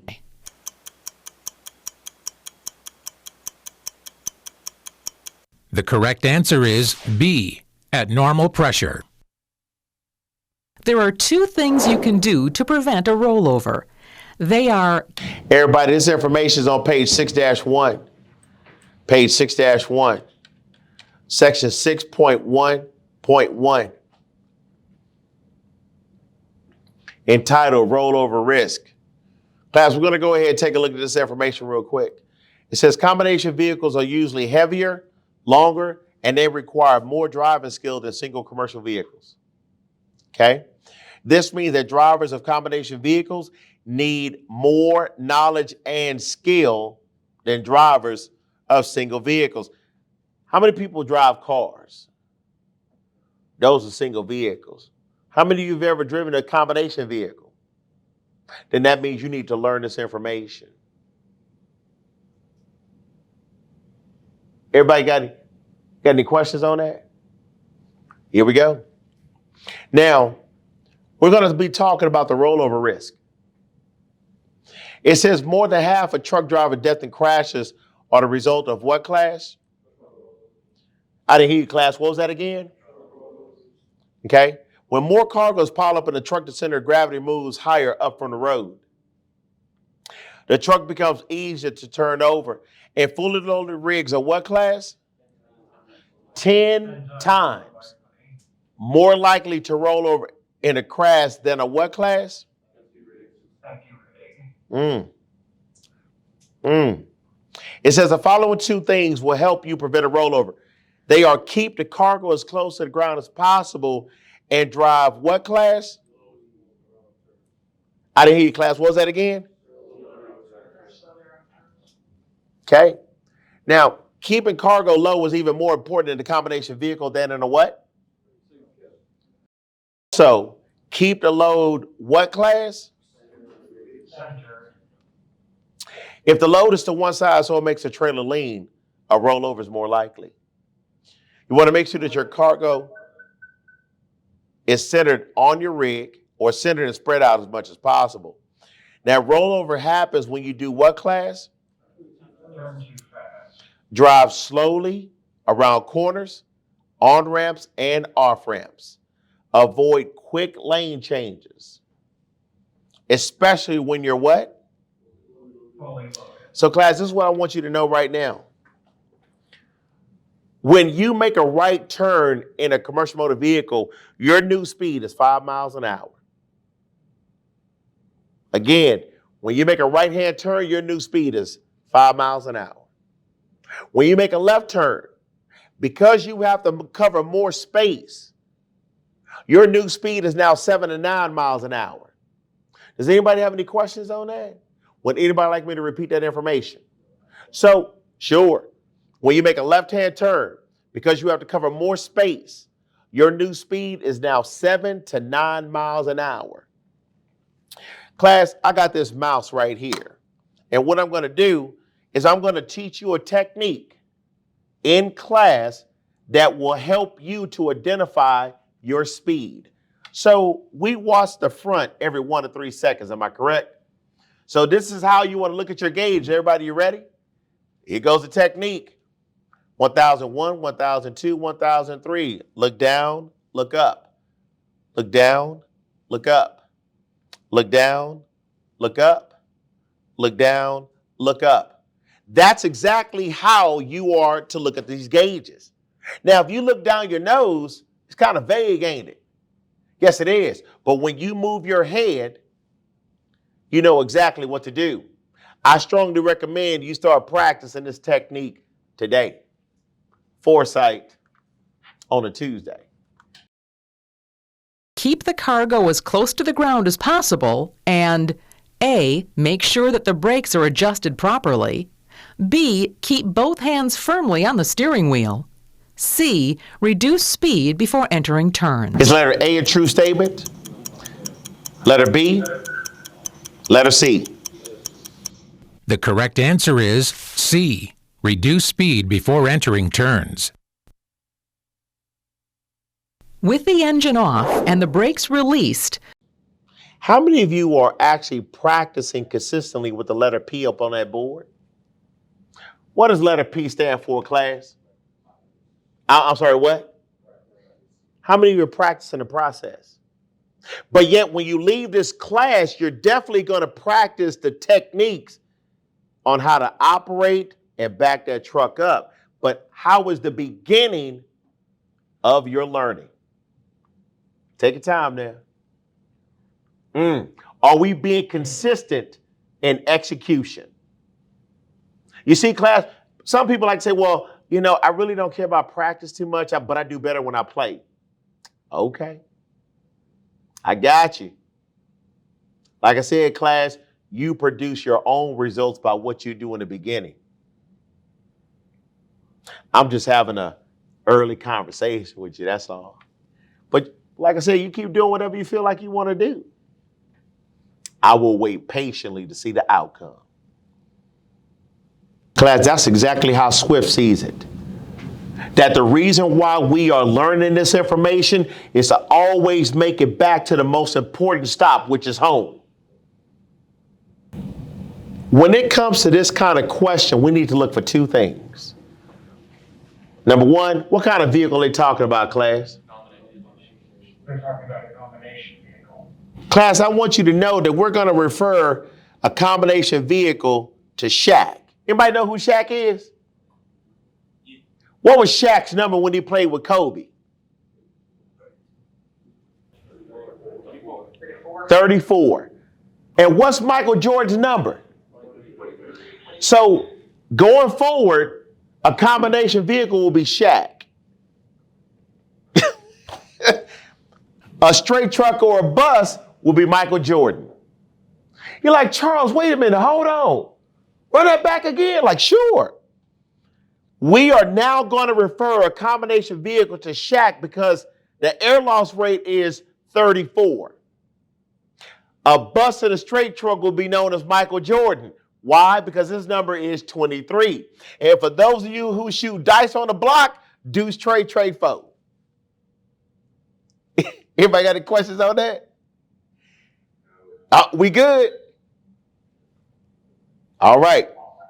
So, class, a combination vehicle, the air loss rate is 3 and 4. Okay? The question said that the brakes are what? So if the brakes are released, then the first number is what, class? 3. Anybody got any questions on that? So the technique that we're going to be using is to look for two things: the type of vehicle and what the brakes are doing. Everybody, the first thing is what? Type of vehicle. And number 2 is what the brakes are doing. So given the fact that a combination vehicle is who? And what's Shaq's number? 34. It says the brakes are what? And the answer is what? Everybody, you good? The 34 is 2 different answer choices. The 4 is when you put your foot on the brake pedal. The 3 is when you actually push in the brake valves. Anybody got any questions on that? Okay, here we go, class. A combination vehicle air brake system shouldn't leak more than how many psi in 1 minute? A, 2 psi, B, 3 psi, C, 4 psi. Now, class, is letter A a true statement? No. How about letter B and letter C? No. The correct answer is B, 3 psi. The fifth wheel locking lever isn't locked after the jaws close around the kingpin. This means that Everybody, this information is found on page 6-8. Page 6-8. Section 6.4.1, step number 13. Here we go, class. It says use a what? Flashlight if necessary. And the reason why you use a flashlight, because it gets dark up underneath that trailer. Next, it says make sure that there is no space between the upper and the lower fifth wheel. If there is space, then something is wrong, which means that the kingpin may be on top of the closed fifth wheel jaws and the trailer could come loose very easily. Next, it says go under the trailer and then look into the back of the fifth wheel. You want to make sure that the jaws have closed around the what, class? The shank of the kingpin. Check that the locking lever is in a locked position. Check that the safety latch is in position over the locking lever. If the coupling isn't right, don't drive the couple units, get it fixed. Class, the safety latch must be in position over the locking lever for a coupling to be complete. The safety latch must be in position over the locking lever for a coupling to be complete. The safety latch must be in position over the locking lever for a coupling to be complete. The safety latch must be in position over the locking lever for a coupling to be complete. The safety latch must be in position over the locking lever for a coupling to be complete. The safety latch must be in position over the locking lever for a coupling to be complete. at A, the trailer will not swing on the fifth wheel. B, you can't set the fifth wheel for proper weight distribution. C, the coupling is not correct and should be corrected before driving the coupled unit.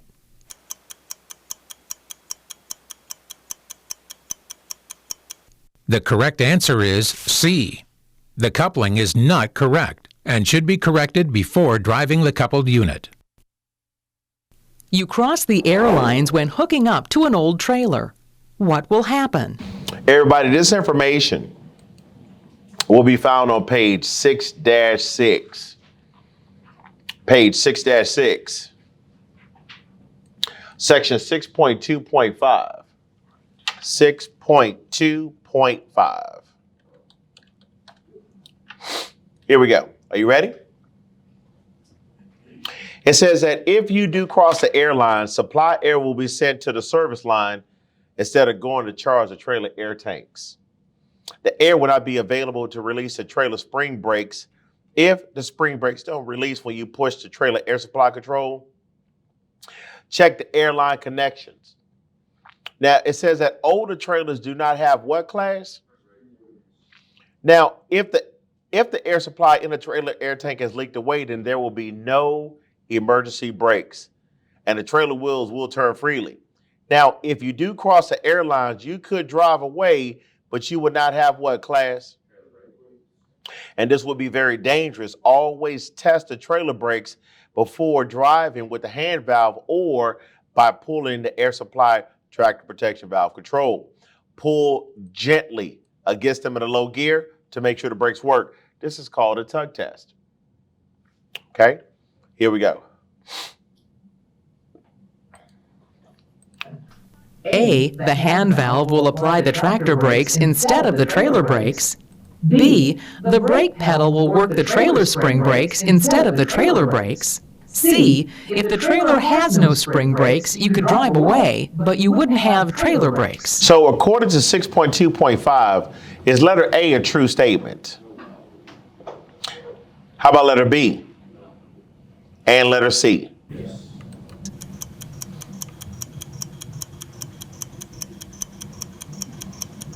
The correct answer is C.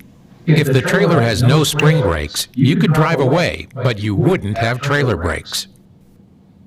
How far should you crank up the front trailer supports or dollies after coupling a So they want to know how far should we crank it up? Okay, it is called the front trailer supports, also known as a dolly. Okay, this information is on page 6-9.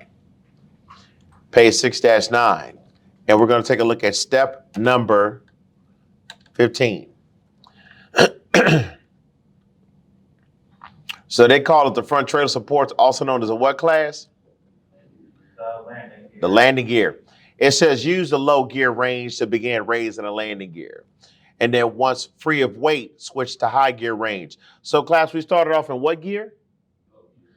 Low. And then we switched to what? Okay. And it says raise the landing gear all the way up. It says never drive with the landing gear only part way up as it may catch on railroad tracks or other things. So we started off at low, we switched to, and then we raised the landing gear how much? Now, after raising the landing gear, you want to secure the crank handle safely. Okay? And then when the full weight of the trailer is resting on the tractor, you want to check for enough clearance between the rear of the tractor frame and the landing gear. Why? Because when the tractor turns sharply, it must not hit the landing gear. Check that there's enough clearance between the top of the tractor tires and the nose of the trailer. Why? Because you don't want the trailer tires to hit that metal plate, which will rub that rubber and cause a blowout. There's at least 6 different questions that could come from step number 15, class. Here we go. My trailer. A, raised halfway with the crank handle secured. B, raised 3/4 of the way with the crank handle removed. C, fully raised with the crank handle secured. Is letter A a true statement? Letter B? Letter C? Yes.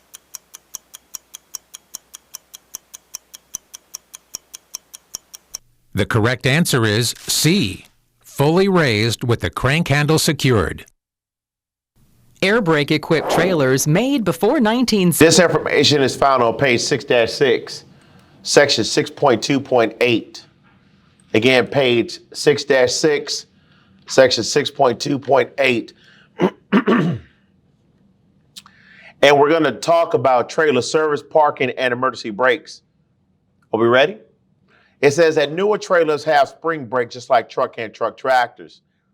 Okay? We actually discussed this earlier in section 2.18, ABS. Now, however, converter dollies and trailers built before 1975 are not required to have what class? Spring brakes. Now, those that do not have spring brakes have what? Which works from the air stored where? In the trailer. Now, the emergency brakes come on whenever the air pressure in the emergency line is what? Lost. These trailers have no what? Parking brake. Now, the emergency brakes come on whenever the air supply knob is pulled out or the trailer is what class? Disconnected. But a major leak in the emergency line will also cause the what? Tractor protection valve. To close and the trailer emergency brakes to come on. But the brakes will only hold as long as there is air pressure in the trailer air tank. Eventually, the air will leak away and then there will be no brakes. Therefore, it's very important for safety that you use what class? Wheel shocks. When you park a vehicle without what? Spring brakes. Here we go. 75. A. Usually don't have spring brakes. B. Are easier to stop than newer trailers because they're heavier. C. Usually need a glad hand converter. Is letter A a true statement? Letter B? Letter C? The correct answer is A. Usually don't have spring brakes. The hand valve should be used to park a combination vehicle when This information is found on page 6-4. Page 6-4, section 6.2.1, entitled The Trailer Hand Valve. And we're going to take a look at the second paragraph. It says that never use the hand valve for parking because all the air might leak out, unlocking the brakes. Okay? And this will happen in the trailers that don't have spring brakes. Always use the parking brakes when parking. If the trailer does not have spring brakes, use what class? To keep the trailer from moving. Is that the same information we just read under 6.2.8? Here we go. combination vehicle when A. You park at loading docks. B. You park on a steep grade. C. Never. Is letter A a true statement? Letter B? Letter C? The correct answer is C. Never. Airlines on a combination vehicle are often Everybody, this information is found on page 6-5. Page 6-5. Okay? We're going to go to page 6-5, section 6.2.5. Here we go. Are we ready, class? And we're going to take a look at the airlines. Okay? It says that the emergency lines are often coded with the color what? Red. To keep them from getting mixed up with the what? What color is the service line? Blue. Again, class, that's your new language. Here we go. colored to keep from getting them mixed up. The emergency line is A. Red, B. Blue, C. Black. Is letter A a true statement? Letter B? Letter C? The correct answer is A. Red. How do you supply air to the air tank on the trailer? This information is on page 6-5. Page 6-5. We're going to go to section 6.2.3 entitled Trailer Air Supply Control. And it says that the trailer air supply control on newer vehicles is a what knob, class? Which you use to control the what? Tractor protection. It says you push it in to supply the trailer with air and you pull it out to shut the air off and put on the trailer emergency brakes. A. By pushing in the trailer air supply valve. B. By pulling out the trailer air supply valve. C. By connecting the emergency line glad hand. Now, class, is letter A a true statement? Yes. How about letter B? No. Letter C?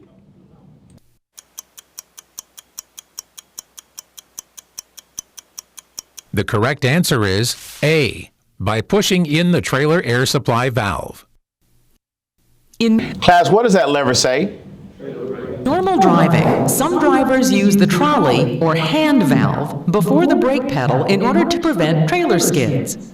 Which of these statements is true? So, again, class, two answers are false and one answer is true. This information is found on page 6-4. Page 6-4. Section 6.2.1, entitled The Trailer Hand Valve. And we're going to take a look at the very first paragraph.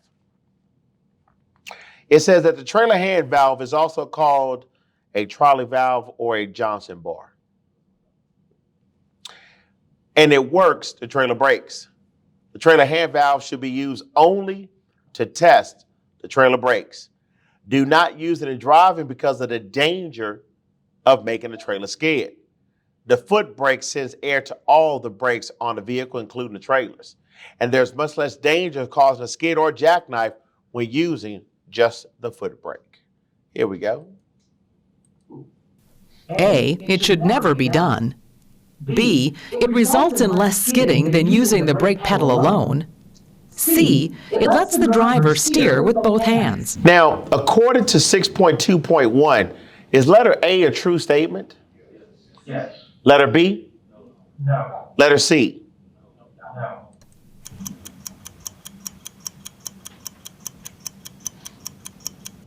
The correct answer is A, it should never be done. You're hooking up a tractor and semi-trailer, and you've connected both airlines. Before backing under the trailer, you... Okay. This information is going to be found on page 6-8. Page 6-8. Section 6.4.1. And we're going to be looking at step number 7. Step number 7 says connect the airlines to the trailer. Correct? Step number 8 says supply air to the trailer. But step number 9 says, what, class? Lock the trailer brakes. Here's the process.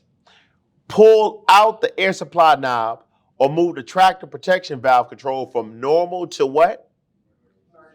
And the reason why you need to do this, class, is because if you do not pull out this red brake valve, then the airlines are already connected to the trailer. You already pushed in the brake valves to release the brakes. So if you forget to pull out the red brake valve and lock the brakes, then the force of the tractor will continue to push the trailer back and cause an accident. Anybody have any questions on that? Sure. Step number 7 said that we need to connect the airlines, correct? When you connected the airlines, the next step said supply air to the trailer. When you push in the red brake valve, it sends air from the tractor to the trailer. Is everybody with me on this? When the air is in the trailer system, the brakes are released. Okay? Now, the reason why you push in the red brake valve is to determine, do the brakes work properly? And number 2, are there any air leaks? Everybody good with this? Okay. Now, once you complete the entire process under step number 8, then step number 9 says we need to do what? Lock the trailer brake. How do you lock the trailer brakes? You have to pull out, correct, the red brake valve. If you don't pull out the red brake valve, this is what's going to happen. The trailer brakes are still released. So when you get ready to try to connect the tractor to the trailer is going to push the trailer backwards. And because it's pushing it backwards, it's preventing it from going underneath the trailer, which can lead to a possible accident. So are we starting to see how important that we follow this process, class? Well, this is all I was told. I'm sorry. You must not have heard what I said. I said, was that the correct process? Here we go. You should A. Pull forward to test glad hand connections. B. Supply air to the trailer system, then pull out the air supply knob to lock the trailer brakes. C. Make sure that the trailer brakes are off. So according to step number 9, is letter A a true statement? How about letter B? Yes. How about letter C? Class, I want to tell you something about step number 8, or correction, answer choice B. It gave you a part of the answer for step number 8, and then it told you what to do to step number 9. That's why it's so important to know the titles of these sections, the subject matter. Here we go.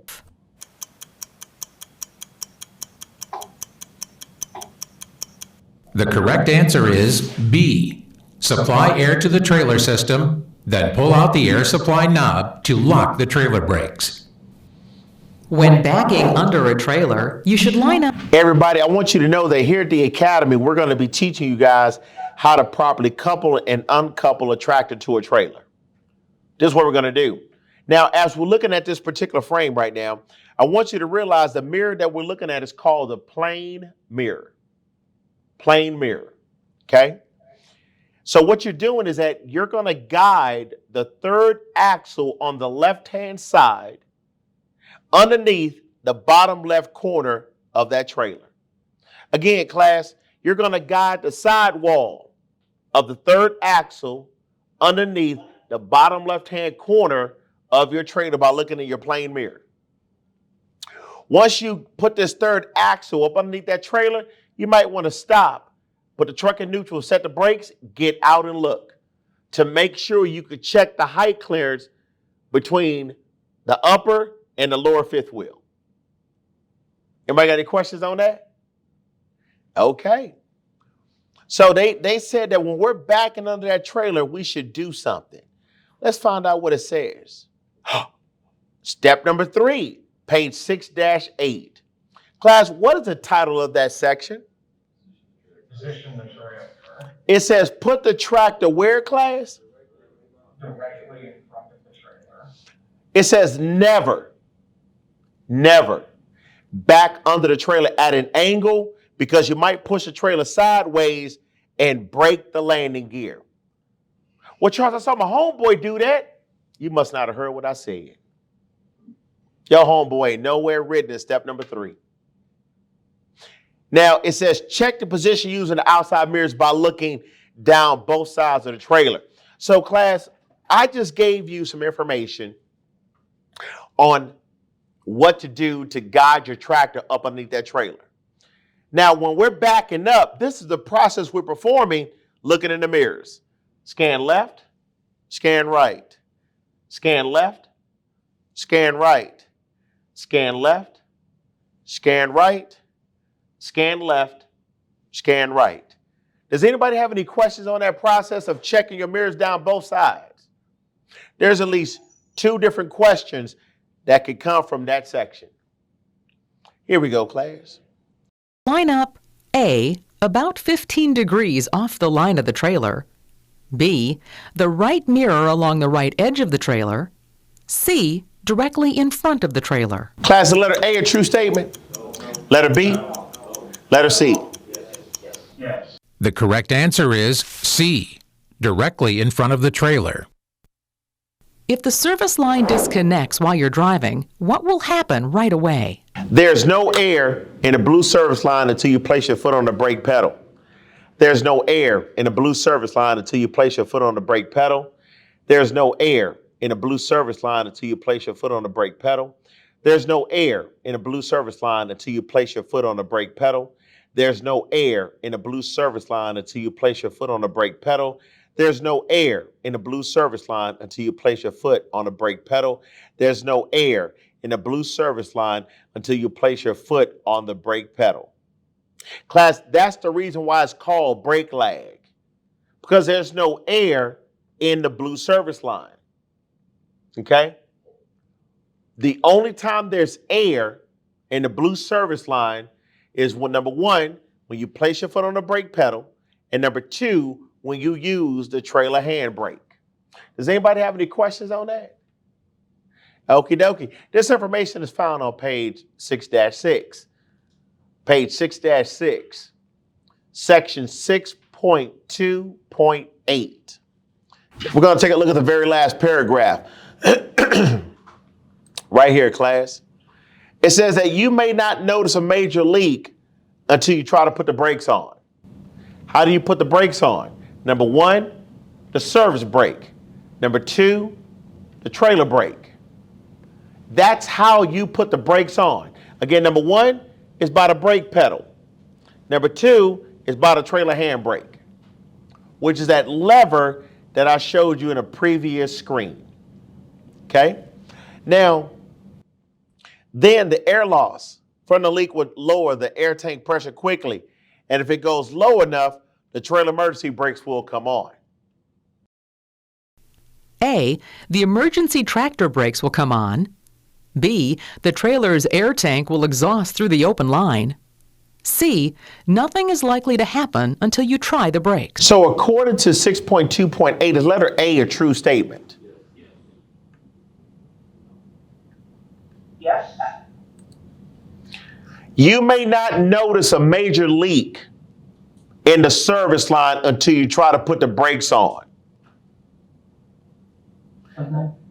Then the air loss from the leak will lower the tank pressure quickly. If it goes low enough, the trailer emergency brakes will come on. Here we go, class. Is letter A a true statement? No. How about letter B? No. How about letter C? Yes. Everybody, when that blue service line becomes disconnected, you won't tell. You can't tell until you do what? Push a brake, and number two is what? The trailer brake. That's it. So again, class, if this happened to you while you're driving, will you know why? No. That's the question that you got to ask yourself. Will I know the correct information to determine what the issue is? Any questions? Okay.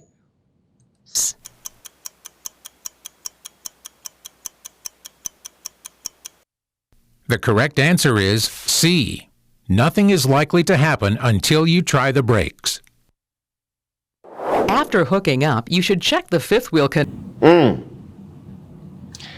So once we finish hooking up, class, we need to do something to check the fifth wheel, huh? Okay. So let's go ahead and take a look at that information on page 6-8.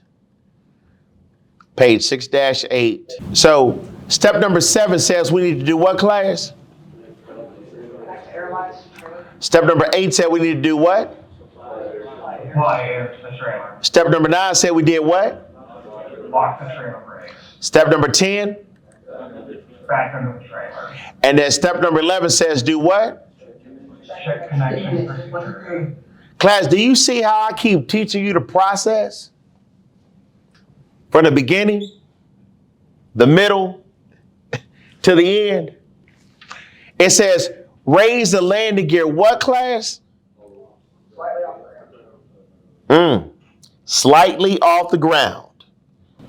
So slightly is always subjective, but about that much.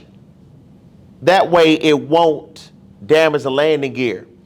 And then pull the tractor gently forward while the trailer brakes are still what? Locked, to check that the trailer is locked onto the tractor. Class, this is a tug test. That's what that is. Because you're going to move the tractor by doing this. Gently. Here we go. connection by A, backing with the trailer brakes released, B, pulling the tractor ahead sharply to release the trailer brakes, C, pulling the tractor ahead gently with the trailer brakes locked. So according to that information, is letter A a true statement? Letter B? Letter C? Class, you see this word right here? That's a red flag.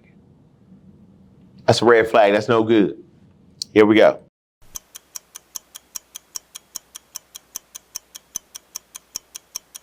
The correct answer is C. Pulling the tractor ahead gently with the trailer brakes locked. When hooking up a tractor to a trailer, you'll know the trailer is at the right height when This information is on page 6-8. Page 6-8. Okay? So, step number 3 said we need to do what, class? Step number 4 said we need to do what? Step 5? And then step number 6 says what? Check the trailer height. It says the trailer should be low enough that it is what, class? Raised slightly by the tractor. Raised slightly by the tractor when the tractor is backed under it. And then it tells us to raise or lower the trailer as needed. Class, you cannot determine the height of the tractor trailer unless you physically get out of the truck and visually inspect it from the side. Here we go. Now, it says we need to raise or lower the trailer as needed. Because if the trailer's too low, the tractor may strike and damage the trailer nose. And if it's too high, it may not couple correctly. Then check that the kingpin and the fifth wheel are lined up, class. You must learn to get out and look, to check, to make sure that everything is good to go. Here we go, class. A. The trailer dolly wheels are fully extended. B. The kingpin is about 2 1/4 inches above the fifth wheel. C. The coupling surface of the trailer is just below the middle of the tractor fifth wheel. So is letter A a true statement, class? Letter B? Letter C? The correct answer is C. The coupling surface of the trailer is just below the middle of the tractor fifth wheel. You're driving a combination vehicle when the trailer breaks away and pulls apart the air lines. You should expect the trailer brakes to apply and... Everybody, this information is on page 6-5. Page 6-5.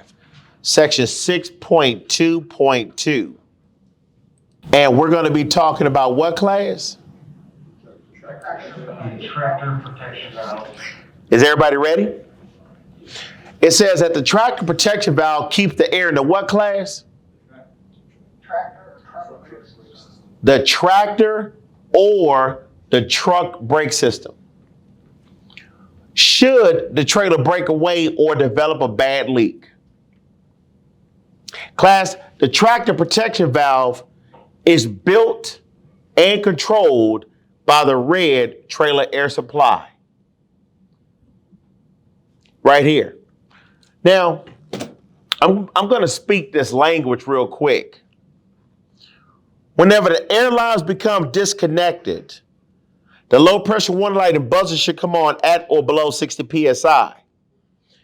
Between 20 to 45 psi, the red brake valve should pop out first, followed by the yellow brake valve, or both at the same time. But the yellow brake valve can never be first.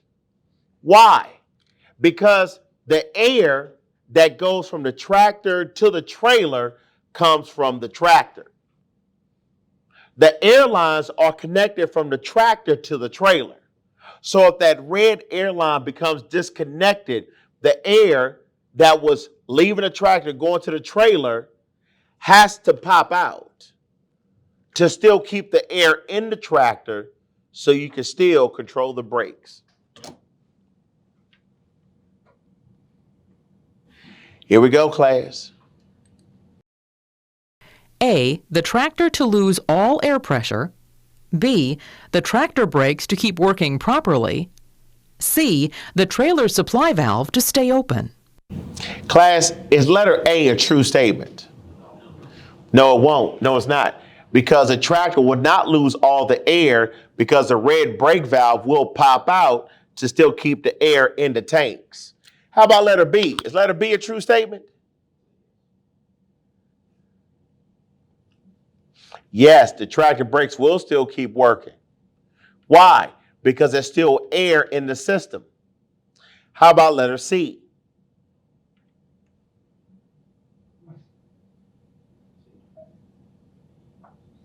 Class, the trailer supply valve won't stay open. Here we go.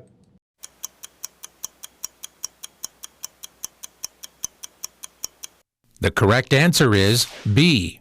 The tractor brakes to keep working properly. How much space? Class, I want you to notice that this big old plate you see right here is called a trailer apron. This is the fifth wheel. This is the kingpin. The kingpin is made up of two parts. The bottom part that you see here is called the head. The cutaway section is called the shank. When the tractor is properly connected to the trailer, the locking jaws must close around the shank of the kingpin for a coupling to be complete. This is also known as the upper fifth wheel, and this is the lower fifth wheel. This information is written on page 6-8. Page 6-8. And it is under step number 13, which is entitled what, class? Here we go. It says you want to make sure that there is no what, class? No space. Between the what? Class, there goes that information. If there is space and something is wrong, fix it. Here we go, class. So again, the kingpin is connected to the apron. Okay? Should be between the upper and the lower fifth wheel plates. A, about a ½ inch. B, about a ¼ inch. C, none. Is letter A a true statement? Letter B? No. Letter C? No. The correct answer is So everybody, you see, this is the head, and this is the shank. The cutaway portion of the kingpin is called a shank. C. None. When not pulling a trailer, why is it a good idea to lock the glad hands together or to a dummy coupler? Everybody, this information is on page 6-6. Page 6-6. Section 6.2.5.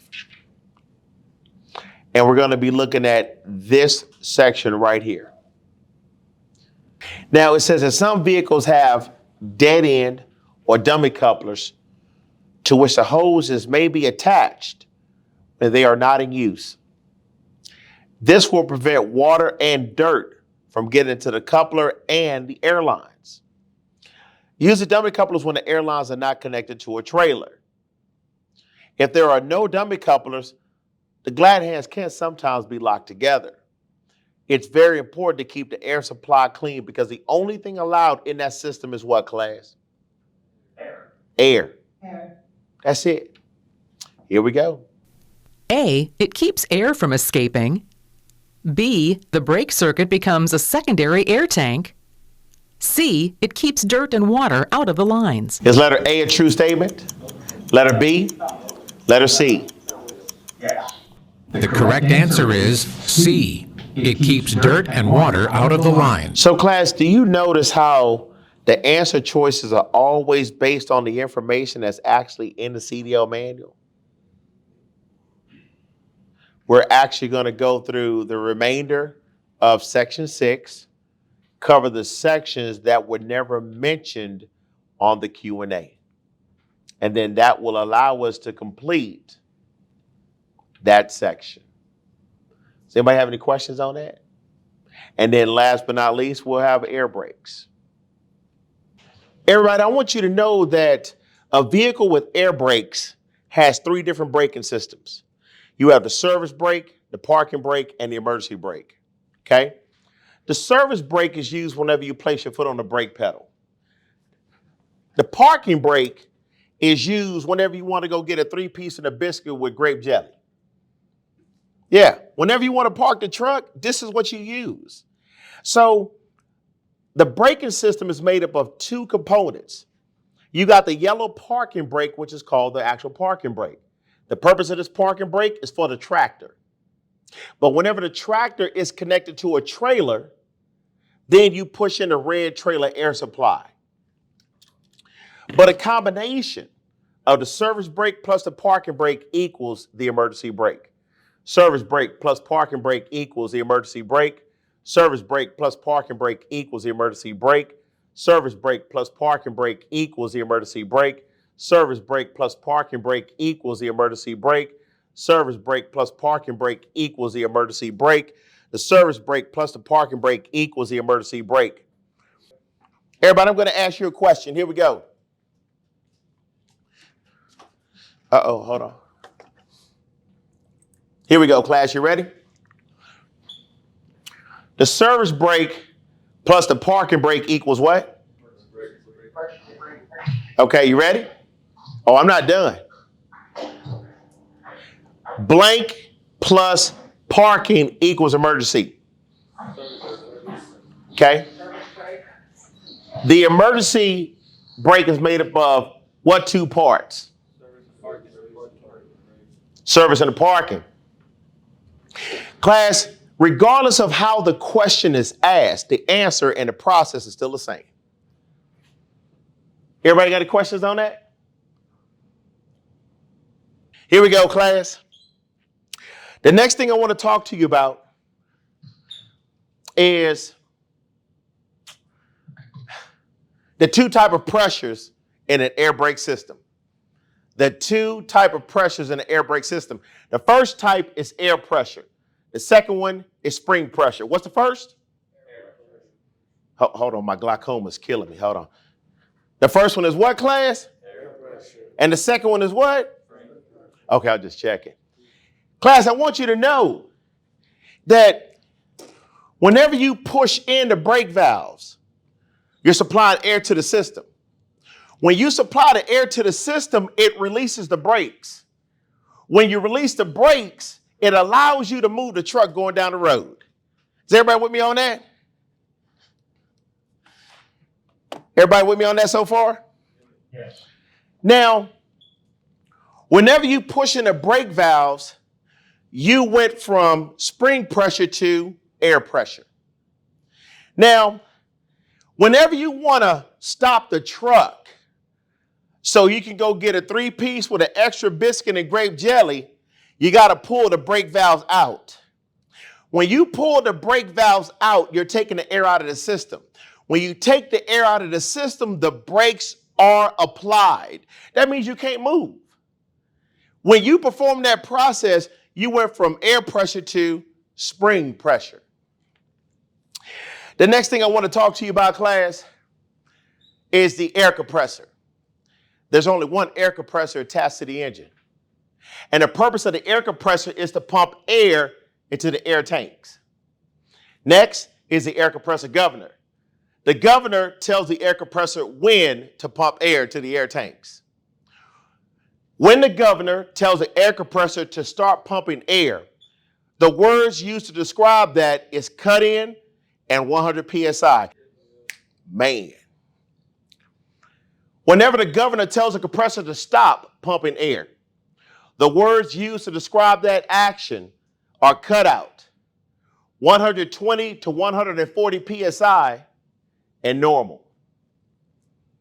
Those are the three ways of saying that, class. So whenever you hear 120, 140, that deals with the governor telling the air compressor to stop pumping air. Now, the next thing we're going to talk about are the first two steps in the process of the air brake check. I'm going to say it again. The next thing we're going to talk about are the first two steps in the process of the air brake check. The first step is when you push in the brake valves. The second step is when you place your foot on the brake pedal. Class, I want you to know that whenever you push in the brake valves, the words used to describe that action are off, released, and normal. Again, whenever you push in the brake valves, The words used to describe that action are off, released, and normal. Whenever you place your foot on the brake pedal, the words used to describe that action are on, applied, and emergency. Again, whenever you place your foot on the brake pedal, the words used to describe that action are on, applied, and emergency. Okay? The next thing we're going to talk about are the two type of vehicles that will be used during this process. Number one is a straight truck and a bus. A straight truck and a bus is also known as a single vehicle. Okay? Whenever you push in the brake valves, you should not lose no more than 2 psi in 1 minute. Whenever you place your foot on the brake pedal, you should not lose no more than 3 psi in 1 minute. Next is a combination vehicle. Whenever you push in the brake valves, you should not lose no more than 3 psi in 1 minute. Whenever you place your foot on the brake pedal, you should not lose no more than 4 psi in 1 minute. Now, class, I want you to know that we're going to refer two individuals to these type of vehicles. A bus and a straight truck will be known as Michael Jordan. Why? Because his number is 23. A combination vehicle will be known as Shaq. Why? His number is 34. The only thing that you're going to have to do during this process is look for two things. Number one is the type of vehicle. And number two, what the brakes are doing, also known as the word that follows brakes. And class, I'm going to prove this to you right now. Okay? So, the very first person, Kyler, you're up first. You ready? Sure. Kyler, I don't want you to rush a single thing during this process. Any questions on that? No rush. Yeah. Everybody, y'all heard what Kyler said, right? He said, don't rush. So, I'm going to ask you a question. And then I'm going to ask you, do you need me to repeat the question? I'm not looking for a quick answer. I am performing a proactive process. Any questions on that? Kyler, what is the air loss rate for a bus with the engine off and the brakes off? Do you need me to repeat that question? Yeah, repeat it once. Sure. Excuse me, class, I'm sorry. What is the air loss rate for a bus with the engine off and the brakes off? Do you need me to repeat that question? It should be 2 psi. I thought you said you weren't going to rush, Kyler. I'm not rushing. Actually, you did, because I haven't finished asking you the questions. Sorry. Are you ready, Kyler? Kyler, what kind of vehicle did I ask you about? A bus. And which player is known as a bus? Michael Jordan. And what's Michael Jordan's number, Kyler? 23. Bam! There goes the answer choice. The answer will be either 2 or it's going to be a 3. Now, Kyler, what did I say the brakes were doing? You said they were released and off, I believe. The word was off. So what is that answer, Kyler? I didn't hear you, Kyler. What was that? Off, 2. Very good. Next question. What is the air loss rate for a straight truck with the engine off and the brakes released? What's that answer? It should also be 2. What is the air loss rate for a bus with the engine off and the brakes normal? 2. You see how simple the process is, class? All right. The next person that's going to be up on deck is my man, Joe. Joe, you ready? Kyler, if you would, unmute your mic, please. Joe, you ready? Joe, here we go. What is the air loss rate for a combination vehicle with the engine off and the brakes off? Do you need me to repeat that question? What kind of vehicle? What was that again? Class, why do we feel like we kind of rush this process compared to being effective in execution with being proactive?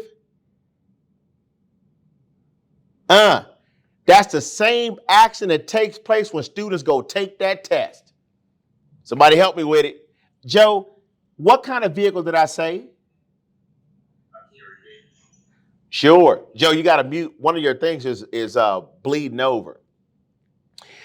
The question was, what is the air loss rate for a combination vehicle with the engine off and the brakes off? Do you need me to repeat that question? Do you need?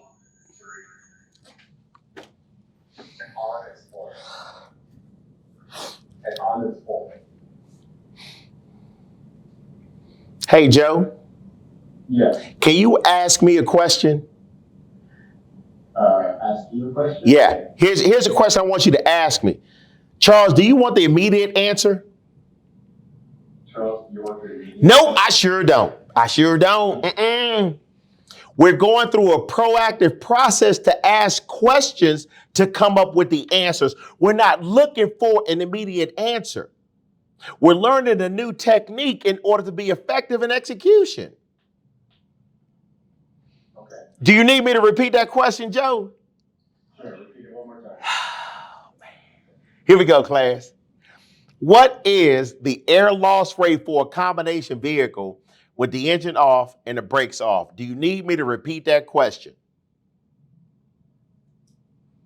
It's yes or no. Okay, gotcha. What kind of vehicle did I say, Joe? Combination. And which player is known as a combination vehicle? Shack. And what's Shaq's number, Joe?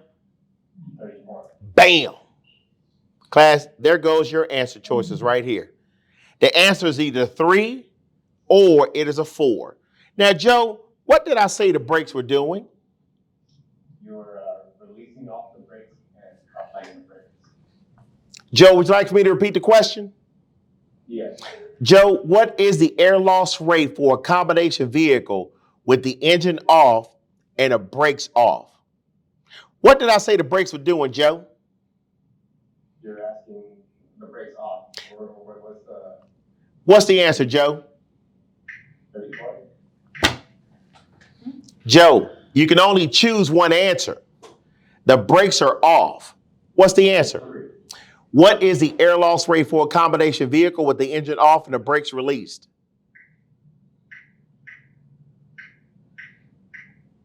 That's 3. What is the air loss rate for a combination vehicle with the engine off and the brakes normal?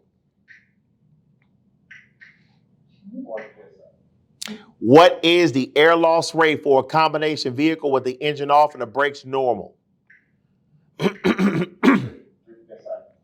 That's it. Class, do you see how much mental focus and a deliberate focus you need to just look at this screen? All right. The next person up, mute your mic, Joe. Appreciate that. The next person up on deck is my man, Augustine. Augustine, mute your microphone, please, or unmute it. Now, Augustine, if you look at Charles, I know. You hear me, Augustine? Okay, Augustine, here goes the question.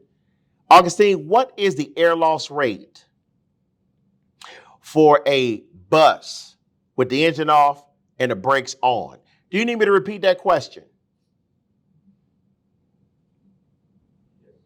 What is the air loss rate for a bus with the engine off and the brakes on? Do you need me to repeat that question? No. Okay, what kind of vehicle did I ask you about? Bus. And which player is known as a bus? And what's Michael Jordan's number? 23. Bam. 23. The answer is either a 2 or a 3. Now, Augustine, what did I say the brakes were doing? And what's that answer? What is the air loss rate for a straight truck with the engine off and the brakes applied? And what is the air loss rate for a bus with the engine off, brakes emergency? Well done, Augustine. Mute your mic, sir. Alex, you ready? I know you are. I see you. Here we go. You ready? Same process, Alex. Alex, what is the air loss rate for a combination vehicle with the engine off and the brakes on. Do you need me to repeat that question? Okay. What is the air loss rate for a combination vehicle with the engine off and the brakes on? Do you need me to repeat that question? No. What type of vehicle did I just mention, Alex? Combination vehicle. And which player is known as a combination vehicle? Shack. And what's Shaq's number? 34. That's it. Class, by throwing up these two hands helps you to understand the answer choice. You didn't hear me, Adolfo. Man. Here we go. Now, what did I say the brakes were doing, Alex? The brakes were on. What's that answer? 4 psi. What is the air loss rate for a combination vehicle with the engine off and the brakes applied? The psi would be 4. What is the air loss rate for a combination vehicle with the engine off and the brakes emergency? 4 psi. Class, that is your new technique to discovering the answers for the questions. You look for the vehicle and you look to see what the brakes are doing. That's it. But you must focus your eyes on looking for two pieces of information: the vehicle and what the brakes are doing. Thank you, Alex. I appreciate that. Here we go, class. Let's go ahead and continue to go hard to paint with this information. Here we go. Class, the next thing I'm going to talk to you about is that I am going to teach you guys, believe it or not, the air brake test in this classroom 4 weeks in advance before you got to go take your test. Y'all didn't hear me. Y'all did not hear what I just said. I said I'm going to teach you the information needed to pass your air brake test 4 weeks in advance before you even get there. Step number 1 is called a leaking system. Okay? It says that you will fully apply the brake and hold for 1 minute, also known as 60 seconds. And during this time period that you're holding your foot on the brake, you can use your watch or you can use a cell phone to record your time. You should not lose no more than 4 psi for a combination vehicle and no more than 3 psi for a straight truck or a bus. Step number 2 is called warning buzzers and sounds. You will pump the brake pedal. The low pressure one light and buzzer should come on at or below 60 psi. Now, class, what we're going to do is that we're going to take the words at and below and we're going to change them to plus and minus 10. 60 minus 10 is what? I didn't hear what you say. 50. And 60 plus 10 is? So between the ranges of 50 to 70 psi, that low pressure one light and buzzer will come on. If you want to know that information, it's on page 5-3, section 5.1.11 in that CDL manual on the left-hand side. Step number 3, we're going to continue to pump the brake pedal. Between 20 to 45 psi, the red brake valve will pop out first, followed by the yellow brake valve or both at the same time. But the yellow brake valve can never be first. Again, we will continue to pump the brake pedal. Between 20 to 45 psi, the red brake valve will pop out first, followed by the yellow brake valve or both at the same time.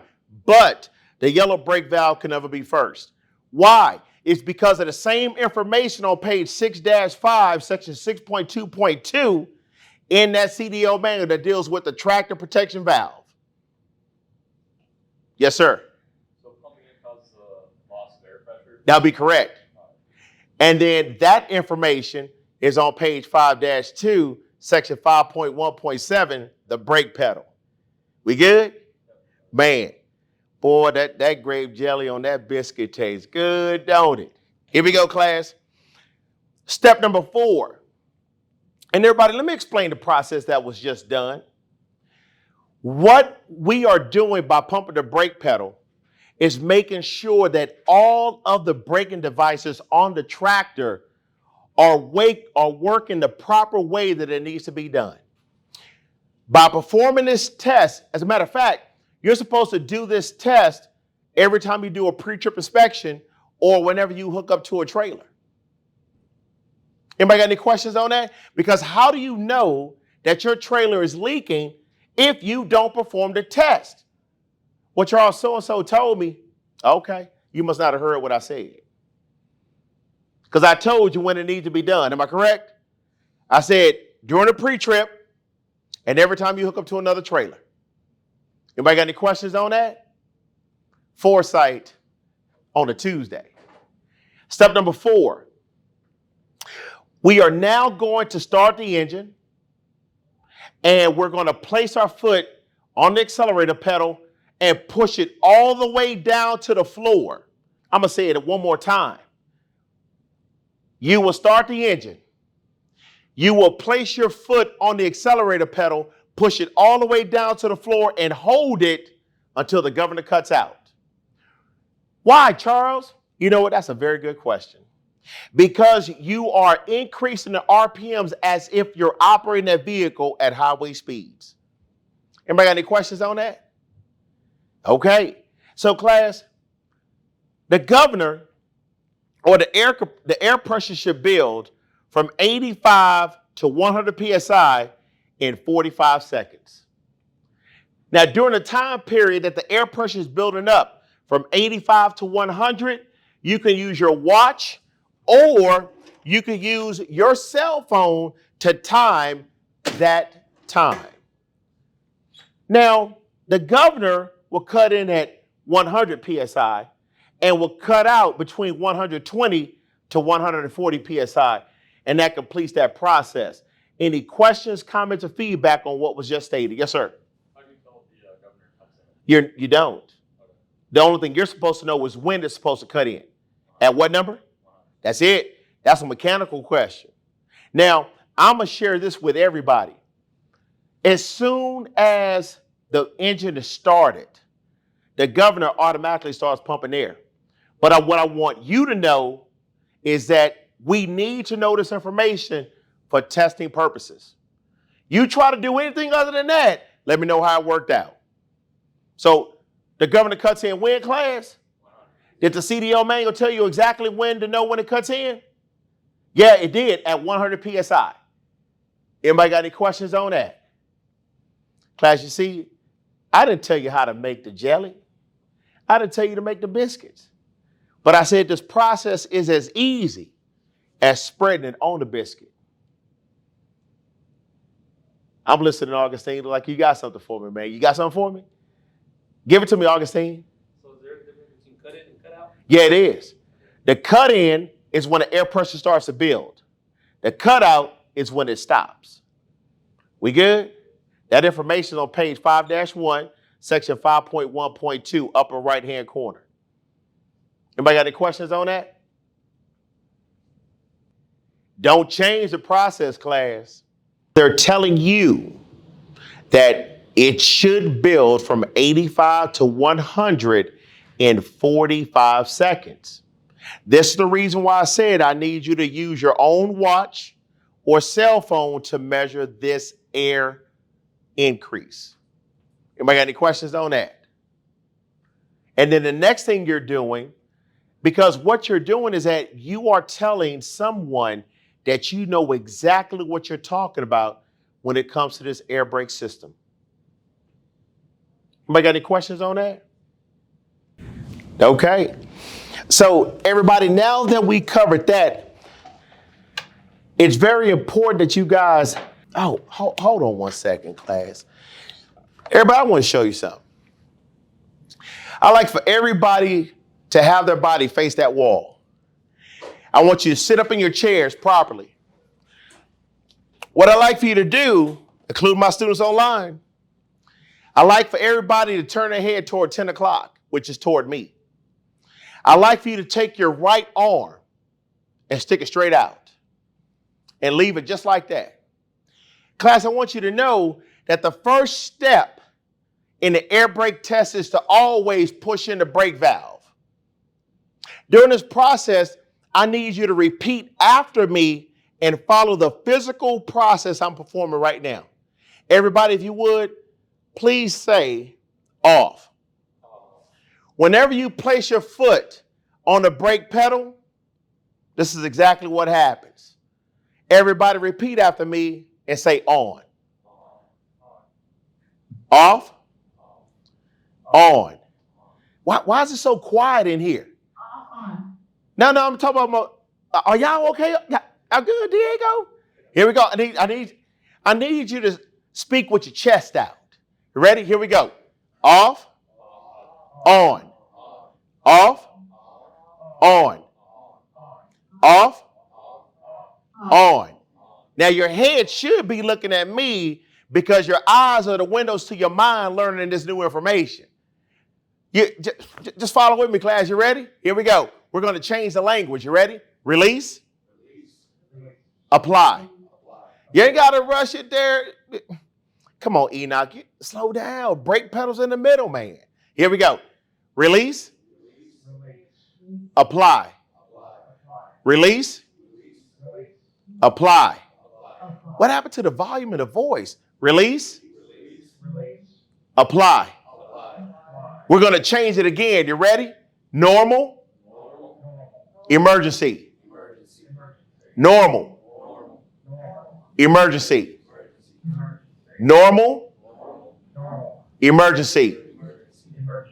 Normal. Emergency. We're going to change it up again. You ready? 2, 3. 2, 3. 2, 3. 2, 3. We're going to change it up one more time. You ready? 3, 4. 3, 4. 3, 4. 3, 4. 3, 4. Everybody good? Now, I said the first step in the air brake test is to push in the brake valves. Am I correct? When you push in the brake valves, it releases the slack adjuster and the push rod to do this. But then whenever you place your foot on the brake, it causes the push rod and the slack adjuster to do this. What degree angle is that, class? When you release the brake, the slack adjuster and the push rod goes just like this and allows a truck to go down the road. Anybody got any questions on that? But what I want you to know, and the point I'm telling you right now, class, is this, that we perform this process here 5 different ways. Did I hit you too hard with that, Augustine? I would say, we said that when we push in the brake valves, it was off, released, normal, 2, and 3. Whenever you place your foot on the brake pedal, it is on, applied, emergency, 3, and 4. Class, what I want you to notice about the information on the screen is quite simple. If you take a look at the first 2 numbers of Michael Jordan and Shaq, it's when you push in the brake valves.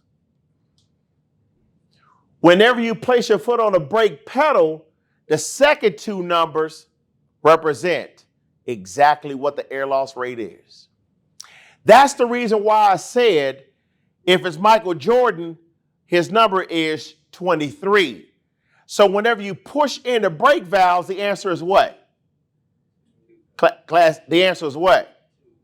And then whenever you put your foot on the brake pedal, the answer is what? Now, if it's Shaq, his number is what? 34. So whenever you push in the brake valves, the answer is what? And then whenever you put your foot on the brake pedal, the answer is what?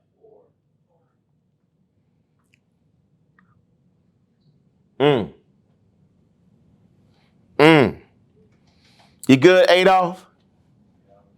Okay, just checking on you. Look like I hit you with a little something. Everybody, you good? Joe, you got a big smile on your face right now. You good, Joe? Joe's like, what? Like, Charles, it can't be that easy. Class, why can't it be this easy? Come on now. Are we so stuck in hard stuff that we can't recognize and believe when something is just, it's the grape jelly, man. What do you mix with the Sprite? The purple.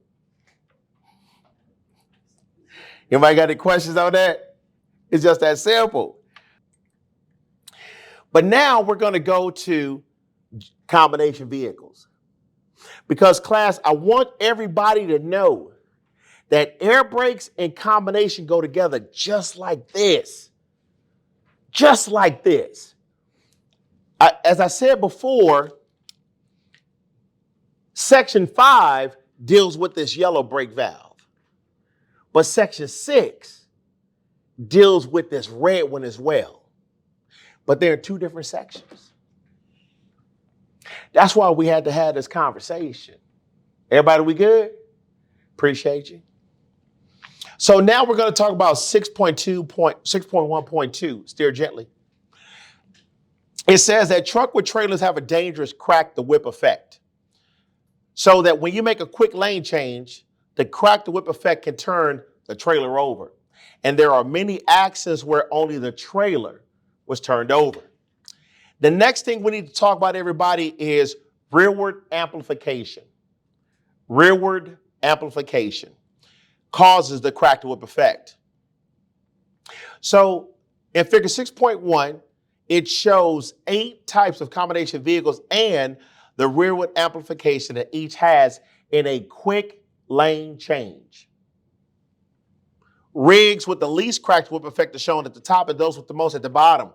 A rearward amplification of 2.0 in a chart means that the rear trailer is twice as likely to turn over as a tractor.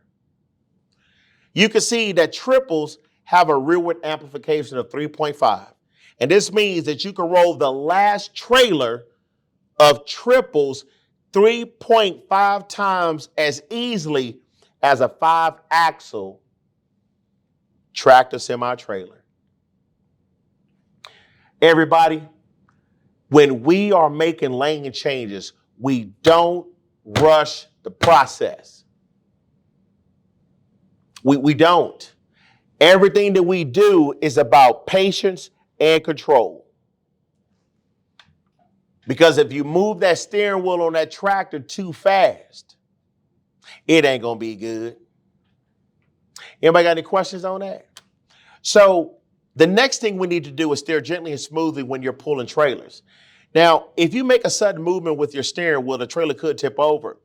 So always follow far enough behind other vehicles, at least 1 second for each 10 feet of your vehicle length, plus another second if you're going above 40 miles an hour.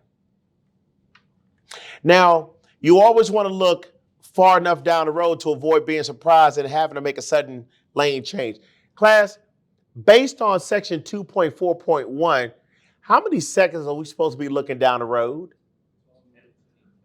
12 to 15 seconds. So do you see how we covered that information in a previous section, but it was reiterated without that distance? Here we go. At night, drive slowly enough to see obstacles with your headlights before it's too late to change lanes or stop gently. Slow down to a safe speed before going into a turn. Adolph, did we have a conversation about the 2 times when we should downshift R? Yeah. Was one of those times was going downhill? So in other words, the information that was covered under section 2.3 has been reiterated in section 6.1.2. We all know the saying, class. Throw that thing in a circle. Throw that thing in a circle. That's all it is. Anybody got any questions on that? Here we go. Brake early. Class, control your speed, whether you're fully loaded or what class? Wait, did we talk about speed in section 2.6? Man. Large combination vehicles take longer to stop when they are what class? Than when they are what? Somebody might see that again somewhere. I don't know. When lightly loaded or empty, the very stiff suspension springs and strong brakes give poor traction and make it very easy to lock the wheels up. Now, your trailer can't swing out and strike other vehicles. Your tractor can't jackknife very quickly. You must also be very careful about driving what class? Everybody, when you guys go outside on a break, do you see all those trucks sitting over there to the side? Those are bobtails. Tractors that do not have a trailer. Okay? Now, tests have shown that bobtails can be very hard to stop smoothly. It takes them longer to stop than a tractor semi-trailer loaded to the what class? To the maximum gross weight. Everybody, there's at least 3 to 4 questions in that paragraph. In the previous paragraph of 6.1.2 is anywhere between 4 to 6. And we just covered everything. Now, here's a diagram that was discussed when it comes to the rearward amplification.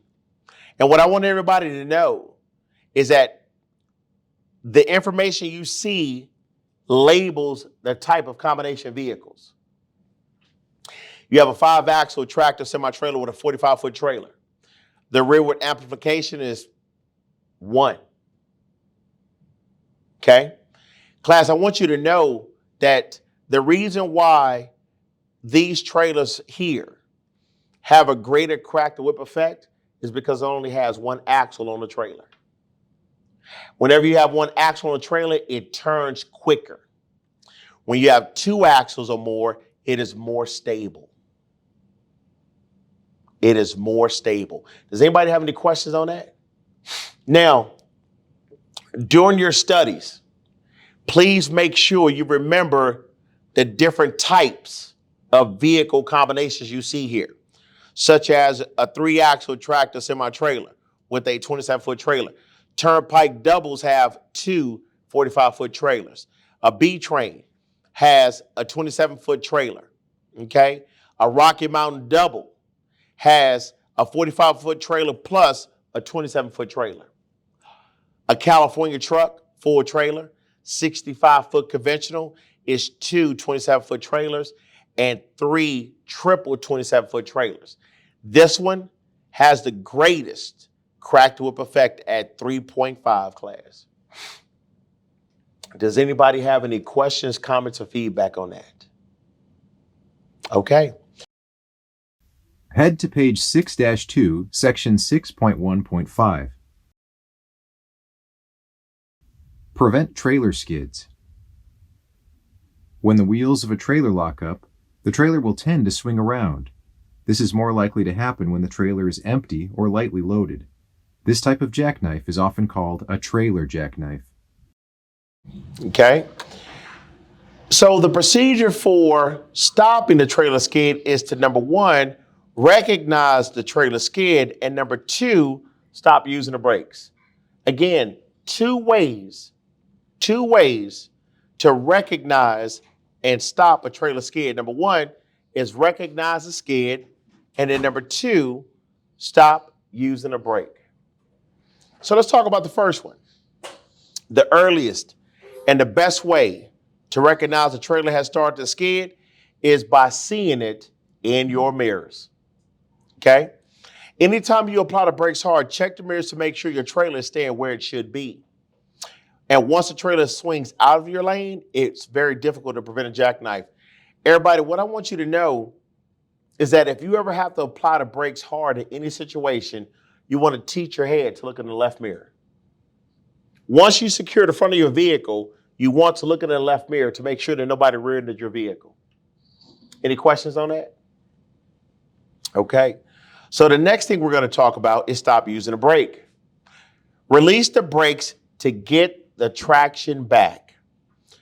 Don't use the trailer handbrake to straighten out the rig. This is the wrong thing to do since the brakes on the trailer wheels cause a skid in the first place. Once the trailer wheels grip the road again, the trailer will start to follow the tractor and straighten out. Okay? The next thing we're going to discuss is turn wide. It says when a vehicle goes around the corner, the rear wheels follow a different path than the front wheels. This is called off-tracking or cheating. Okay? In figure 6.3, it shows how off-tracking causes the path followed by a tractor to be wider than the rig itself. Now, this piece of information is very important. Longer vehicles will off-track more. The rear wheels of the power unit will off-track some, and the rear wheels of the trailer will off-track even more. Now, if there is more than one trailer, the rear wheels of the last trailer will off-track the most. Steer the front end wide enough around the corner so the rear end does not run over the curb or pedestrians. However, keep the rear of your vehicle close to the curb. This will stop other drivers from passing you on the right. Now, if you cannot complete your turn, then without entering another traffic lane, then turn wide as you complete the turn. Okay? This is better than swinging wide to the left before starting to turn because it will keep other drivers from passing you on the right. Class, when you are making a right-hand turn, you never go left and then come back around. You always go straight out and then turn. So as we're taking a look at figure 6.4, what I want you to realize is that if you're on a 2-lane road and you see that you need to use this lane, you must wait until it's clear. You cannot force or intimidate another car to back up because you failed to plan properly. Anybody got any questions on that? Now, the next thing we're going to talk about, class, is backing with a trailer. Now, when you're backing with a trailer, when you're backing a car, a straight truck or a bus, then you turn the top of the steering wheel in the direction that you want to go. Now, when backing a trailer, you must turn the steering wheel in the opposite direction. Okay?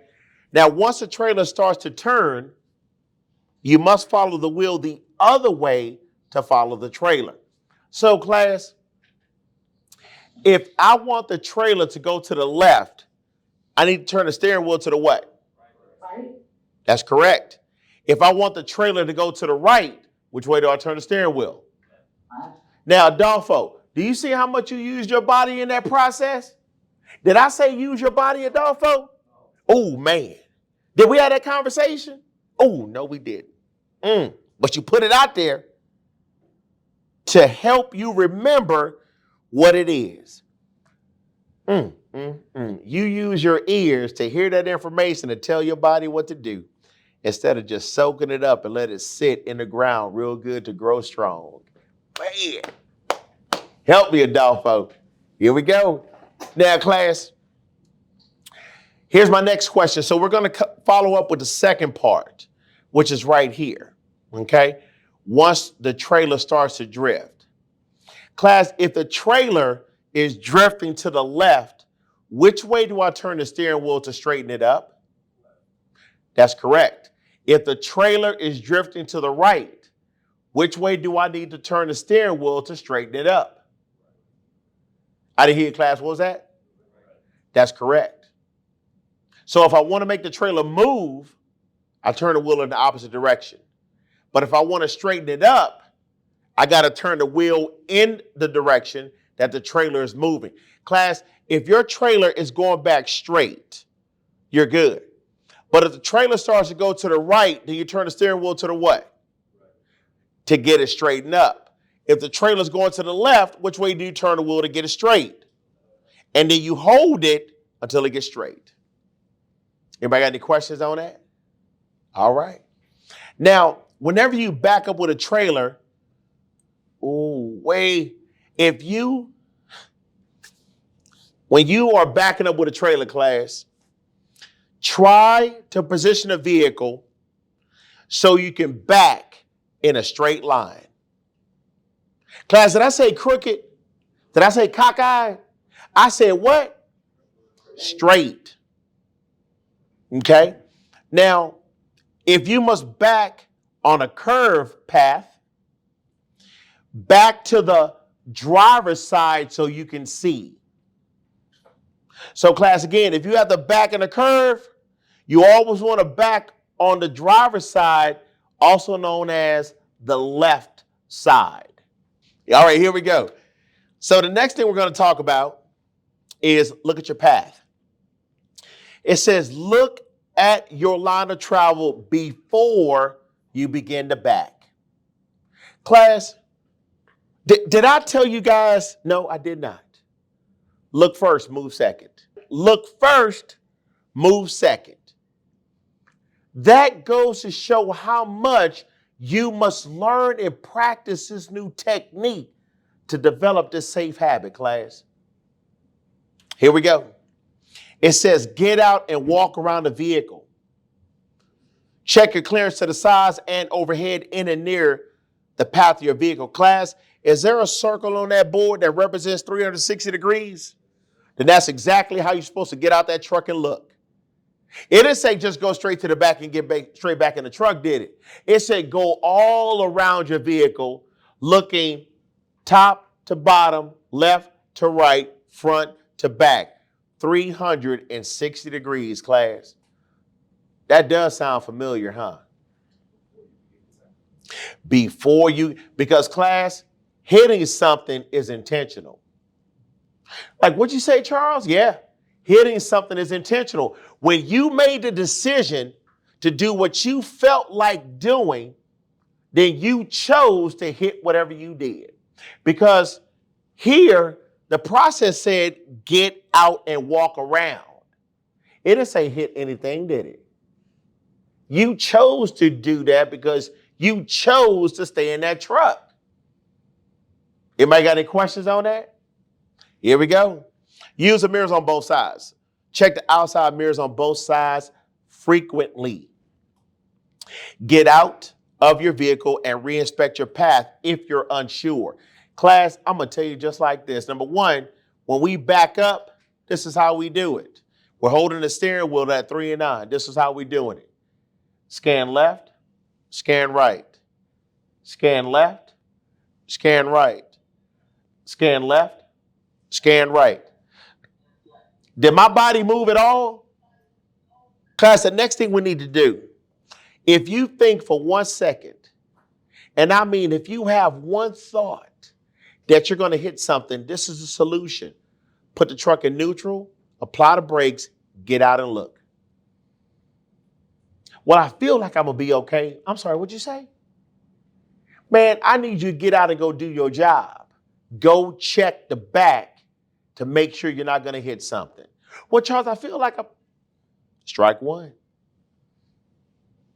What do you mean? Yeah, strike one. You got 2 more. You want to go for it? The process is get out the truck and inspect the area. That's the process. Back slowly. This will let you make corrections before you get too far off course. Okay? Class, I'm going to tell you like this. You never want to apply your foot on that accelerator pedal, make that tractor go faster because you won't be able to control that trailer. Anybody got any questions? But you ain't got to take my word for it. You really don't. But just let me know how it works out. Here we go. Correct the drift immediately. Okay? As soon as you see the trailer getting off the proper path, correct it by turning the top of the steering wheel in the direction of the drift. So class, the trailer's drifting to the left, which way you turn the wheel? The trailer's drifting to the right, which way you turn the wheel? That's it. Because the goal is to do what, class? Back up straight. However, if it goes to the right, we need to turn the wheel to the, and if the trailer starts going to the left, we turn the wheel to the left and hold it until you're straight. Pull forward. When back in a trailer, make pull-ups to reposition your vehicle as needed. Class, if you have the opportunity to pull forward that would take you out of a position from hitting another vehicle, then do the right thing. Hold on 1 second. Class, is integrity up on that board? Is that a part of character? Nobody should tell you when to do that, class. The information tells you already. Anybody got any questions on that? Here we go. So the next thing we're going to be talking about is that we're going to go to section 6.4.1, coupling tractor semi-trailer. Now, everybody, what I want you to know is that the Q&A that we covered did not involve not one question from step number 1. Not one. But yet step number 1 contains anywhere between 4 to 6 possible questions that come from that section. It says check for damage and missing parts. Check to see that the mounting to the tractor is secure, no cracks in the frame. Be sure that the fifth wheel plate is greased as required. Because a failure to keep the fifth wheel plate greased or lubricated could cause steering problems or friction between the tractor and the trailer. Check if the fifth wheel is in the proper position. The wheel must be tilted down toward the rear of the tractor. The jaws open. The safety unlock and handle in an automatic lock position. And if you have a sliding fifth wheel, make sure it's locked. Make sure the kingpin is not bent or broken. Class, this is that safety lock or that lock that they're talking about. This is a sliding fifth wheel. Again, this is the fifth wheel. This is the platform. Okay? The fifth wheel sits on top of a platform. It's kind of like you're at a Kendrick Lamar concert. Kendrick is on stage. Kendrick is the fifth wheel, and he's standing on stage, which is the platform. Okay? And then these are the mounting bolts here, here, here, and here. This is the locking pin. Before you couple a tractor to the trailer, this locking pin must be in the out or lock position, just like this. If you have an air ride fifth wheel, you want to make sure it's not leaking air. Anybody got any questions on that? All right, here we go. Now, step number 2 says inspect the area, chock the wheels. I want you to know that the only time you need to chock the wheels is if the trailer does not have what, class? Spring brakes. Very good, Tyler. Okay? Now, so be sure that the area around the vehicle is clear. Be sure the trailer wheels are chocked or the spring brakes are on. Class, everybody take a look over here real quick.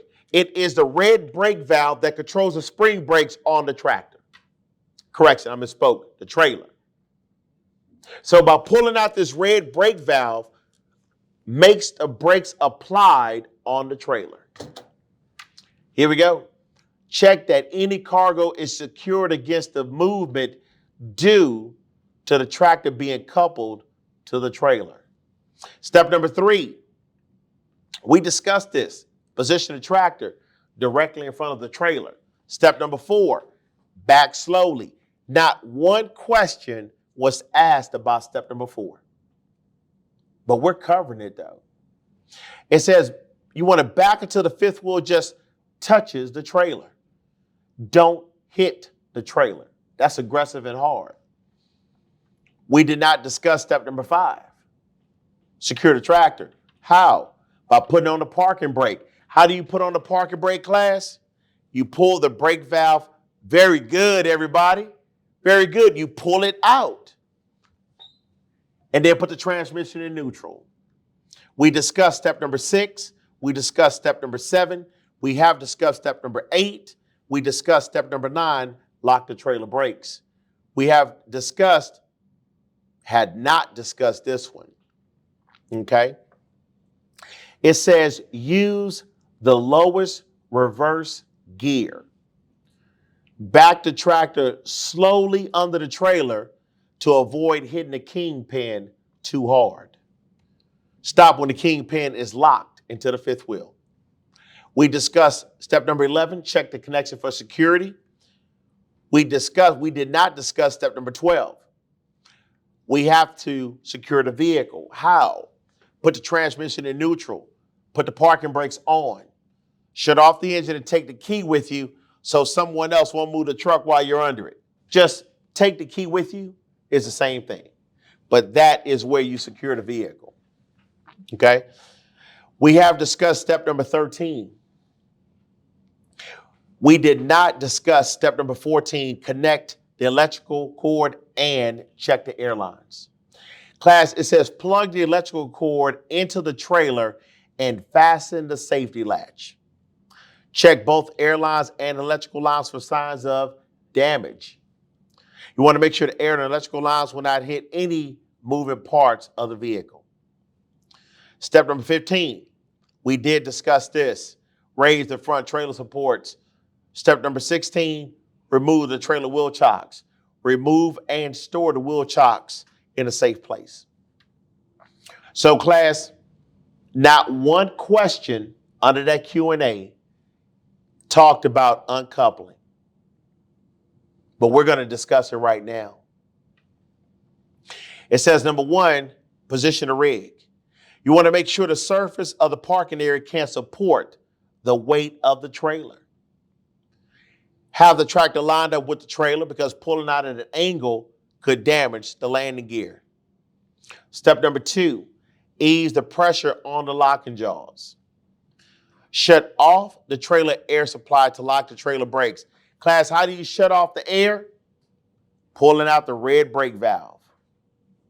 Anytime you pull out the red brake valve, you went from air pressure to what kind of pressure?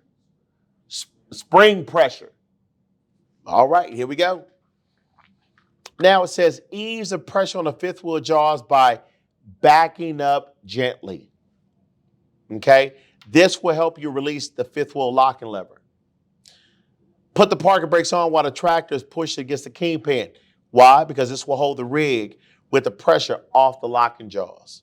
Step number 3, chock the trailer wheels. You want to chock the trailer wheels if the trailer does not have spring brakes or if you're not sure. Step number 4, lower the landing gear. If the trailer is empty, lower the landing gear until it makes firm contact with the ground.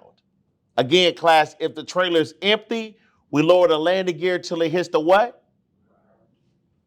If the trailer is loaded, after the landing gear makes firm contact with the ground, turn the crank in low gear a few extra turns.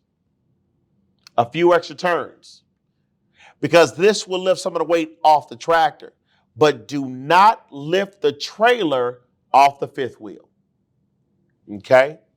This will make it easier to unlatch the fifth wheel and to make it easier to couple next time. Step number 5, disconnect the airlines and the electrical cable. You want to disconnect the airlines from the trailer, connect the airline glad hands to the dummy couplers at the back of the cab or couple them together. Class, wasn't the dummy couplers mentioned on page 6-6, section 6.2.5? Here we go. Next, hang the electrical cable with the plug down to prevent moisture from entering it. You want to make sure the lines are supported so they won't be damaged while driving the tractor. Okay? Class, you know what? Can I tickle myself for a little bit? Class, I'm hitting you with so much information you have. Here we go, class. The next thing we need to do is step number 6, unlock the fifth wheel. It says that we need to raise the release handle lock. Pull the release handle to the open position. Just simply pull it out. Keep the legs, feet, and clear of the rear tractor wheels to avoid a serious injury in case the vehicle moves. Class, never place your feet underneath the tires. Always keep your body beside the tire. Anybody got any questions on that? Here we go. Pull the tractor partially clear of the trailer. Pull the tractor forward until the fifth wheel comes out from under the trailer. Stop with the tractor frame under the trailer. Okay? This prevents the trailer from falling to the ground if the landing gear should collapse or sink. Step number 8, secure the tractor. Apply the parking brake and put the transmission in neutral. Step 9, inspect the trailer supports. You want to make sure the ground is supporting the trailer and make sure the landing gear is not damaged. Step number 10, pull the tractor clear of the trailer. Release the parking brakes, check the area, and drive the tractor forward until it clears. That completes section 6.4.1 and 6.4.2. The next thing we're going to talk about is section 6.5.2, combination vehicle brake check. Okay? This following section explains how to check the air brakes on a combination vehicle. Check the brakes on a double or triple trailer as you would any combination vehicle. We are checking that air flows to all trailers. It says use the tractor parking brake and or chock the wheels to hold the vehicle. The parking brake that they're talking about is this one, the yellow brake. Wait for the pressure to reach normal, then push in the red trailer air supply knob. By pushing in this brake valve, you went from spring pressure to what?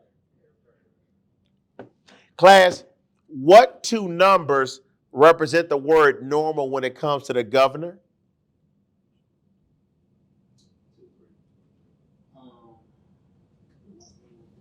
Say what? 120 to 140, class. Remember, that's why I said the governor. I didn't say the air loss rate. I said the governor. Here we go. Now, this will supply air to the emergency supply line. Use the trailer handbrake to provide air to the service line. And then, class, it says go to the rear of the rig. Open the emergency line shutoff valves at the rear of the last trailer. You should hear air escaping, showing the emergency system is charged. Close the emergency line valve, open the service line valve to check that the service pressure goes through all the trailers. This test assumes that the trailer handbrake or the service brake pedal is on. And then close the valve. If you do not hear air escaping from both lines, check that the shutoff valves on the trailer and dollies are in the open position. You must have air all the way to the back for all the brakes to work. Test the tractor protection valve. Charge the trailer air brake system.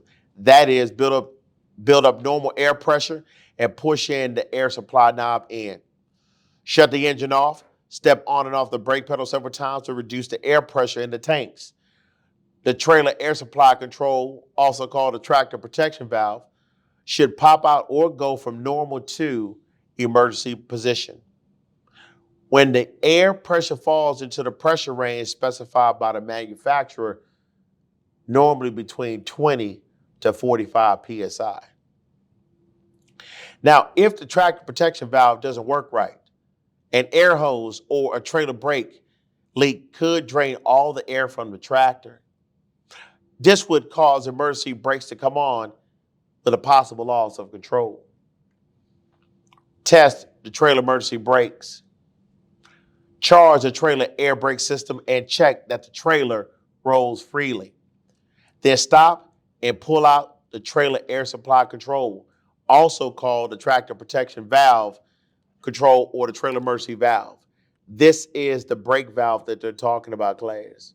The red trailer air supply. Or place it in emergency position. Pull gently on the trailer with the tractor to check that the trailer emergency brakes are on. Test the trailer service brake. Check for normal air pressure. Release the parking brake. Move the vehicle forward slowly and apply the trailer brakes with the hand control. The trolley valve is so equipped. You should feel the brakes come on, and this tells you the trailer brakes are connected and working, okay? The trailer brake should be tested with the hand valve, but controlled in normal driving with the foot pedal, which controls air to the service brakes at all wheels, okay? Everybody, what we're looking at right now, okay, is the rear of a trailer. And what we're looking at, class, are the shutoff valves. Whenever you are coupling multiple trailers, the shutoff valves are located at the rear of the trailer. These are the shutoff valves. The shutoff valve on the left-hand side is for the red airline. The one on the right is for the blue service line. The dolly is connected to the rear of the trailer here. The electrical cord, the power cord, connects here. The safety chains connect here. Does anybody have any questions on that? So if you ever have 3 trailers, the shutoff valves at the rear of the first trailer are open. The shutoff valves at the second trailer are open. But the shutoff valves at the rear of the last trailer must be closed. Does anybody have any questions on that? We've covered section 6.1. We've covered section 6.4. We've covered section 6.5. And now we're going to look at the last section, which is 6.2, which is the air brake system. Okay? Now, class, if you notice, it says that you should study section 5, air brakes, before reading this.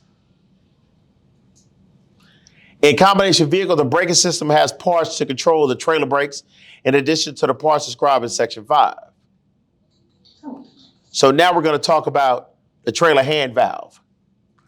The trailer hand valve is, in class, this is very important for you to know. The trailer hand valve is also called a trolley valve or Johnson bar, also known as a trailer brake. But the trailer hand valve works the trailer brakes only. Only, class, that's it, okay? Now, the trailer hand valve should be used only to test the trailer brakes. Now, you do not use it in driving because of the danger of making the trailer skid. The foot brake sends the air to all the brakes on the vehicle, including the trailer, because there is much less danger of causing a skid or a jackknife when using just a foot brake. We've already discussed the information that deals with the hand valve. You never use it for parking a vehicle. Okay? Now, we had talked about section 6.2.2, which is the tractor protection valve. It says that the tractor protection valve keeps the air in the tractor or the truck brake system should the trailer break away or develop a bad leak. The tractor protection valve is controlled by the red trailer air supply. Right here. Okay? The control valve allows you to open and shut the tractor protection valve. The tractor protection valve will close automatically if the air pressure is low in the range of 20 to 45 psi. When the tractor protection valve closes, it stops any air from going out of the tractor. It also lets the air out of the trailer emergency line. This causes the trailer emergency brakes to come on with a possible loss of control. Class, I said this earlier. When a tractor is connected to a trailer, you push in the red brake valve. When you push in the red brake valve, it sends air from the tractor to the trailer air tanks. It releases the brakes. However, when the air line becomes disconnected, the emergency brakes on the trailer or the trailer comes on just like that. Then when the air pressure starts to drop in the tractor, When it gets to a range at or below 60 psi, the low pressure warning light and buzzer will come on. Between 20 to 45 psi, the red brake valve will pop out first, followed by the yellow brake valve, or both at the same time. But the yellow brake valve can never be first. Sound familiar? The next thing we're going to discuss is 6.2.3, the trailer air supply control. It says that the trailer air supply control on newer vehicles is a red 8-sided knob, okay, which you use to control the tractor protection valve. So class, this red brake valve also controls the tractor protection valve and also supplies air to the trailer. It says you push it in to supply the trailer with air, and then you pull it out to shut the air off. Okay? Now, and then we'll also put on the trailer emergency brakes, or the valve will pop out when the air pressure drops to a range of 20 to 45 psi. The tractor protection valve controls or the emergency valves on older vehicles may not operate automatically. There may be a lever rather than a knob. The normal position is used for pulling the trailer, and the emergency position is used to shut the air off and put on the trailer emergency brakes. Now, everybody, I want to talk about normal and emergency real quick. The words normal and emergency pertain to the trailer handbrake. We saw that word trailer brake on that lever inside on the dashboard, correct? This is normal, emergency. Normal, emergency. Normal, emergency. Normal, emergency. Watch this. Off, on, release, apply. Sound familiar? The next thing we're going to discuss, class, is 6.2.4, which is the trailer airlines. Class, I want you to notice that every combination vehicle has two airlines, the service line and the emergency line, okay? They run between each vehicle, a tractor to a trailer to a dolly, and a dolly to a second trailer. But the first thing we're going to talk about is the service line. The service line carries air, which is controlled by the foot brake or the trailer handbrake. Again, the air that goes through the blue service line is controlled by the foot brake or the trailer handbrake. Again, the air that flows through the blue service line is controlled by the foot brake or the trailer handbrake. One more time, class. The air that goes through the blue service line is controlled by the foot brake or the trailer handbrake. Anybody got any questions on that? Here we go. Now, it is also called a control line or a signal line. So, class, given the fact that this information is written in the section, it is subject to be on that test. Now, depending on how hard you press the foot brake or the hand valve, the pressure in the service line will similarly change. The service line is connected to what, class? Relay valves, okay? And these valves allow the trailer brakes to be applied more quickly than would otherwise be possible. Next is the emergency line. The emergency line has two purposes. First, it supplies air to the trailer air tanks. And second, the emergency line controls the emergency brakes on combination vehicles. The emergency brakes are the spring brakes on the trailer. It is also called a supply line, okay?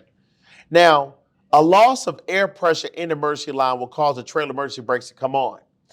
The pressure loss could be caused by a trailer breaking loose, thus tearing apart the emergency air hose, or it could be caused by a hose, a metal tubing, or other part breaking, letting the air out.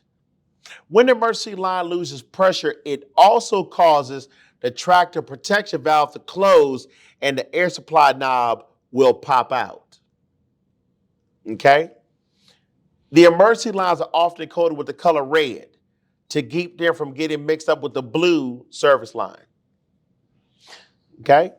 Does anybody have any questions on that so far? The next thing we're going to talk about are the hose couplers. It says that glad hands are coupling devices used to connect the service and emergency airlines from the truck or tractor to the trailer. The couplers have a rubber seal which prevents air from escaping. Clean the couplers and a rubber seal before connection is made. When connecting the glad hands, press the two seals together with the couplers at a 90-degree angle to each other. And a turn of the glad hand attaches to the hose will join and lock the couplers. So class, when you take the two glad hands, you want to place them at a 90-degree angle, rubber to rubber, just like this. And then rotate a quarter of a turn, and they'll be secure. Okay?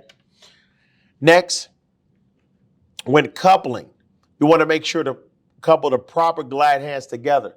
To help avoid mistakes, colors are sometimes used. Blue is used for the service line, and red is used for the emergency supply line. Sometimes metal tags are also attached to the lines with the word service and emergency.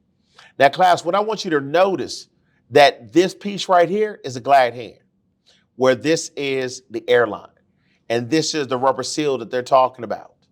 Class, always make sure that that rubber seal is not dried, frayed, or cracked, which will allow air to escape when the glad hands are connected. Anybody got any questions on that?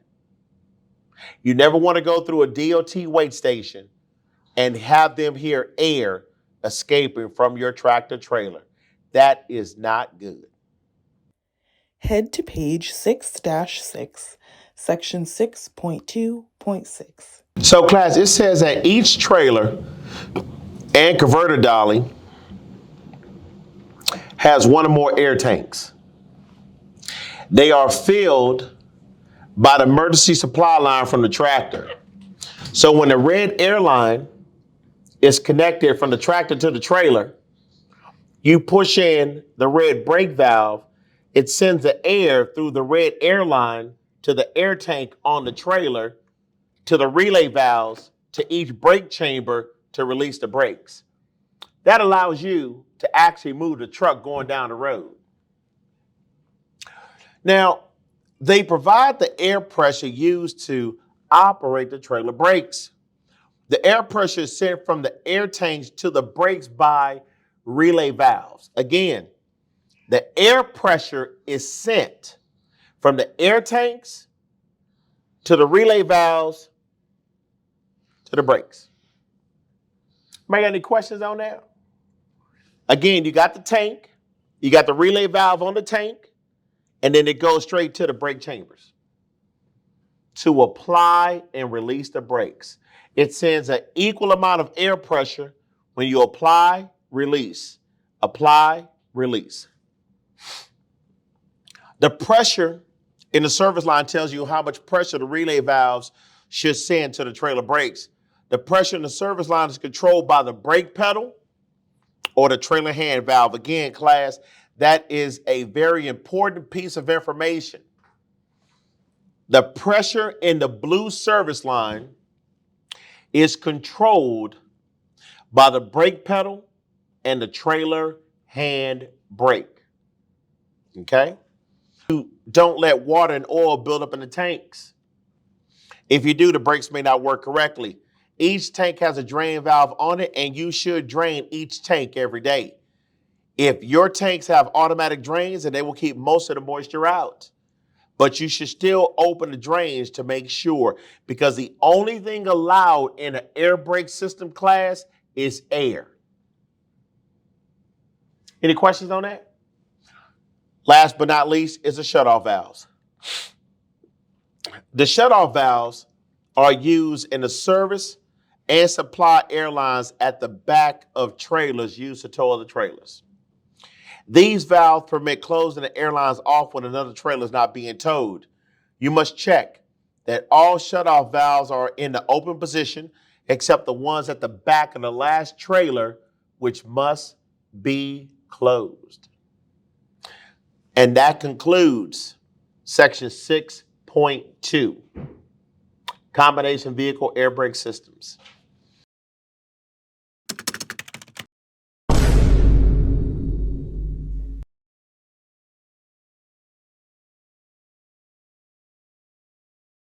So whenever you guys are looking at these questions on the test, this is what I want you to do. I need you to look for two things.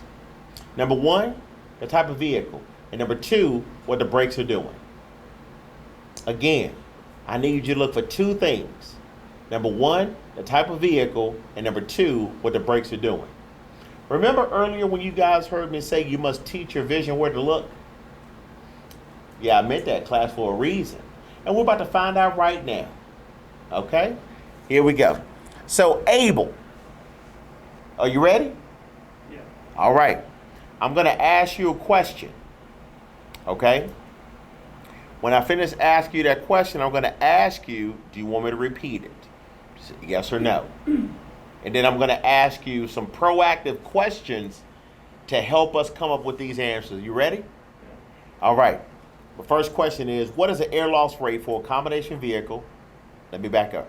What is the air loss rate for a bus with the engine off, brakes off? Do you need me to repeat that question? Yes. All right, got you. What is the air loss rate for a bus with the engine off, brakes off? Do you need me to repeat that question? No. All right, got you. So what kind of vehicle did I say? Bus, straight truck. And which player is associated with being a bus? And what's Michael Jordan's number? 23. By us saying that information already gives us the answer choice. Okay? Now, I said the brakes were off. What is that answer? 2 psi. Very good. Next question. What is the air loss rate for a straight truck with the engine off, brakes released? 2 psi. What is the air loss rate for a bus with the engine off, brakes normal? 3 psi. Normal. Oh wait, 2 psi. Very good. Very good. Okay. Now, the next person we're going to try is Gabriel. Gabriel, you ready? Of course you are. You stay ready. Here we go. What is the air loss rate for a combination vehicle with the engine off, brakes off? Do you need me to repeat that question? No. What kind of vehicle did I say? Combo. And which player is associated with a combination vehicle? Shack. And what is Shaq's number? 3. 34. Oh, okay, 34. Got you.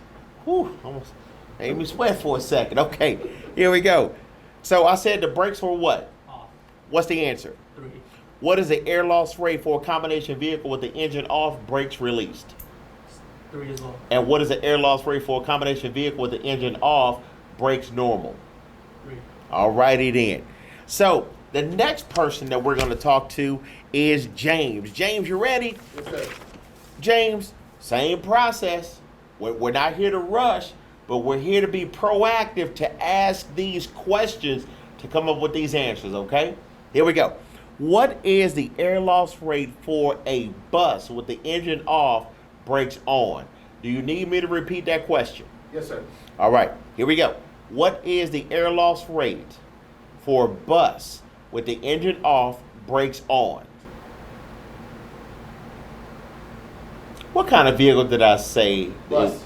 Very good. And which player is associated with being a bus? Michael Jordan. And what is Michael Jordan's number? 23. I said the brakes were what? Off. Oh, I did? The brakes are on. So what is that answer? 3 psi. Anthony, what is the air loss rate for a combination vehicle with the engine off, brakes on? Anthony, what kind of vehicle did I say? Combination. And which player is associated with being a combination vehicle? Shack. And what is Shaq's number? 34. And what did I say the brakes were doing? You said that they were apart. They were on. They were on. So what's that answer? 4. What is the air loss rate for a combination vehicle with the engine off, brakes applied? 4 psi. And what is the air loss rate for a combination vehicle with the engine off, brakes emergency? 4. Everybody, let me explain why I flowed with this process. Just looking at the information we have just covered is an example of 12 different ways that they can ask you a question, but the answer remains the same. 12. Now, let's go ahead and go to the next one. We're actually going to talk about the air brake test, class. Here we go. The very first test says fully apply the brake and hold for how long? 1 minute. 1 minute. 60 seconds. Is everybody with me so far on that? Now, class, during your test in the future, you can either use your watch to gauge 1 minute, or you can use your cell phone. Does anybody have any questions on that? All right. Now, you should not lose no more than 4 PSI for a combination vehicle in 1 minute, and you should not lose no more than 3 PSI for a straight truck or a bus. Step number 2 says pump the brake pedal. Everybody looks just like this. Look. The low pressure warning light and buzzer should come on at or below 60 PSI. Everybody, I want to talk to you about those 2 words, at or below. The low pressure warning light and buzzer is normally set to come on at 60 PSI. But I want you to think about these 2 numbers, plus and minus 10. 60 minus 10 is what? 50. And 60 plus 10 is? 70. Which means that between the ranges of 50 to 70 PSI, that low pressure warning light and buzzer can come on. Does everybody follow me on that? Class, when we start covering section 5, air brakes, it states 1/2 the compressor governor cutout on older vehicles. What is half of 100? 50. What's half of 120? 60. And what is half of 140? 70. 50, 60, or 70 is the range that we want to know. The next step says pump the brake pedal. And again, class, it looks just like this. Now, between 20 to 45 PSI, the red brake valve will pop out first, followed by the yellow brake valve, or both at the same time. But the yellow brake valve can never be first. Again, class, we will pump the brake pedal between 20 and 45 PSI. The red brake valve will pop out first, followed by the yellow brake valve, or both at the same time. But the yellow brake valve can never be first. Okay? Now, when you guys are doing this test to get your CDL, you want to keep your eyes on the brake valve so you know exactly which one pops out first. Okay? The next test, it says the air pressure should build from 85 to 100 PSI in 45 seconds. Class, during this test, you can use your watch or your cell phone to gauge that time. Now, when you guys get to step number 4, you're going to actually start the engine up. When the engine starts running, you're going to place your foot on the accelerator pedal and press it all the way down to the floor and hold it until the governor cuts out. Why? Because you want to simulate as if it is going down the road between 12 to 1400 RPMs in the high gear. Anybody got any questions on that? Okay. Now, the governor starts to cut in at 100 PSI and cuts out between 120 to 140 PSI. Does anyone have any questions on the information we just covered? Yes, sir. When they're describing the cutout, that's the amount, the 120 to 140, that's the amount of pressure that's built in the tanks? So that's what this gauge is reading, is where that air is stored. Not where, it just tells you how much pressure is in those tanks. You ever know that the reason the majority of accidents happen in our business is because of speed? You're like, Charles, what are you talking about? I'm going to be honest with you. Section 2.17. Section 2.6 inside of the CDL manual talks about speed, emergencies. And section 2.19 talks about skids. That when you drive too fast for the environment, it will cause your tires to skid. I'm having this conversation with you early rather than later.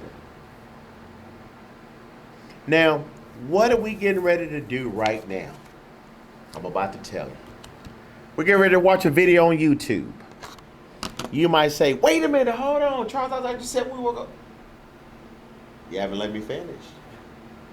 The reason why we're going to watch this video on YouTube is because it was produced by the Commercial Vehicle Safety Alliance along with Federal Highway Administration. This is a very old video. However, the information is still pertinent to what we're doing today with this combination air brake system. Now, what am I going to do? I'm going to give you guys a page number and a section number. I need you to write that information down. That's it. The page number and the section number. Does anybody got any questions on that? That way, later on in the day, you're actually going to get a chance to read this information. And then we're going to regroup tomorrow and we're going to have a discussion on it. Anybody got any questions on that? So everybody, again, during this video, I will pause it, okay? And I will give an explanation of this information, okay?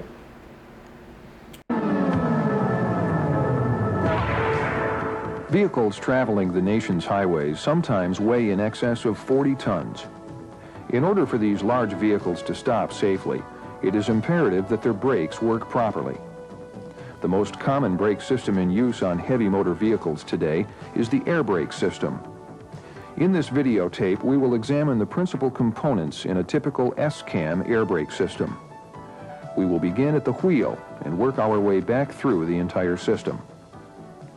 What exactly happens at the wheel the instant a driver applies the brake? In order to answer this question, let's remove the wheels on this dual assembly for a closer look. This can be accomplished by removing the outer wheel nuts,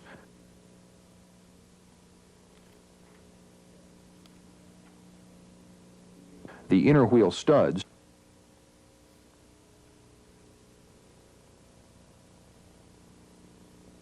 Now everybody, what I want you to know, what you're looking at is what we call a converter dolly. Converter dolly is used to join multiple trailers in a combination vehicle. That converter dolly attaches to the front of a trailer, okay? That way you can actually hook up a maximum of 3 trailers in a combination vehicle, okay? However, the information that I want to talk to you about that deals with this converter dolly comes from section 2.18, page 2-35. That's what you want to write down. Page 2-35, section 2.18.2 is where you will find this information that deals with the ABS system. Okay? Can you repeat that section again? Sure. 2.18.2. Okay? Now, the next piece of information is on page 5-2. Page 5-2. Section 5.1.8. Now, I'm going to read this information for you guys, but you don't have to write it down, okay? It says the foundation brakes are used at each wheel. Class, the brakes are used where? Each wheel. It says the most common type is an S-cam drum brake. What's the most common type? S-cam drum brake. Okay. Now, brake drums, shoes, and linings. It says the brake drums are located on each end of the vehicle's axles. Okay? So the brake drums are located where, class? Each end of the vehicle's axle. All right. Now, the wheels are bolted to the drums. What's bolted to the drums? Wheels. All right. It says the braking mechanism is inside of the drum. To stop, the brake shoes and the linings are pushed against the inside of the drum. This causes friction, which slows the vehicle, and it creates heat. Okay? But the heat a drum can't take without damage depends on how hard and how long the brakes are used. But too much heat can make the brake stop working. Class, I want you to know that whenever you guys apply the brake, they will heat up. The more pressure you push on the brake pedal applies more air to push the brake shoes against the brake drums. Just like if you were to push the brakes on your car, those pads press against the disc and they're going to get kind of hot. Am I correct? All right. So class, again, this is the brake drum, okay? Now the next piece of information, page 5-6. Page 5-6. Section 5.3.2. Okay? I want to cover this, class. Check the brake drum, the linings, and the hoses. Okay, here we go. The brake drums must not have cracks longer than 1/2 the width of the friction area. Longer than what, class? 1/2. 1/2 the width. The linings must not be loose or soaked with oil or grease. Your brake shoes cannot have oil or grease on them, class. Okay? Now, they must not be dangerously thin, and mechanical parts must be in place, not broken or missing. Check the air hose connected to the brake chambers to make sure that they aren't cut or worn due to rubbing. I'm going to define the words dangerously thin. 1/4 inch. Your brake shoes, brake pads, cannot be no less than 1/4 inch thick. Any questions on that? All right, here we go. Let's watch this video. And some retaining bolts which secure the brake drum.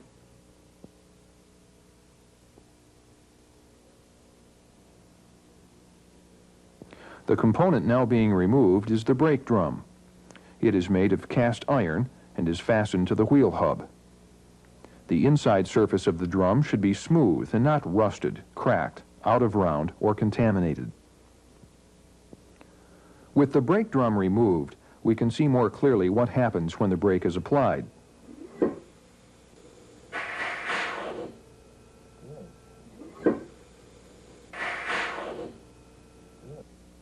We are now looking at the brake linings, which are forced to move or pivot upon brake application. To see exactly what the brake linings move against, let's put the brake drum back into position. As the brake is again applied, watch the brake linings move and contact the drum.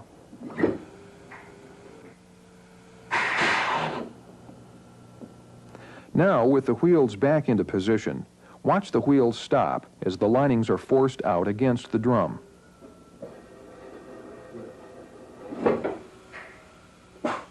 Adequate friction. Class, I want to talk to you about the California bridge law. This information is on page 3-1. Page 3-1, section 3.2.2, and it's called the legal weight limits. All right? Everybody, you're looking at that truck, right? The maximum weight for a combination vehicle is 80,000 pounds. How much, class? 80,000. Now, with that 80,000 pounds, you must weigh a certain amount on each axle. The first axle is called the steer axle, 12,000 pounds. The drive axle, 34,000 pounds. Trailer tandems, 34,000 pounds. Again, steer axle is 12,000. Drive axles, 34. Trailer tandems, 34. One of the most common bridge laws in the United States is the California bridge law, which states from the kingpin to the 5th axle, a maximum of 40 feet. Again, from the kingpin to the 5th axle is a maximum of 40 feet. Here's an example. Let's say you're picking up a load in New Jersey, and that load is going to Sacramento, California. Okay? When you're in New Jersey, you want to slide your trailer tandems to the 40-foot bridge mark. But one day you said, whatever, I'll take care of it later. So this is what you do. You go all the way across the country. You get into California. You go across the scale. They tell you you are too long to be in this country. Or to be in this state, my bad. So then what happens, they tell you to drive around, move your tandems. You do that. You come back on the scale. Then they realize you're too heavy on the axle. So they tell you, they instruct you, we need you to get to the legal weight for this state. So you go into the trailer, move all those boxes to get it to the legal weight. And then they turn around and give you a ticket. Why did you get that ticket? Because you were not in compliance with the information on page 3-1. Does anybody have any questions on that? A little bit of foresight. Adequate friction at the drum will in turn stop the wheels and the vehicle. Release. Apply. Brake lining should not be excessively thin, cracked, or contaminated with grease or oil. Let's go back and examine each brake component in more detail. The brake lining is connected to a metal surface called a shoe. The lining and shoe are usually fastened together by rivets. There are 2 brake shoes at each drum. The brake shoes and linings are held in place by the spider casting, called the spider for short. The spider is mounted to each end of the axle housing. This casting should not be loose or cracked. The spider holds one end of the brake shoes with anchor pins. When brakes are applied, the brake shoes pivot on the anchor pins. Anchor pins may sometimes rust, thus freezing the brake shoes in either the applied or released position. When the brakes are released, return springs pull the brake shoes and linings back away from the brake drum and hold them stationary until the brakes are once again applied. These springs are highly stressed and may fail due to corrosion. The next 2 brake components we will discuss are the cam rollers, located at one end of the brake shoes, and the S camshaft. Watch these components as the brakes are applied and then released. Everybody, this information is on page 5-2. Page 5-2. Section 5.1.8. The S-cam brakes. It says that when you push the brake pedal, air is let into each brake chamber. Air pressure pushes the rod out, moving the slack adjuster, thus twisting the brake cam shaft. This turns the S-cam so-called because it is shaped like the letter S. The S-cam forces the brake shoes away from one another and presses them against the inside of the brake drum. When you release the brake pedal, the S-cam rotates back and the spring pulls the brake shoes away from the drum, letting the wheels roll freely again. Everybody, under this same section, I also need you to read the information for the wedge brakes and disc brakes. Wedge and disc brakes. Okay? Here we go, class. When the brake pedal is depressed, the camshaft rotates. As the shaft rotates, the cam rollers ride the S-shaped cam to its high point. This action spreads the brake shoes, which in turn forces the linings to contact the brake drum, bringing the wheel to a stop. Friction between the brake linings and the brake drum produce heat. The brake drum absorbs this heat, then dissipates it into the atmosphere. Brake drums may sometimes become distorted or severely cracked. They can also become contaminated with oil or grease. These situations could result in partial or complete brake failure. What causes the camshaft to rotate? In order to answer this question, we focus our attention on the brake chamber, push rod, and slack adjuster. Brake hose to the brake chamber. brake chamber to the push rod to the slack adjuster, brake hose to the brake chamber to the push rod to the slack adjuster, brake hose to the brake chamber to the push rod to the slack adjuster. When you guys leave this class and you start learning your pre-trip, you are going to inspect the brake system. Parts of those brake components that I just discussed deals with this information right here. Does anybody have any questions on that? Okay, here we go, class. When the brakes are applied, air in the brake chamber forces the push rod out against the slack adjuster, which in turn causes the camshaft to rotate. Now let's take a closer look at these individual components. Brake chambers are mounted near each wheel and are used to convert the energy of compressed air into the mechanical energy required for braking. Everybody, this information is found on page 5-3. Page 5-3, section 5.1.14.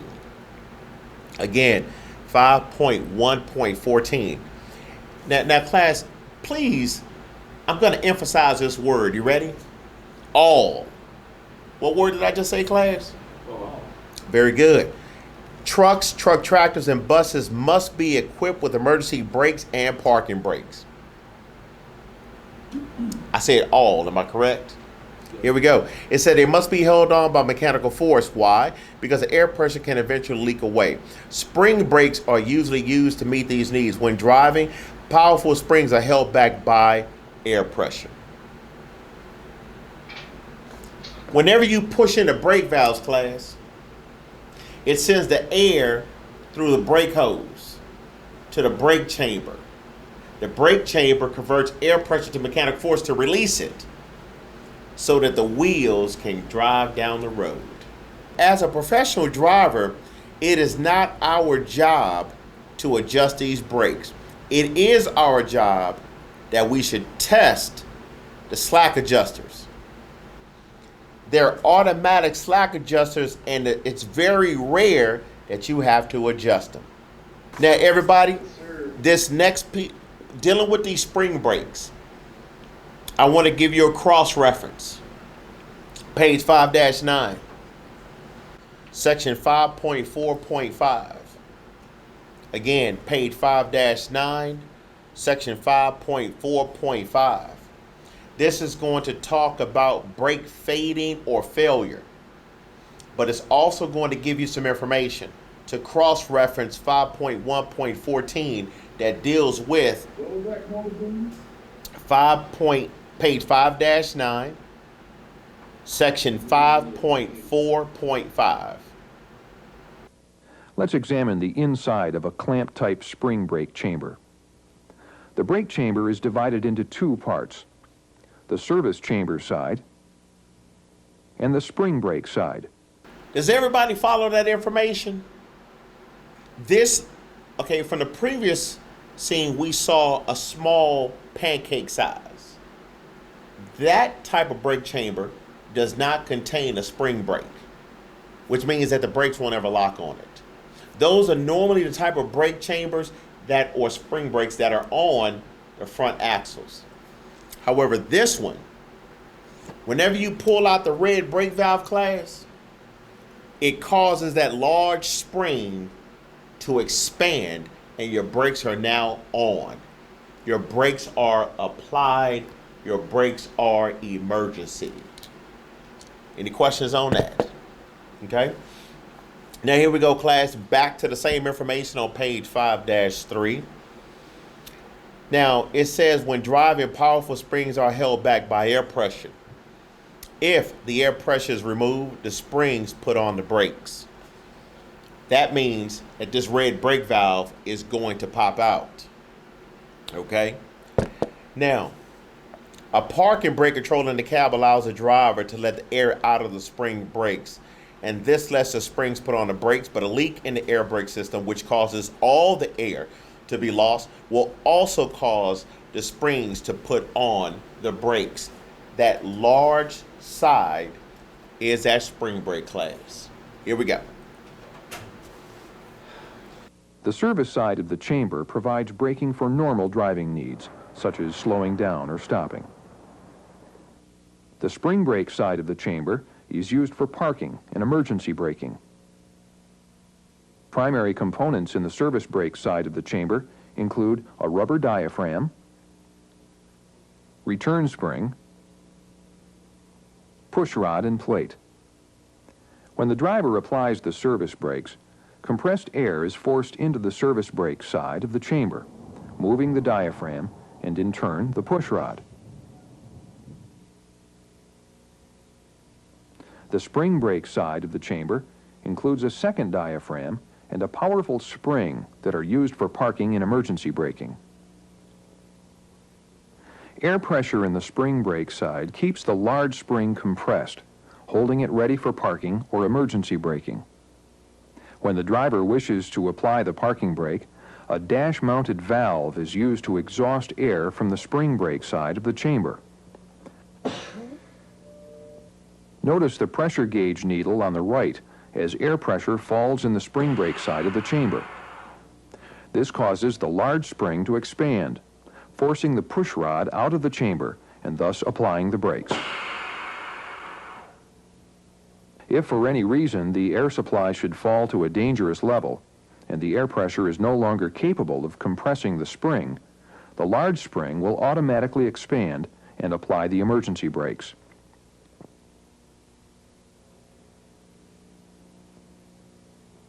Brake chambers should be free of leaks, bent push rods, loose mountings, missing air fittings, and chafed hoses. No matter what type of braking is needed, the brake chamber always begins the braking process by forcing the push rod out against the slack adjuster. The push rod is the link between the brake chamber and the slack adjuster. The push rod is connected to the slack adjuster by a yoke and clevis pin. Without this connection, the brakes would not function at that wheel. Slack adjusters take linear motion from the push rod and change it into rotary motion at the camshaft. The slack adjuster, essentially a lever, also substantially increases the amount of force it transfers from the push rod to the camshaft. The camshaft has grooves that allow it to fit into the slack adjuster. Slack adjusters are equipped with an adjusting mechanism to compensate for brake lining wear. This device is important because as brake lining wear progresses, the push rod must travel further to apply the brakes. Some slack adjusters perform this adjustment automatically. To check for proper adjustment, push rod travel is measured.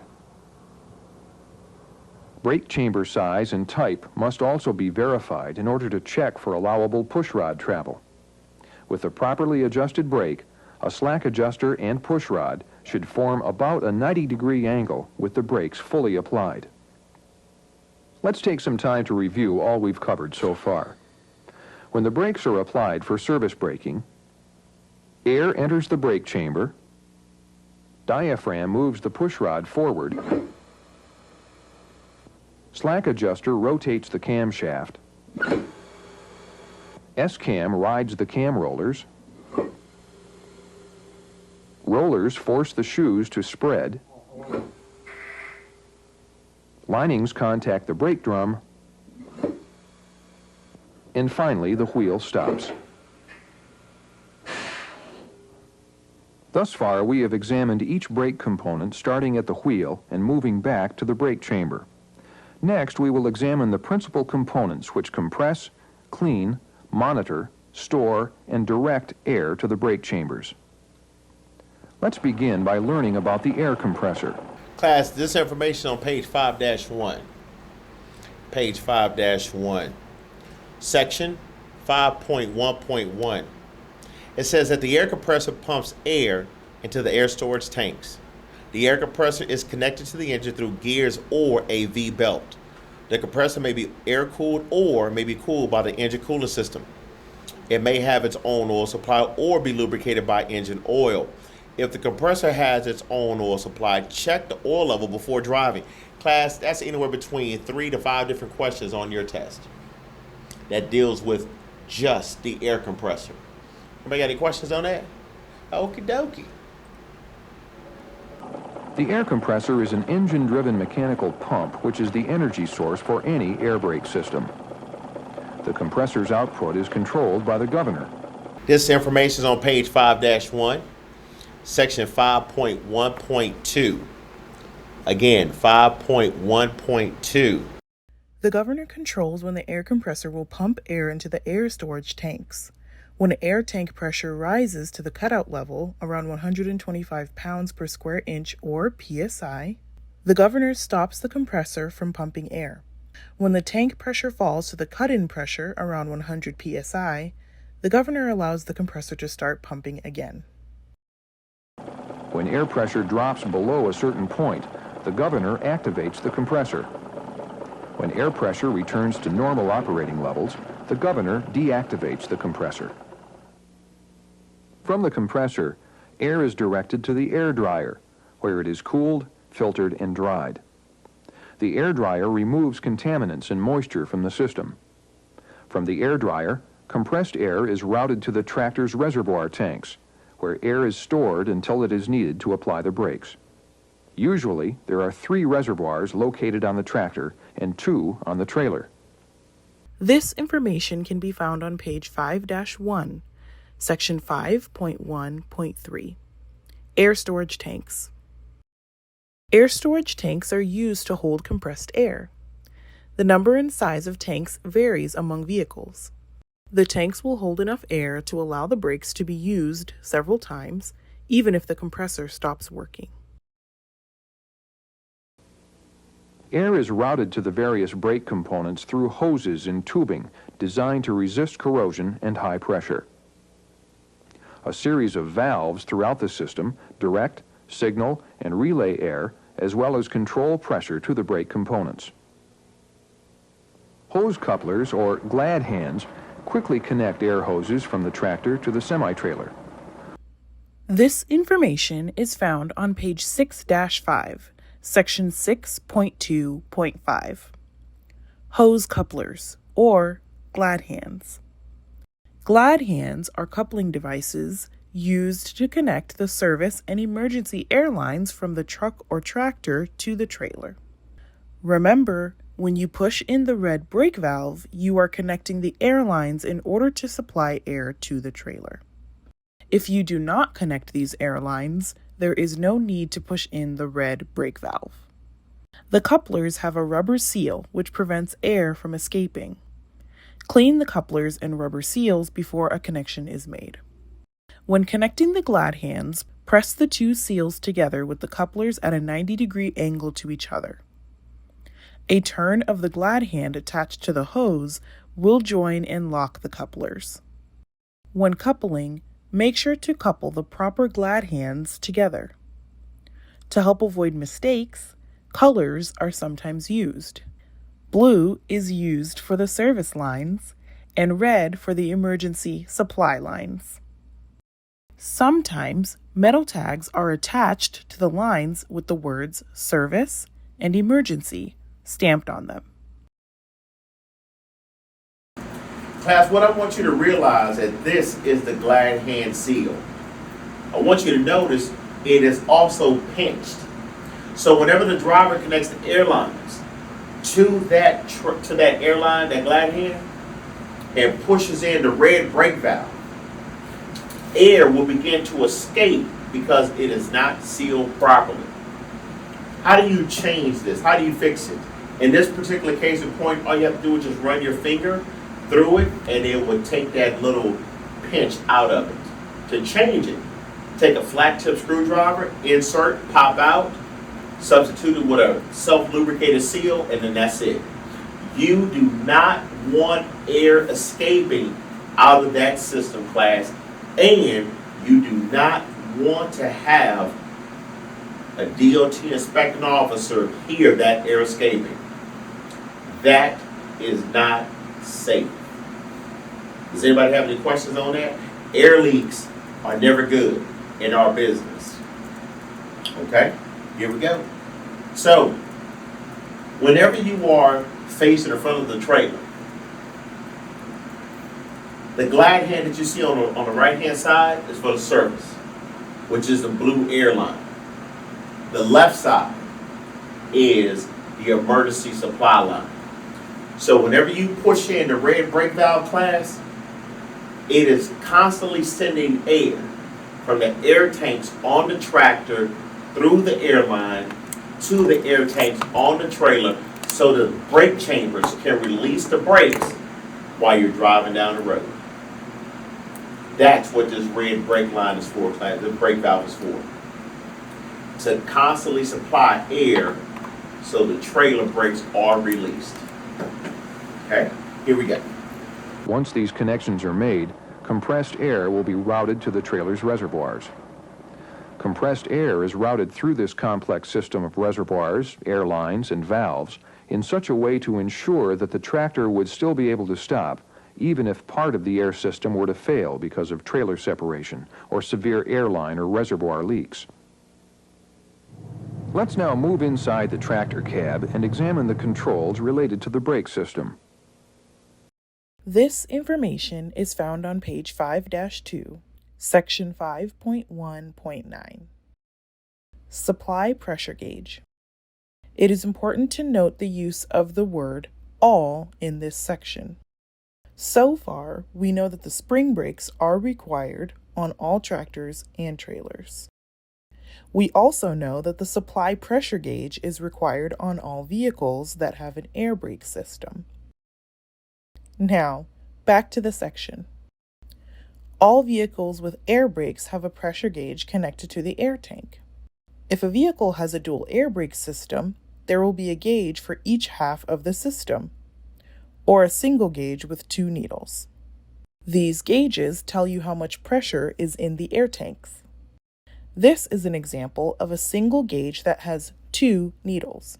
These 2 needles represent the primary and secondary air tank systems.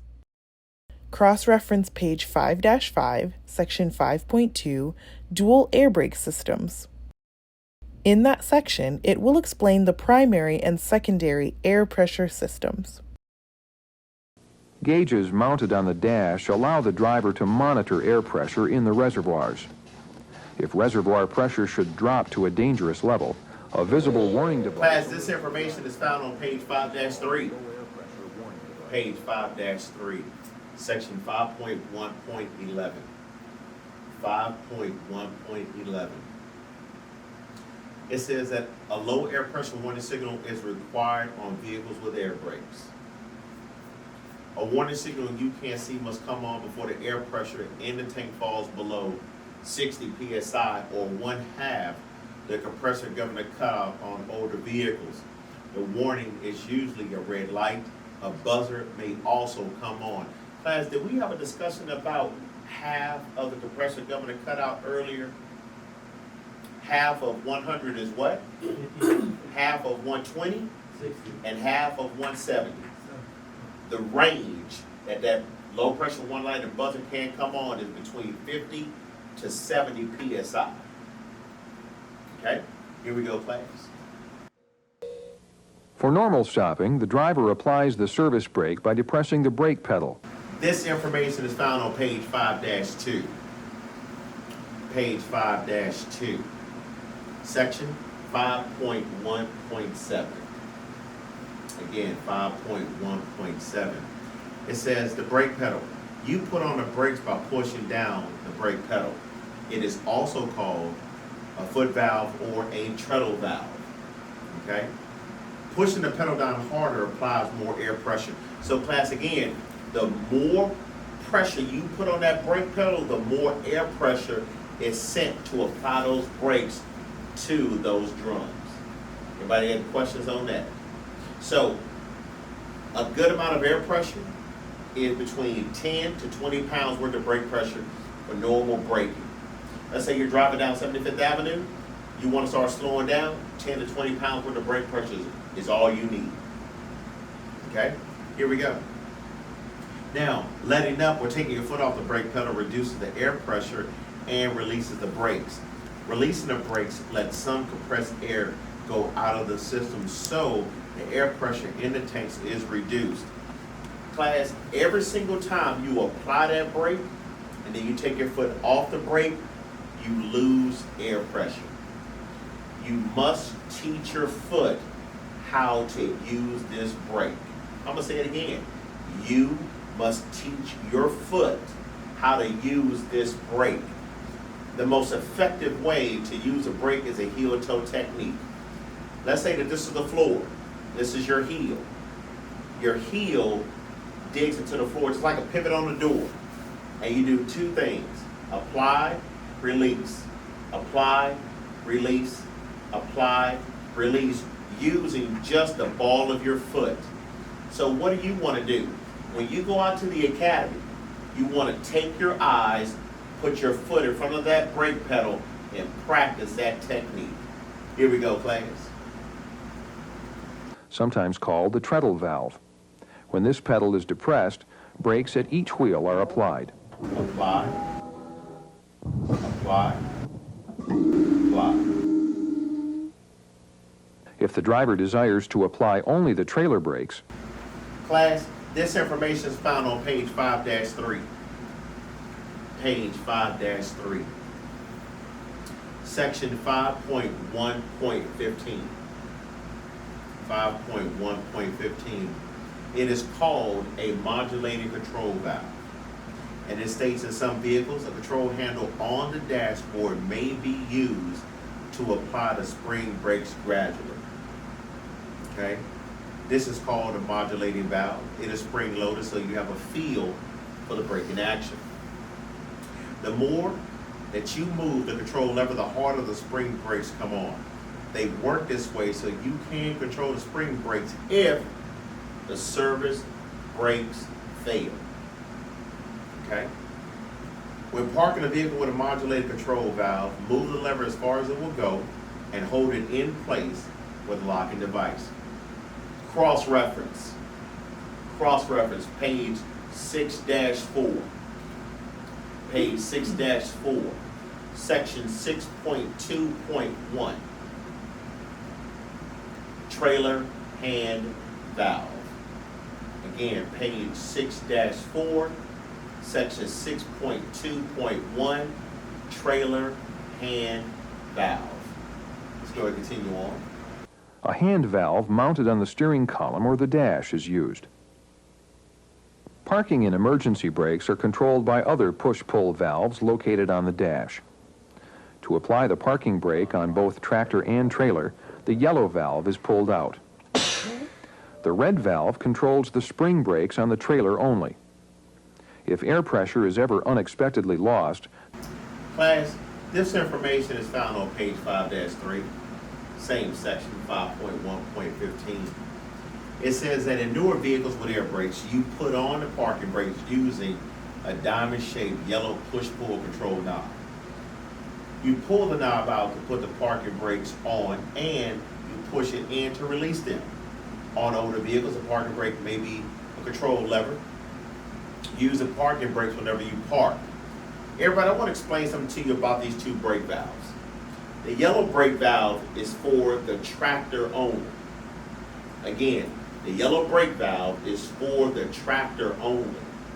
So let's say you're just driving just a tractor by itself. Whenever you want to park, you only have to push in the yellow brake valve or pull it out. That's it. But when you're coupled to a tractor trailer, you must push in the yellow brake valve and the red brake valve. Cross-reference, page 5-9. Page 5-9. Section 5.4.8. Again, page 5-9, section 5.4.8, entitled the parking brakes. Now, it states that anytime you park, use the parking brake except as noted below. Pull the parking brake control knob out to apply the parking brakes and push it in to release. The control will be a yellow diamond-shaped label, parking brakes on a newer vehicle. On older vehicles, there would be a round blue knob or some other shape, including a lever that swings from side to side or up and down. Okay, here we go, class. The emergency brakes on the trailer would automatically be applied by the spring portion of the brake chamber, and the red valve would pop out. Let's briefly review the components involved in the routing of compressed air to the brake chambers. A compressor supplies pressurized air for the braking system. The governor regulates the compressor's output. An air dryer cools, filters, and dries the air from the compressor. Reservoirs on the tractor and trailer store the compressed air from the compressor until needed to apply the brakes. A series of valves throughout the system monitor, signal, relay, and direct air to brake components. Hoses and tubing move air through the system to the brake chambers. Hose couplers, or glad hands, quickly connect air supply from tractor to trailer. A foot pedal applies service brakes at each wheel. The hand valve applies trailer brakes only. Dash control valves regulate spring brakes for parking and emergency braking. Air enters brake chamber. Studies have shown that brake failure is a leading cause of commercial vehicle accidents. It is imperative that such critical items as brakes be inspected properly and that the inspector have a good working knowledge of component function. Proper inspection of an S-cam air brake system may prevent a serious accident and make our streets and highways a safer place to travel. So what we get ready to do right now, fellas, is that we are getting ready to go through a practice CDL test. Okay, but we're not here to focus on the test questions. We're here to understand them in order to know exactly how to answer them. Anybody got any questions on that? I'm gonna still continue to give you the page number. I'm still gonna continue to give you the section number. But as I said before, don't doubt yourself. If you do, say, hey, Charles, wait a minute, hold on. I got a question. Like, what's your question? That way we can have this conversation so we can talk about it to have that understanding. Again, class, we're focusing on what? Learning, not mistakes. Here we go.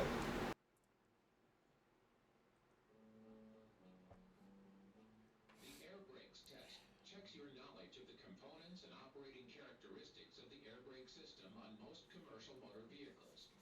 Failure to pass this test will result in an air brakes restriction being placed on your CDL, meaning you will not be able to operate any CMV equipped with air brakes.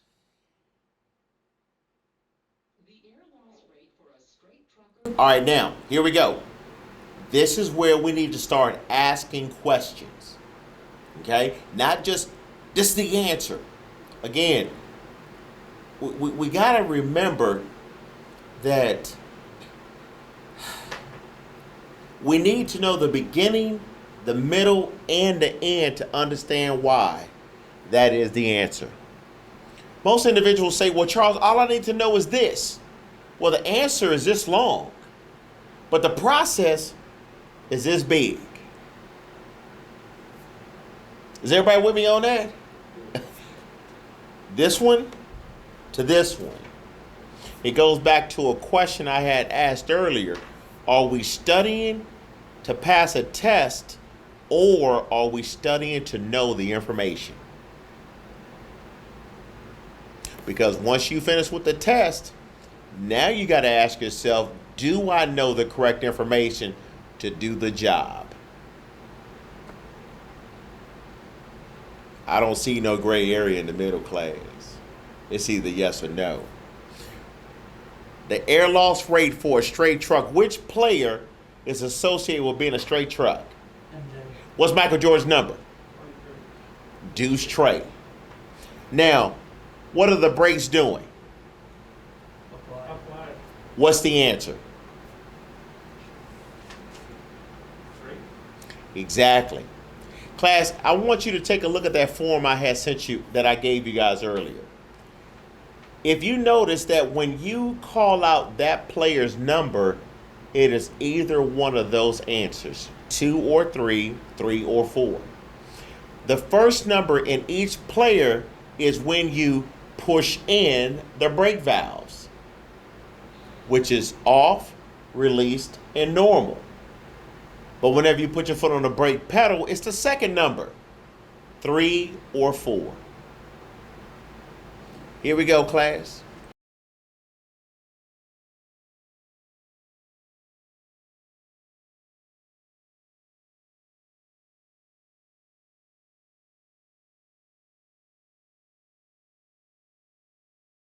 We want to start applying true and false rules by asking ourselves, is this a true statement?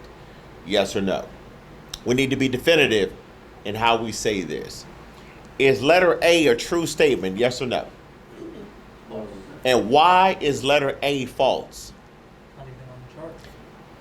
It's not on the chart, but we have no air loss rates that are 1 psi. How about letter B? Is that a true statement? Yes or no? No, it's not. Why not? It's not a minute. It's not. It's at 45 seconds, and it has to be at least a minute. So the correct answer has to be what? All righty then. Here we go.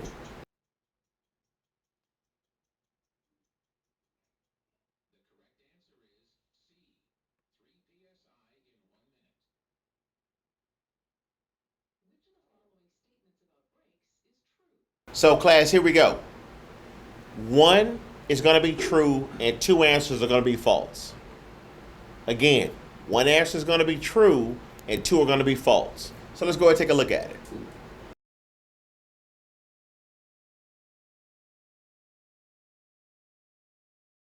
Is that a true statement? If that truck moves faster and you have to apply those brakes, will those drums heat up? Yeah. So is that a true statement? Yeah. Okay, let's take a look at the next one. Is that a true statement? That's a false statement because the hotter they get, the more they what? Fade. And that information is found on page 5-9, section 5.4.5. We talked about this earlier. Here we go, class. Do those brake drums cool quickly? That's false. It takes a minute to cool them things down. That's why you're laughing, huh, Gabriel?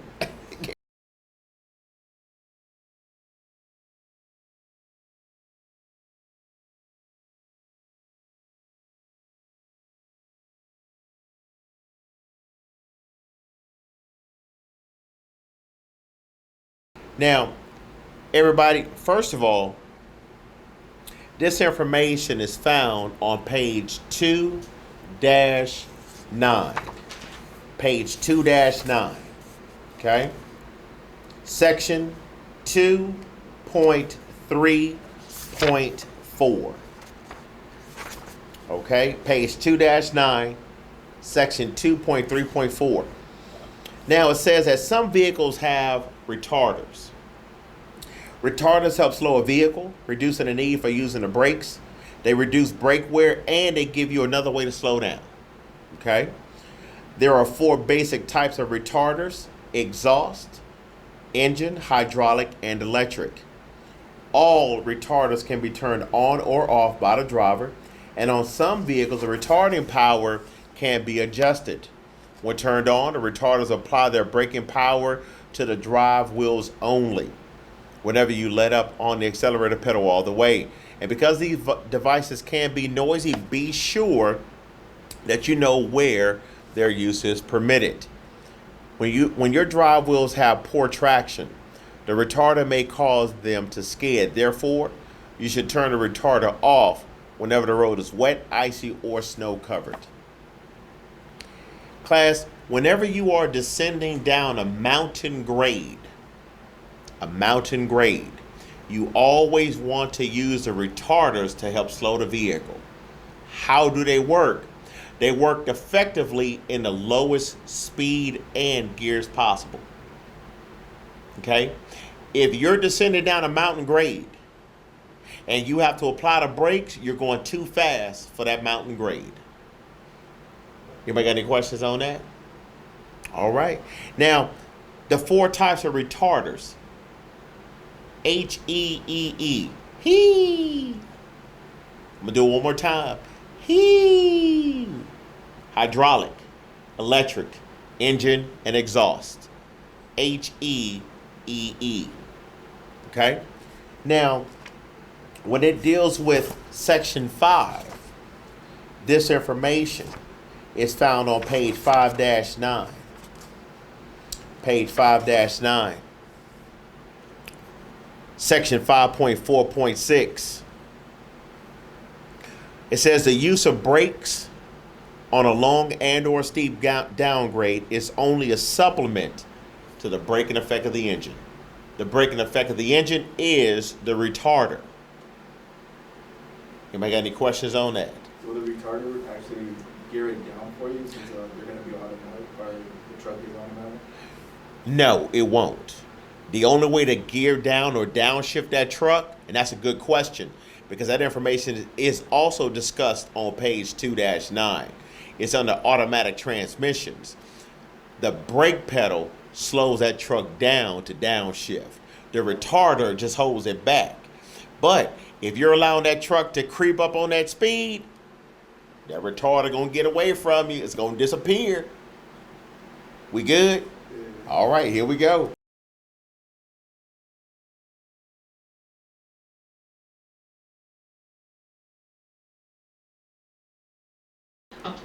Is letter A a true statement? How about letter B? How about letter C? Because the information according to the CDL manual says that it applies the braking power to the drive axles, not the non-drive axles. Here we go, class.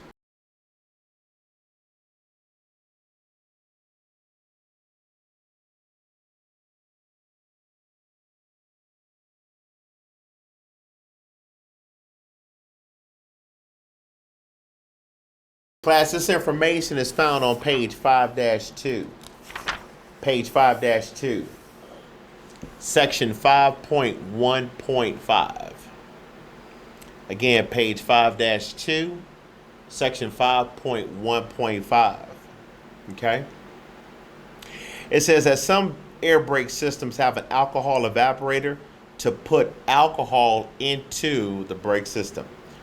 This helps to reduce the risk of ice in air brake valves and other parts during cold weather. Ice inside the system can make the brake stop working. Okay? Everybody, we got to understand something, that we are the lower 48. Most of our trucks in the United States don't really have an alcohol evaporator because it doesn't really get that cold. However, if you're operating a truck that does have an alcohol evaporator, Section 5.1.5 tells you exactly what you need to do. What kind of alcohol do you use? Isopropyl alcohol, 70% or higher. And all you have to do is supply alcohol to it. It shoots the alcohol into the system. That way it helps to remove the moisture inside of the system so it won't freeze. Remember, if it gets extremely cold, it can freeze and stop the air from going to the brakes. Which means you can't stop, huh? Here we go.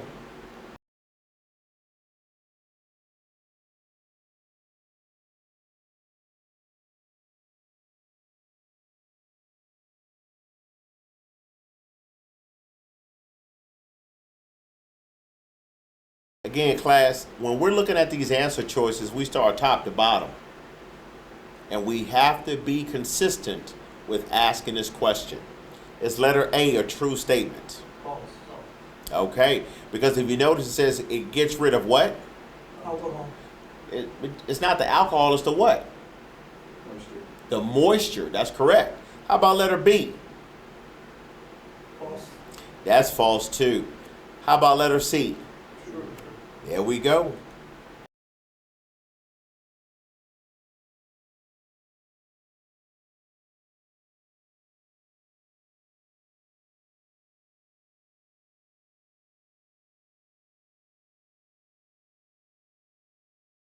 This answer is found on page 5-2, section 5.1.9.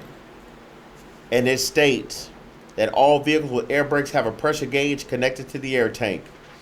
If the vehicle has a dual air brake system, there will be a gauge for each half of the system. These gauges tell you how much pressure is in the air tank. Okay? Here we go, class.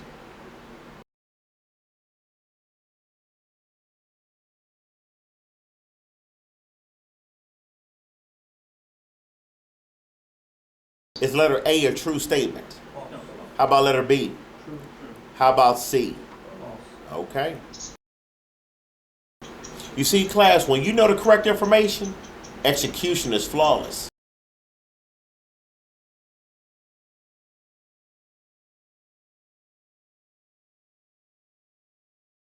What's the answer?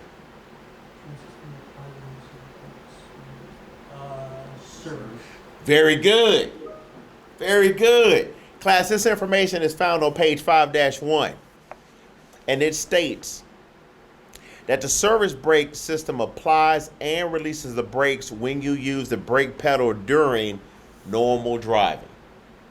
Okay? Page 5-1 is where you'll find this information on the left-hand column. Okay?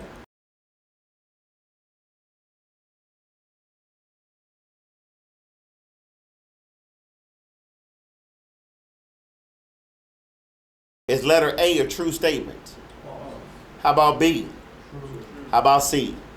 All right.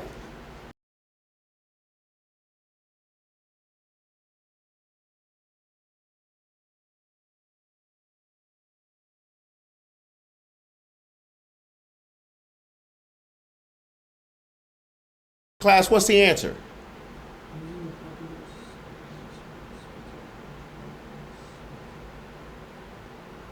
What does it mean by what type of pressure? Yes, you got two type of pressures in this system. One is what? And the second is? Very good. So whenever you're using a brake valve, class, what kind of pressure are you using? Say what? Spring. Because remember, whenever you push the brake valves in, you're supplying air to the system. When you supply the air to the system, it goes from spring pressure to air pressure to release the brakes. But whenever you want to park, you have to pull the brake valve out. When you pull the brake valve out, you're taking the air out of the system. When you take the air out of the system, you go from air pressure to just like grape jelly on a biscuit. Here we go.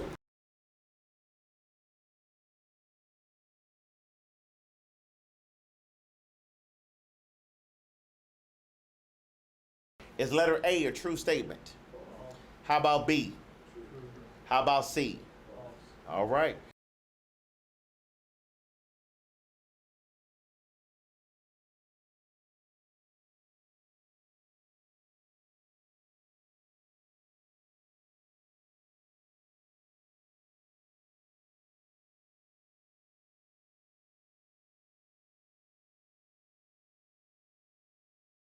Is letter A a true statement? Yes. How about B? How about C? Like I said, class, when you know that information, there is no doubt.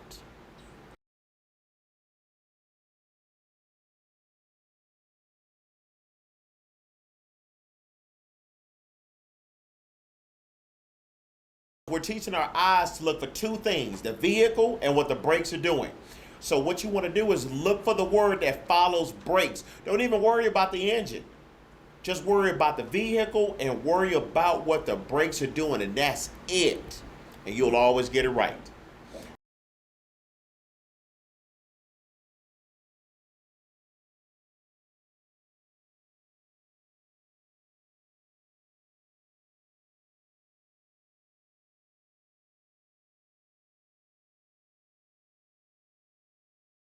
Class, is letter A a true statement?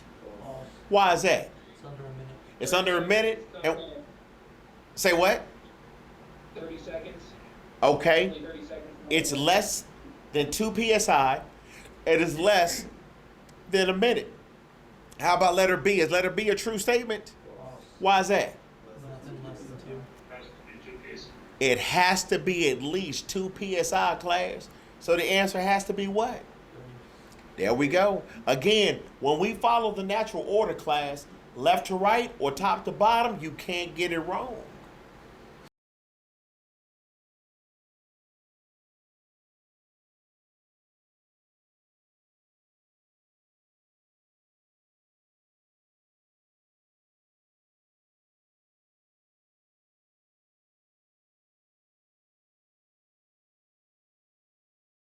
What's the answer, class? Low pressure.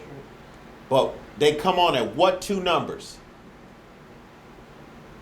Between what and what? 50 and 70. Everybody, did you hear what he said? He said it comes on between 50 and 70 psi. Let's go and take a look at this answer choice.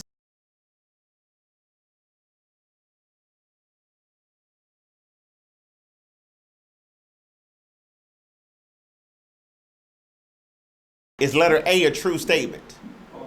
How about letter B? How about C? Well done.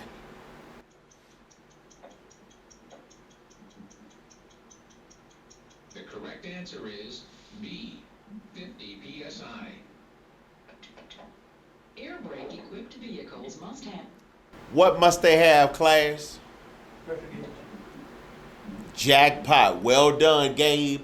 They must have a pressure gauge. Why? To gauge how much pressure is in the tanks. To tell you how much pressure is in those tanks. Because that low pressure warning light and buzzer will come on when? Between 50 and 70. And then the spring brakes will pop out when? It's on that form, step number 3. Below 50. Between 20 and 25. Everything's in a circle, class. So even though we talked about 3 different subjects, they all come back to the circle. The beginning, the middle, and the end to understand why. That is the answer. Here we go.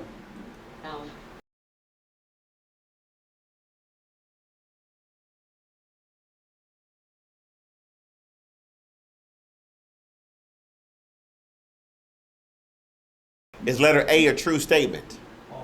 How about letter B? How about letter C? All right. Again, we've already covered this information on page 5-2. We already covered it, class. Just like we've already covered the low air pressure warning light and buzzer on page 5-3, section 5.1.11. We already got that covered. Here we go.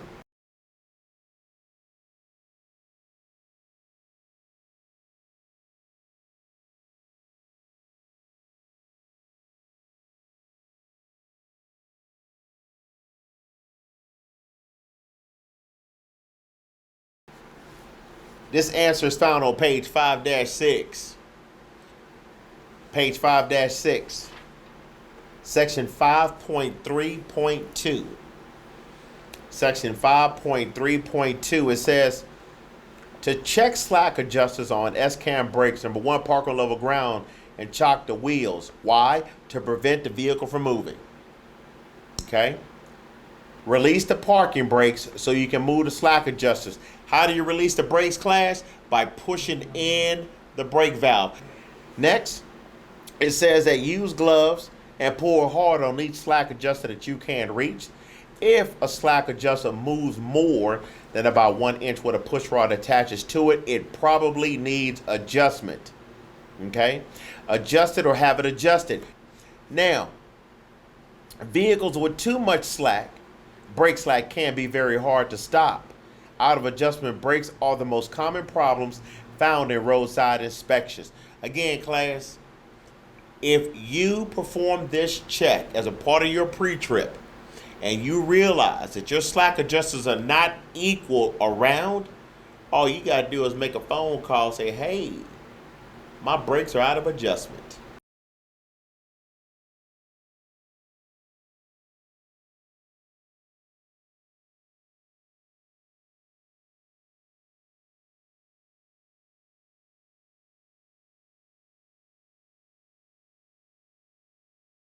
Now, class, one thing that's very important is that we have to read these answer choices left to right in their entirety. Is letter A a true statement? No, it's not. How about letter B? How about letter C? And the reason why letter C is false is because it says apply the service brakes. I thought you're supposed to release them. Class, if the brakes are on, you won't be able to pull the push rod or the slack adjuster.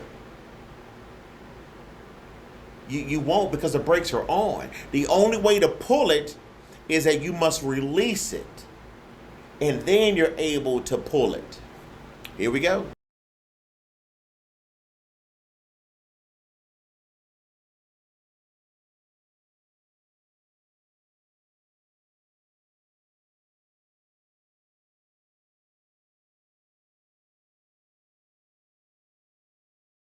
Class, what's the answer? Drum. Or the S-cam. Very good, Gabriel. The S-cam drum brake is the most common type. However, you still have wedge and disc brakes. This information is found on page 5-2.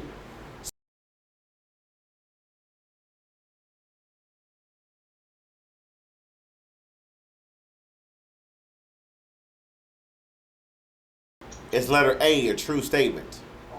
How about letter B? How about C?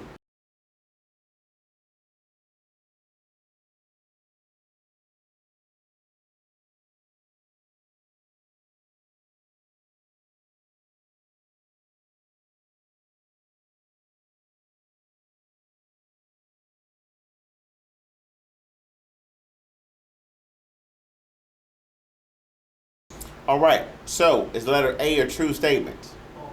How about letter B? How about letter C? Class, the key word in letter C is when. Okay? Is the air pressure applied to the brakes? No, that's called a brake application gauge. Okay? Now, the brake application gauge is found on page 5-2. And I need you guys to read this short paragraph to explain what it is. Page 5-2, section 5.1.10. And it says that this gauge shows how much pressure you are applying to the brakes. This gauge is not on all vehicles. Increasing the application pressure to hold the same speed means that the brakes are fading. Okay? You should slow down and use a lower gear. The need for increased pressure can also be caused by the brakes out of adjustment, air leaks, or mechanical problems. Here we go.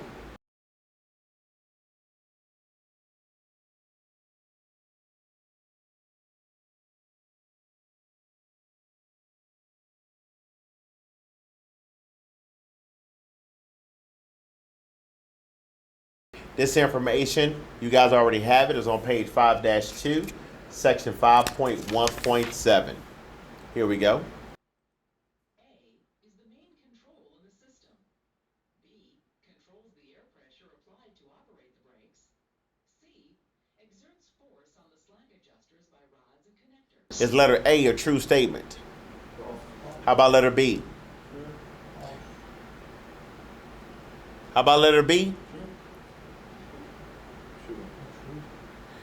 It does control the air pressure applied to operate the brakes.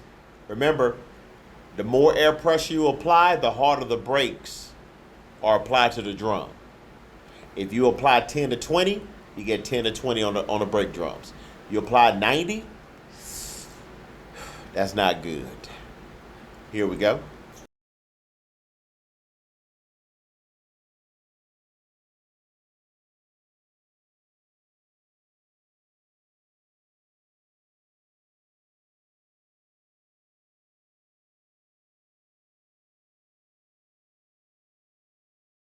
This answer is found on page 5-3. Page 5-3, section 5.1.14. 5.1.14. The last paragraph states, the braking power of the spring brakes depends on the brakes being in adjustment. If the brakes are not adjusted properly, neither the regular brakes nor the emergency parking brakes will work right.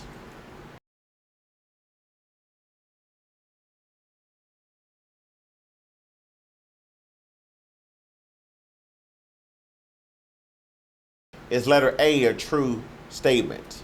How about letter B? Everybody, I want to bring up something to your attention about these answer choices. Be very, very cautious and let the red flag go up when you see only. Whenever you see the word only, the red flag needs to shoot straight to the top. Okay? How about letter C? Okay.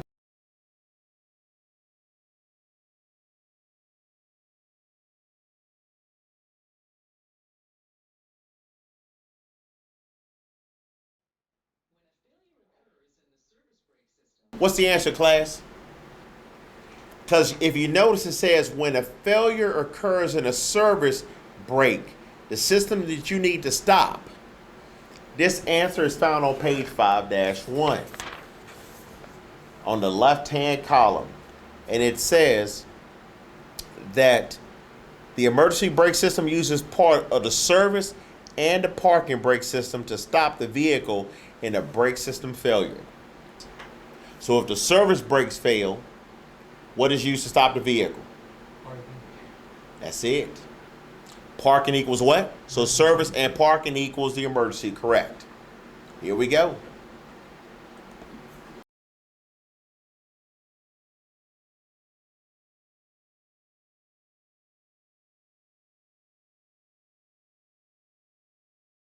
Is letter A a true statement? How about letter B? True. How about letter C? All right.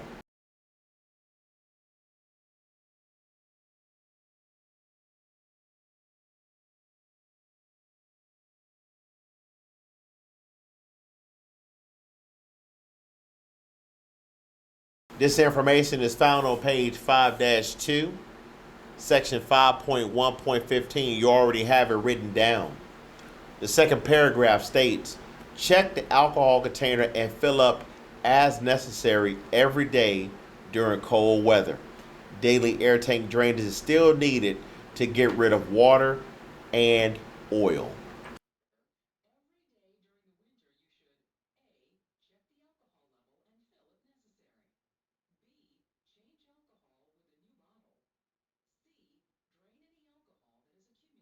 Is letter A a true statement? True. How about letter B? False. How about letter C? False. Okay.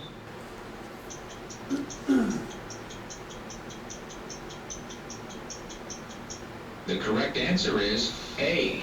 Check the alcohol level and fill if necessary. What turns on the electrical stoplight switch in an... What's the answer, class? Say what? Say it again. Air pressure. Exactly. Class, what's the only thing allowed in this system? Air. So the brakes have to work by air pressure. Page 5-3.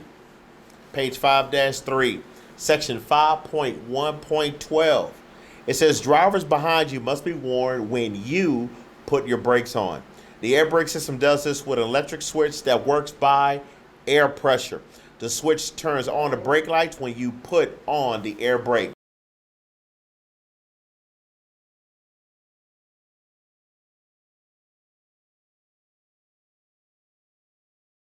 Is letter A a true statement? How about letter B? How about C? All right.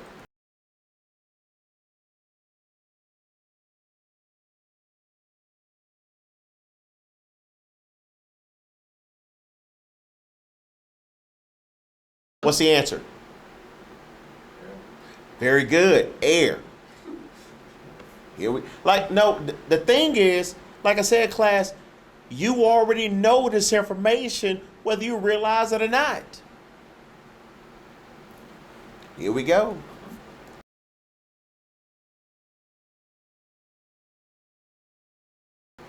Is letter A true? How about B? How about C?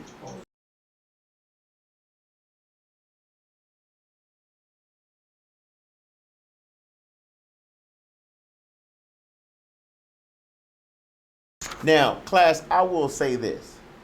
This answer is not written in the text. It's not. But it is in the book. Page 5-5. Page 5-5. Figure 5.4. Again, figure 5.4. It is called the one-way check valve. So it's like a valve stem on a tire. It allows air to go in, but air does not come back out. Does everybody follow me on that?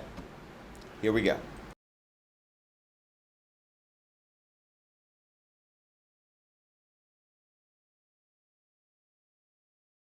Is letter A a true statement? How about B? And how about C? Okay.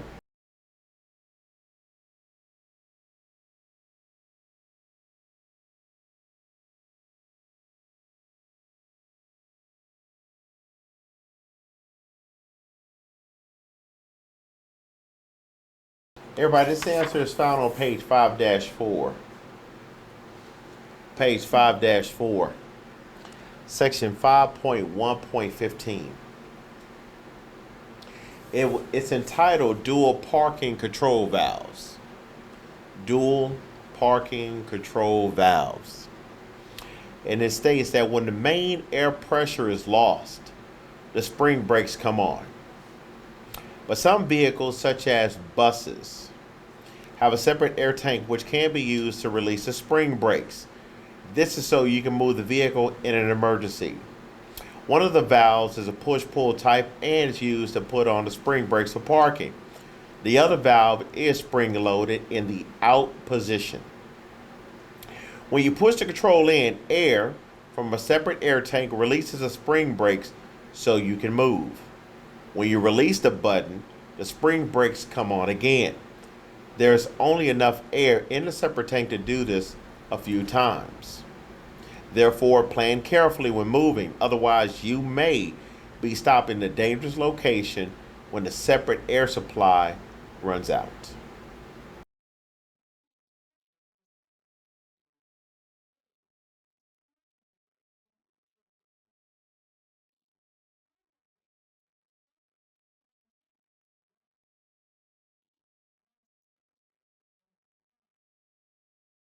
Okay, we can use pressure from a separate air tank to release emergency brakes. Is that a true statement? True. Letter B says we can use pressure from a separate tank to apply more brake pressure for stopping. False. We can use a separate air pressure from a separate tank to balance the service brake systems. Okay, here we go.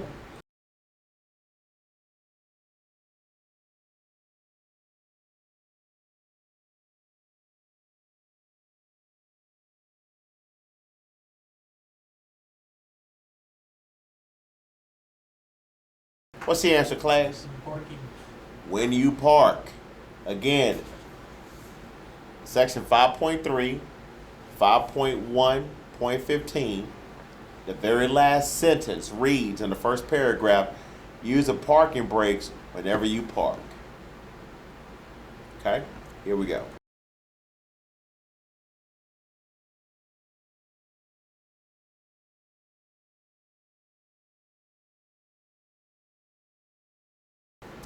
Is letter A a true statement? False. How about letter B? True. Why is letter C false? Only. Because it contains a word only. That's correct. The correct answer is B, whenever you park the vehicle. During normal operations, the parking and emergency. Class, what's the answer? If you want to start moving a truck going down the road, what must you do? Release. And how do you release them? By doing what? Say what? Pushing in the valves. So when you push in the brake valves, that means you're sending air through the system. So releasing the springs. So we went from spring pressure to Air. class. What's classified as normal operations? Driving. Driving down the road. This answer is found on page 5-3. Page 5-3. Section 5.1.14.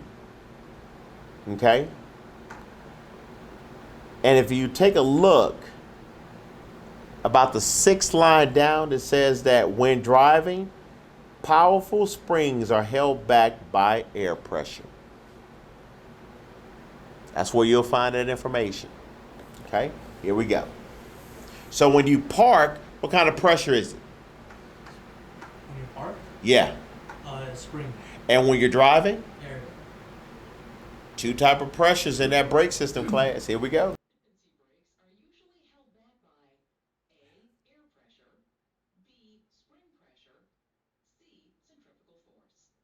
Is letter A a true statement? True. How about letter B? False. Should we talk about C? Correct answer is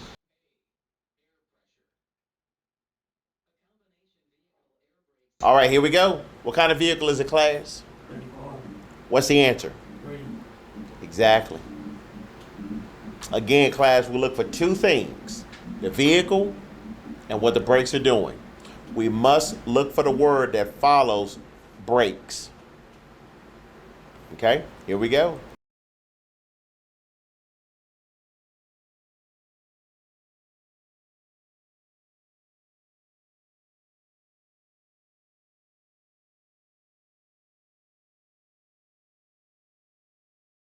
Is letter A a true statement? How about letter B? True. How about C?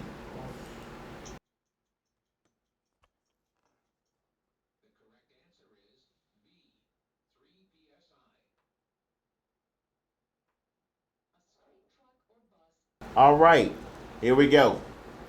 Class, what kind of vehicle are we working with? Straight. What are the brakes doing? They're what? They're released. What's the answer? 2. See how quick that is, class? When you teach your vision where to look, there are no issues because you already know the correct information. Here we go.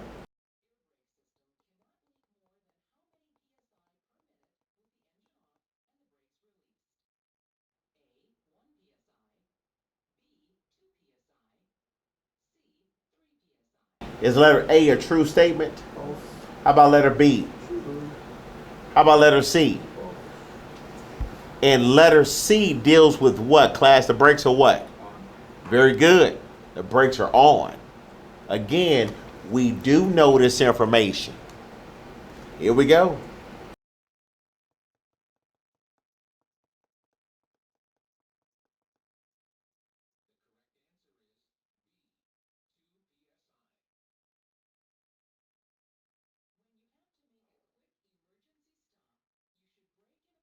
This answer is found on page 5-8. Page 5-8. Section 5.4.3. 5.4.3. Entitled Emergency Stops. If somebody suddenly pulls out in front of you, your natural response is to hit the brakes. And this is a good response if there's enough distance to stop and you use the brakes correctly. Okay? You should brake in a way that will keep your vehicle in a straight line and allow you to turn if it becomes necessary. You can use the controlled braking method or stab braking. So everybody, I want you to know right now, when we're driving this truck, normal stopping and stuff like that, that's controlled braking. You drive up and down the road, slow down for traffic, that's controlled braking. Stab braking is used in the event of emergency, like somebody's going to pull right out in front of you quick. That is stab braking. Anybody got any questions on that? Okie dokie. So normal driving we use what? Control. Emergency we use what? Stab. That's it.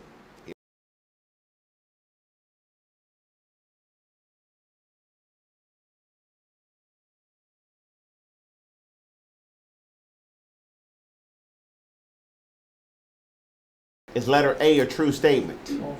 How about letter B? False. How about letter C? True.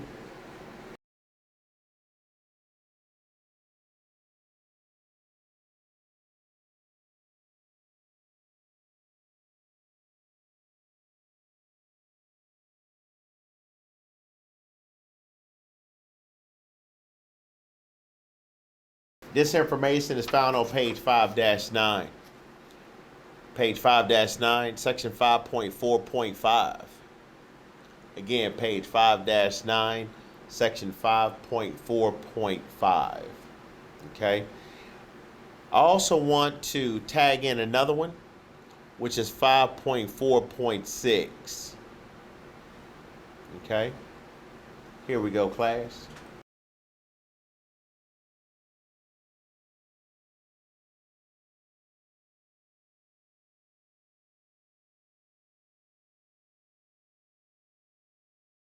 Is letter A a true statement?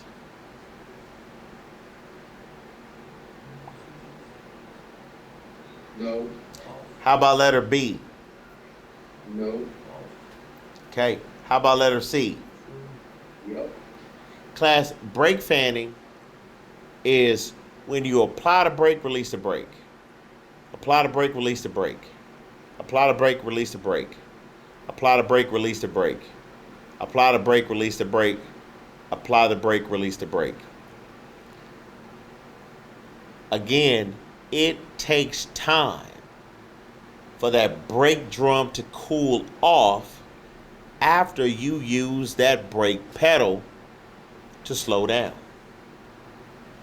It takes time. And it could take anywhere between 2 to 5 minutes to cool down.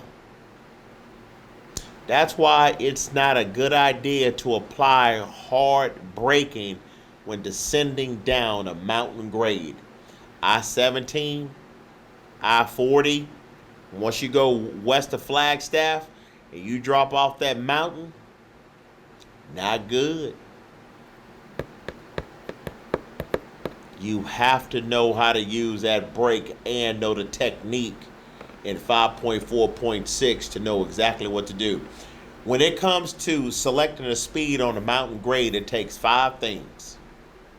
It takes the total weight of your vehicle and cargo, the steepness of the grade, the length of the grade, the weather, and the road conditions. Those are the 5 factors needed so you can decide exactly how fast you're going to go down that mountain grade. That information is contained in section 2.16.1. Here we go, class.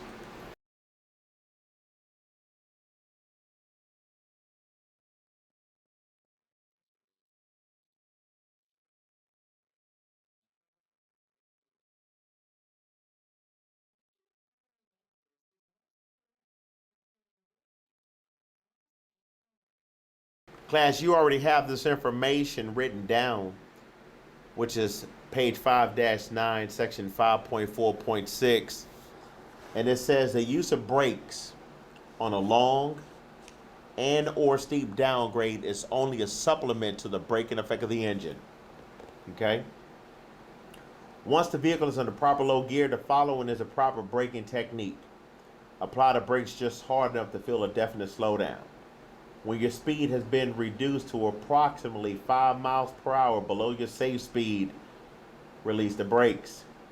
This application should last for about 3 seconds. So like, let's say we're going down a mountain grade. Our safe speed is 30 miles an hour. So we are going to apply the brake and hold it to 25. Release the brake. Let it get back up to 30. Once you reach 30, apply the brake and hold it. Once you get back to 25, release the brake. So from 25 to 30 should take more than 3 seconds. But if it gets up there real quick, you're going too fast for that mountain grade. Your speed is too fast going down that mountain grade. Anybody got any questions on that? So when you're going down the road, class, yes, you're going to have to teach your vision to watch your speedometer. Very simple technique.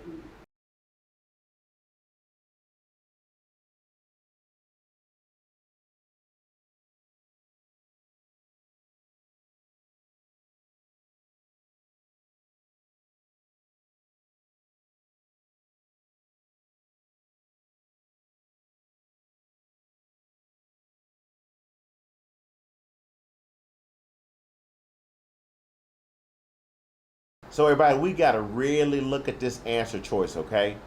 Again, it goes back to what I said earlier. We have to read left to right, top to bottom, because it can be tricky. Is letter A a true statement?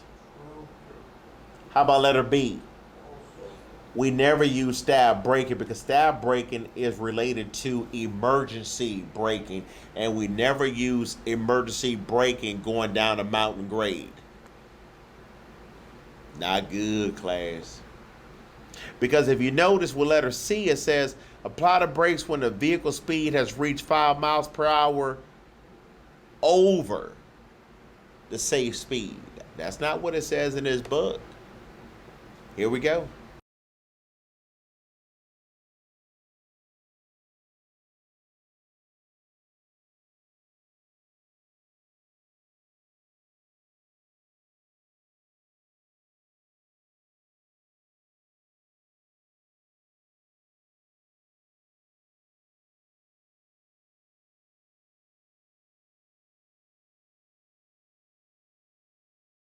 This answer is found on page 5-8. Page 5-8, section 5.4.3, entitled Emergency Stops. Here we go, class. It says that when stab braking, you apply your brakes all the way. Release the brakes when the wheels lock up. As soon as the wheels start rolling, apply the brakes fully again. It can take up to 1 second for the wheels to start rolling after you release the brakes. If you reapply the brakes before the wheels start rolling, the vehicle won't straighten out. And the reason why the vehicle won't straighten out is because the tires are not touching and making contact with the road. Here we go, class.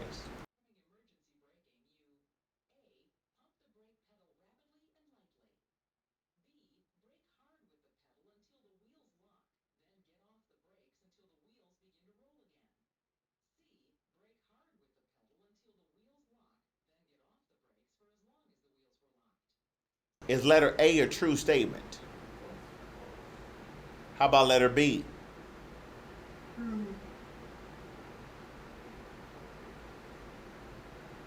Is letter B a true statement? How about letter C? False. Okay. Now, if you notice, class, the first line is pretty much identical across the board, isn't it? For B and C. Okay. However, it says then get off the brakes for as long, but the other one says until. That is what can trick the eye, which is why it's so important to be patient when reading this information. Even if you have to speak it out, listen to what your own voice has to say. Here we go, class.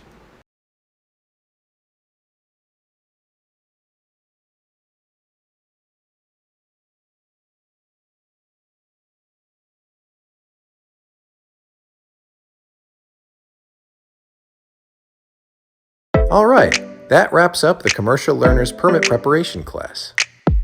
You may replay any parts of the video for further studying or comprehension. Otherwise, I'd say you're ready to take the permit test. Thanks for joining us today, and best of luck.